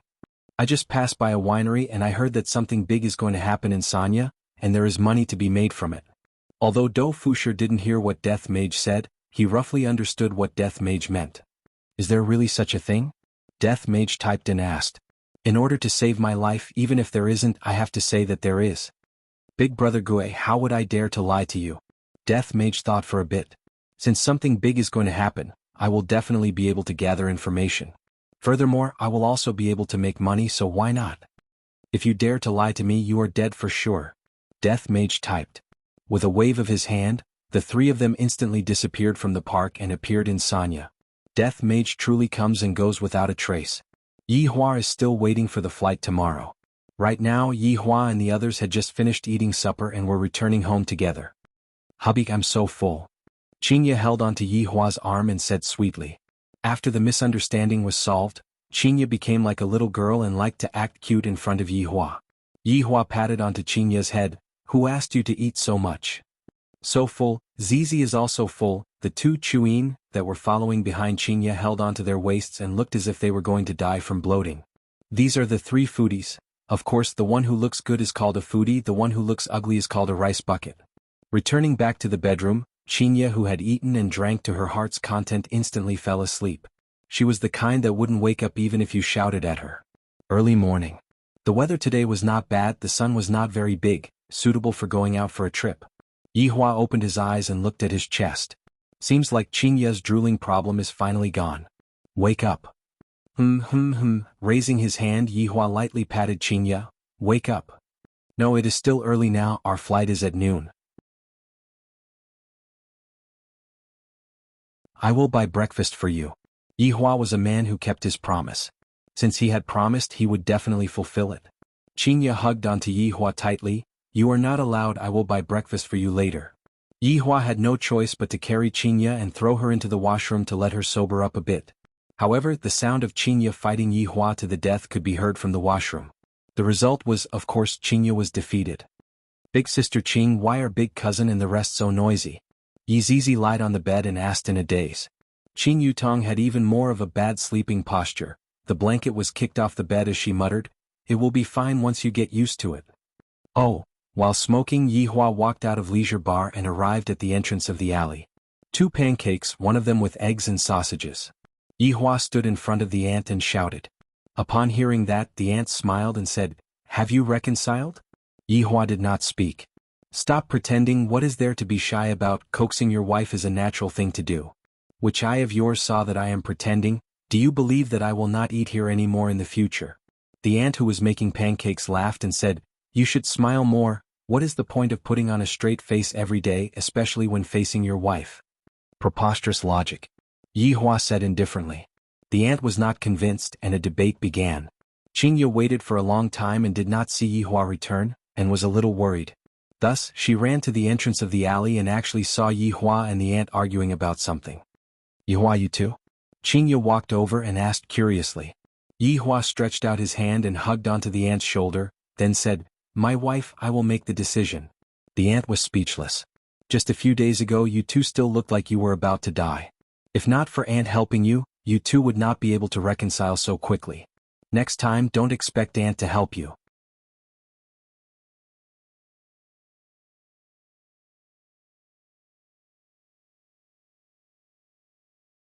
Chapter 170. While eating the aunt's crepe, Yihua snorted. "If it wasn't for the fact that the crepe tastes good, I wouldn't have come here to buy it from you." Qingye didn't know whether to laugh or cry as she hit Yihua. "What are you doing? That aunt actually said that I'm afraid of my wife. Just thinking about it makes me angry." While biting on the crepe that the aunt made, Yihua scolded the aunt. In actuality, every time Yihua went to buy breakfast, the auntie would always sincerely tell Yihua about it. In the beginning, Yihua had the intention to kill Yihua, but at that time Yihua endured it. After a few years had passed, Yihua had actually gotten used to it. "If I don't listen to the auntie's nagging, I would feel like I am lacking something. Humph, isn't it good to be afraid of me?" Qingye laughed. Yihua chuckled and walked into leisure bar. "Stop right there, what do you mean by hee-hee?" Qingye stomped her feet, then took a bite of the Chinese jianbing. So fragrant. After returning to the second floor, everyone began to clean up their clothes. Yihua looked at the three women. Are they preparing to move or what? Especially Qing Yutong and Yi Zizi, these two big chests. The box was almost as tall as Yi Zizi. Qingye dragged her luggage out and looked at her sister and Zizi. "Why did you two bring so many things?" Qing Yutong and Yi Zizi looked at Qingye's suitcase, then looked at their own suitcase. "Cousin-in-law, your suitcase is even bigger than Zizi's." Qingye rolled her eyes at Yihua, who was leaning against the door. "Your big cousin's clothes are also stuffed inside. Big brother is even lazier than Zizi." Yihua glared at Yi Zizi, then said faintly, "Let's go." Qing Yutong cried out in surprise, "Me and Zizi still haven't changed yet, wait a moment for us." After finished speaking, Qing Yutong closed the door. When Qing Yutong and Yi Zizi appeared once again, the corner of Yihua and Qingye's mouth couldn't help but twitch. It is one thing for Yi Zizi to wear a princess dress and hold a small umbrella, but you, Qing Yutong, are already so big and you are still wearing such a dress. The main point is still my face. Qingye's head was hurting. "Sister, I have another set here. Do you want to change?" Qing Yutong said elatedly. If it was only one person wearing it, it would be crazy, but if it was two people wearing it, two crazy people wearing it, at least there would be one companion. It would be best if big sister was dragged into the water, then there would be three crazy people. Yi Zizi turned around and giggled. "Eldest Biaoga, eldest cousin-in-law, is Zizi beautiful?" It must be said that Yi Zizi was indeed extremely cute, and there was no problem with Qing Yutong dressing up like this, but walking on the street like this, is it really suitable? "Sai, let's go," Qingye said dispiritedly. She felt as if she was bringing along three children who were going out on a trip. Arriving at the airport, Qing Yutong and Yi Zizi instantly became the focus of attention. Basically, everyone was looking at the two of them and taking all kinds of photos. Especially Yi Zizi, uncles love her the most. 9 out of 10 Lolas are rich and there's still one. Qing Yutong and Yi Zizi were very magnanimous, and they put on various kinds of poses. An airport was forcefully turned into a cosplay exhibition, and if it wasn't for Qingye dragging the two of them away, the two of them would definitely play for an entire day. Qingye finally knew why Yihua said that on that day. "My heart is so tired, I have to be their nanny." When they arrived at the VIP waiting room, they finally stopped talking, but they were still discussing all kinds of clothes. "Now you know that you have a headache." Yihua sat on the sofa and said faintly while looking at a magazine. Qingye let out a breath. "I should have listened to Yihua back then, so tired. It's all master's fault. I'm just a servant." Suddenly, an arrogant middle-aged man walked in from the door. but when he saw Yi Hua and the others, he immediately shrunk his head and slightly turned around. Xiao Jiu, Qing Yutong shouted out. Jiu Ye's heart sunk. Why is it them again? Nothing good will come out of being together with them. However, I have already been discovered if I were to leave just like this. Sigh. Boss, lady boss. Jiu Yi smiled and walked forward. Yi Hua raised his head and took a look, then lowered his head and looked at the magazine again. He felt that some of the clothes in the magazine were very suitable for Qingya. Xiao Jiu, where are you going? Qingya smiled slightly, completely different from the cold-faced CEO in the past. The power of love is just too great. Jiu Yi felt very bitter in his heart. Please don't go to the same place. Lady boss, I am preparing to go to Sanya. You are going to Sanya too. We are going too. Jiu Yi, other than laughing dryly, Jiu Yi didn't know how to express his current mood. Jiu Yi didn't dare to sit down. He poured a cup of water and stood at the side, waiting. Suddenly, his phone rang, and when he took out his phone to take a look, it was actually his wife who called. What's the matter? Jiu Yi asked lightly. A questioning voice could be heard coming out from the phone. Where did you go? Didn't I tell you last night? I am going to Sanya to settle some matters. Jiu Yi slightly wrinkled his brows. This wife of mine is always letting her imagination run wild every day. Sanya. To attend the Ocean and Sky banquet. F***K, you can even think of this. Why don't you go write a book? Are you sick? Jiu Yi shouted lightly. The cup of water in his hand trembled, and the tea spilled onto his suit. A flight attendant could be seen slowly walking over and said delicately, Sir, your water is flowing out. Do you need me to clean it up? Jiu Yi went into a daze, and the woman on the phone was also stunned. Soon after, Jiu Yi exploded in anger. Gong Wei, you still dare to talk about going to Sanya? To actually look for a lady, if you have the ability, don't come back. Hearing the busy tone from the phone, Jiu Yi went into a daze. However, the flight attendant also heard the voice from the phone. Sir, I'm sorry for causing trouble for you. Jiu Yi sighed, then kept the 8848 titanium phone. It's fine. Sorry for disturbing you. I knew that nothing good would come out of meeting this couple. It hasn't even been a minute and my wife is going to divorce. After waiting for half an hour, Yi Hua and the others boarded the plane. The plane that they bought was, of course, a business class seat. After Qing Yutong and Yi Zizi boarded the plane, they immediately went to sleep. However, Yi Zizi was lying on Qing Yutong's body as she slept. They definitely looked like mother and daughter. Meanwhile, Qingya was lying on Yi Hua's body, quietly enjoying the moment of tranquility. Jiu Yi was just sitting at the side, but he still couldn't let go of himself. This is truly depressing. Suddenly, a flight attendant walked over. Jiu Yi raised his head and took a look, and it was actually that flight attendant from just now. Sir, it's not good for your water stain to stick to your clothes. Let me help you clean it up. The flight attendant slightly bowed her body. Jiu Yi was an experienced person, and he immediately understood what this flight attendant meant. Interesting, since you want to help me clean it up so much, I will help you clean it up then. Where are we going? Sir, follow me, there is a place to change clothes here.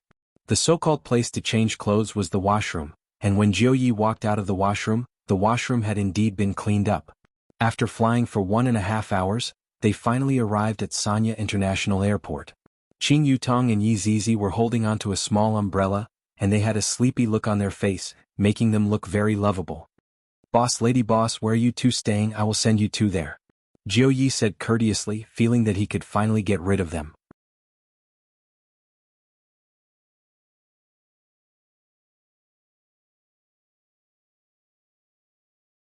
Chapter 171. That's too much trouble for you. Qingya also appeared to be very polite. It's no trouble at all.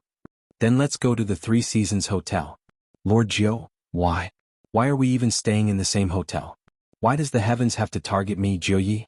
I really want to stay in another hotel, but Master has already instructed me to stay in this hotel and wait for orders. Big cousin, Zizi can't walk anymore. Hug me. Yi Zizi rubbed her hazy eyes and stretched out her arms. Yi Hua let out a sigh. This fellow is truly too lazy. Just as Yi Zizi was about to carry Yi Zizi, Qingya was faster than Yi Zizi. Yi Hua was speechless. Yi Zizi could be seen hugging onto Qingya's white neck, and immediately fell asleep. Yi Zizi was famous for being lazy. When she was bored, she would sleep, and it was the kind of sleep that lasted only seconds. The longest time she slept was several months. The Three Seasons Hotel was located by the sea. Its location was excellent, and it was a 5-star hotel with complete facilities. One could face the sea when they woke up in the morning. This feeling was very comfortable, but the price was not cheap. After arriving at the hotel, Yi Zizi was once again full of energy, and was chattering non-stop with Qin Yutong. Without thinking too much, these two were definitely discussing to do something bad. There were a lot of people going in and out of the Three Seasons Hotel, causing Qinya to be a bit puzzled. Although it is currently the tourist season, the number of people here is a bit too much, right? Yi Hua felt that these people weren't ordinary people, and he was rather curious in his heart. What are so many people gathering here for? Shouldn't they be discussing about going to the north to snatch the ancient godly item? After Jiao Yi arrived at the hotel, he hurriedly took his leave. Although I really want to hug onto this thigh, but I feel that this thigh is very dangerous, even more dangerous than those masters. The main thing is that Jiao Yi doesn't have any confidence in his heart, this boss doesn't play his cards according to common sense, and furthermore I can't see through him. Fortunately, I booked a room yesterday. Qinya said with a light smile. Izizi, who was at the side, was holding a small umbrella and licking her lips. There was so much delicious food in front of her. She almost couldn't hold it in anymore. Qin Yutong also held onto the small umbrella and acted cute. After poking Yi Zizi, Qin Yutong's eyebrows twitched. Yi Zizi immediately understood and raised his eyebrows. It seemed like the two of them didn't even need to talk to communicate anymore. They could only use their eyebrows. After taking the room card, everyone went upstairs to rest. Qinya decided to start taking the wedding photos tomorrow, then properly accompany Yi Hua to have a good rest and treat it as a honeymoon.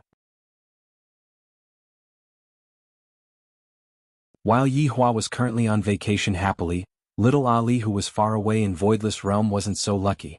He finished his homework in the morning, ate his lunch, and practiced his swordsmanship in the afternoon. Right now, Dong Huangli was brandishing a sword that was even longer than Dong Huangli. Dong Huangli's face was covered with sweat, but Dong Huangli didn't complain about it. Dong Huangli's eyes were filled with determination. I will definitely not disappoint my mother. When my mother sees my achievements, she will definitely be happy and reveal a smile on her face, and not frown all day long. Soft shouts rang out in the side courtyard, and the female attendants in the surroundings felt extremely distressed. Such a young child, under normal circumstances, would act like a spoiled child by her mother's side. Just because she was the Empress's child, did she have to work so hard? Your Highness, please take a rest. One of the maids said with a pained heart. Dong Huangli could be heard saying, "There's no need for that, mother will definitely be happy to see how hard-working Ali is." The maid let out a light sigh. The Empress is very busy every single day, and she can only come over to see little His Highness at night. Dong Huangli repeatedly practiced the sword technique that her mother taught her, and her sweat had already drenched her clothes. Not knowing how long had passed, Dong Huangli kept her sword and looked towards her mother's bedroom. The bedroom is clearly right in front of me, but I can't go over. Your Highness, please take a rest. The maid brought over a cup of tea and said with concern. Ali, Mrs. Mother. Dong Huangli didn't take the cup of tea and said in a daze. The maid was a bit flustered and immediately knelt in front of Dong Huangli. Your Highness, the Empress has given the order, Your Highness is not allowed to walk out of this side courtyard without permission. How could Dong Huangli not know about this? Dong Huangli let out a light breath. Big Sister Ping, it's all Ali's fault. I made you all follow Ali and live here. Perhaps, Ali shouldn't even exist in this world. Dong Huangli slowly squatted down and hugged onto her legs. From the moment Dong Huangli was born until now, she had never left this side courtyard. Other than those 8 elders, no one knew that the Empress had a daughter. Even the maids that were serving the Empress were not allowed to step out of the side courtyard.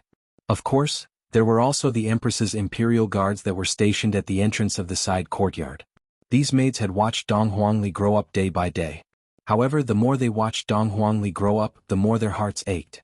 The Empress is too heartless. However, Dong Huang Baiji had her own difficulties as well. Ali's birth was unknown, and if this matter were to be spread out, the consequences would be unthinkable. It might even implicate the entire voidless realm.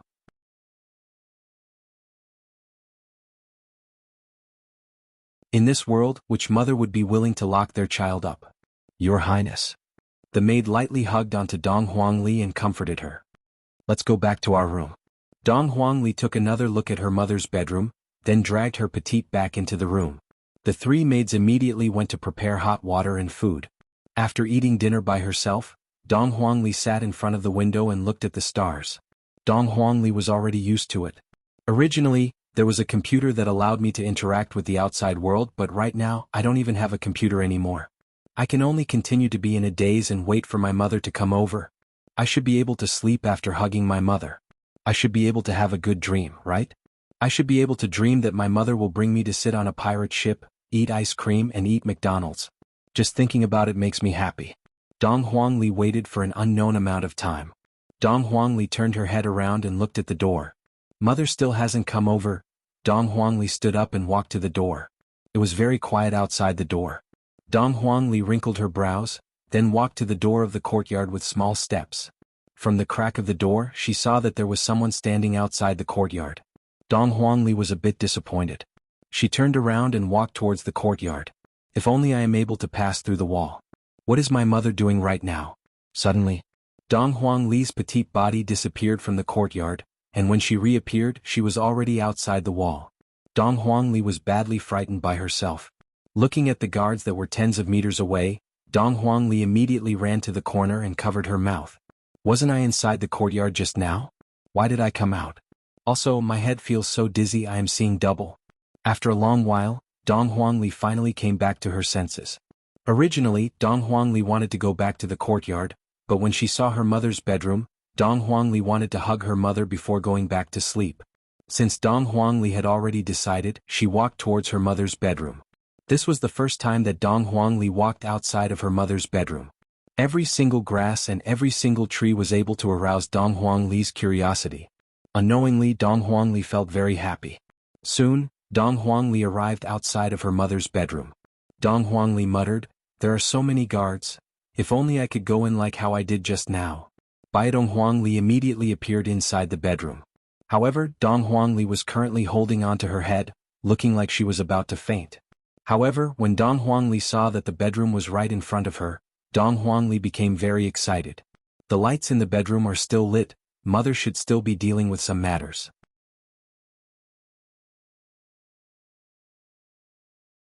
Dong Huangli felt that she should go and pour a cup of water for her mother to drink and tell her mother to rest early.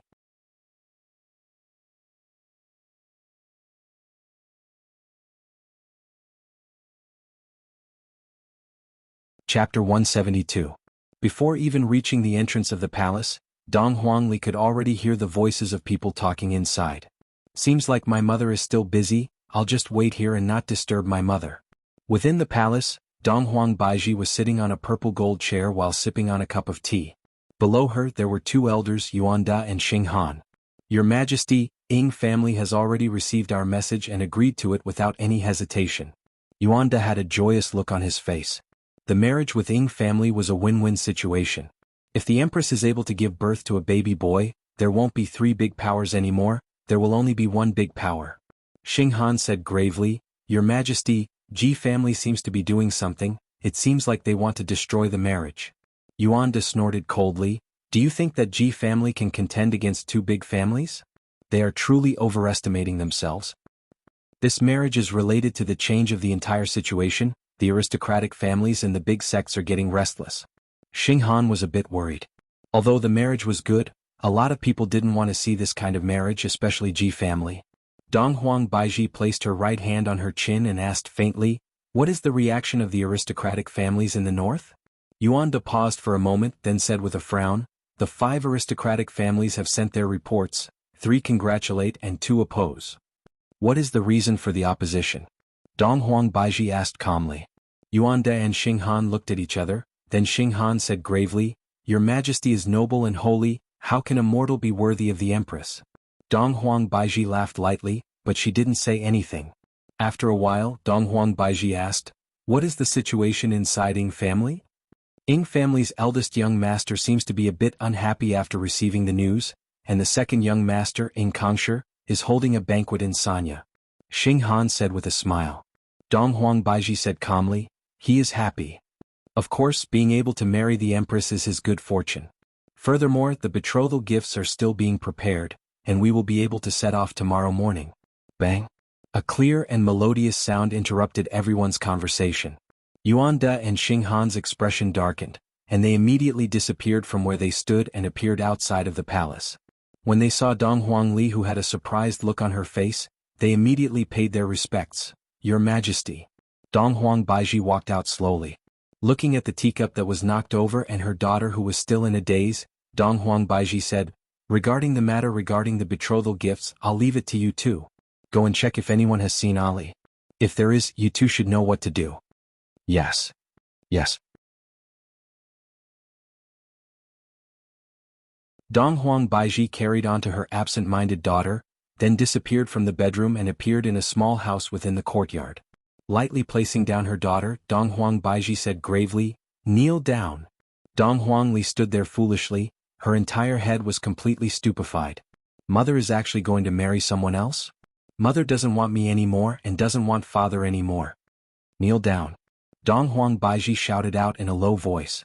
It is fortunate that I did not make a huge mistake tonight, however, I was truly too mischievous. Dong Huang Li could be heard saying, I won't kneel.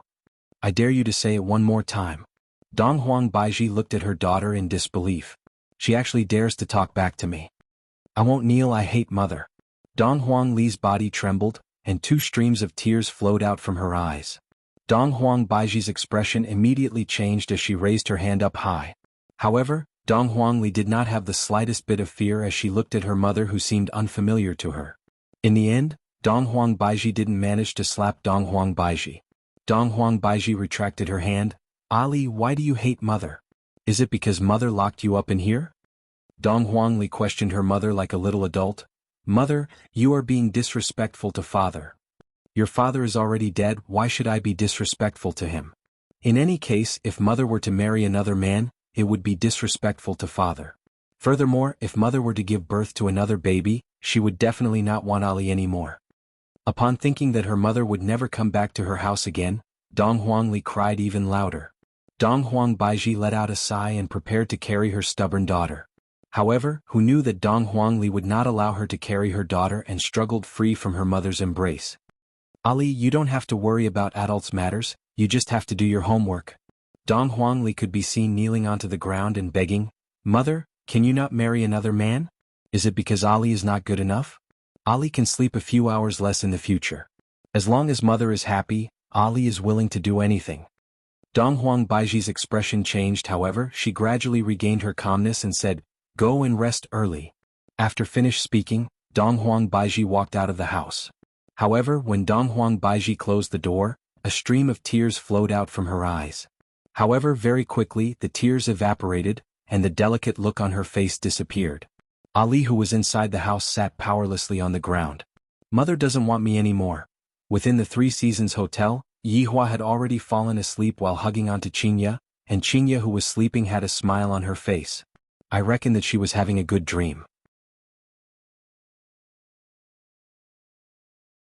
In another room, Qin Yutong and Yi Zizi began changing their clothes again. Big sister Qin, what clothes are we going to wear tonight? The uniform is still 2D and it is still the maid uniform. Yi Zizi flipped through her suitcase and inside the suitcase, there were all beautiful and cute clothes. Qin Yutong took out a set of nurse uniform, then revealed out an evil smile. Zizi, how about this set of mine? Awesome, then what should I wear to go to the disco dance? Yi Zizi said dispiritedly. Big sister will help you choose, this lowly version of the teacher uniform is quite cute. While Big sister Qing's eyes sure are good, it is the same as what Zizi was thinking. Yi Zizi hugged onto the clothes, seemingly like they were treasures. Change into the clothes, let's go. Go go. Not long after, the two changed into the uniforms. There was no need to talk about Qin Yutong, she wore a little white cap, matched with the nurse uniform and added with white stockings, she was simply able to make people's blood spurt out. However, if Qinya were to see her little sister's appearance, she would definitely pick up a kitchen knife and chase after her, because right now, Qin Yutong still looked like her big sister. The lowly version of the teacher uniform on Yi Zizi was even more incredible, especially those 2 ponytails. Yi Zizi really wanted to grab onto one with each of her hands. Damn, Zizi, you are too cute, let big sister kiss you. Don't want. I won't let you kiss me. Qin Yutong didn't care so much and directly pounced onto Yi Zizi. The scene was a bit erotic, fill in the blanks yourself. After playing around for a short while, the two walked towards the bar downstairs of the 3 Seasons Hotel. When the passers-by saw the two's attire, they were undoubtedly dumbfounded. Dressing up like this in the middle of the night, aren't you afraid of losing contact? In another room of the hotel, Jiu Yi also received the orders of his 2 masters. Right now, Jiuyi was very gloomy. My two masters actually told me to go and kill someone, and it is even the same person. Isn't this too much of a coincidence? If I knew that it would be like this, I would have called someone else. I am not an assassin. Looking at the photo on my phone, this man is quite handsome. It is a pity that he provoked someone that he shouldn't have provoked. Jiuyi raised up the two bottles in his hands. Killing someone without a trace. I heard from my masters that after drinking this medicine, I won't die for the time being, but when I want to die, I will die. These two masters are thinking the same thing. You're tuning in to the Han Li's Wuxia Adventures YouTube channel. We're so grateful for your support, and don't forget to subscribe to join us on this incredible journey through captivating stories.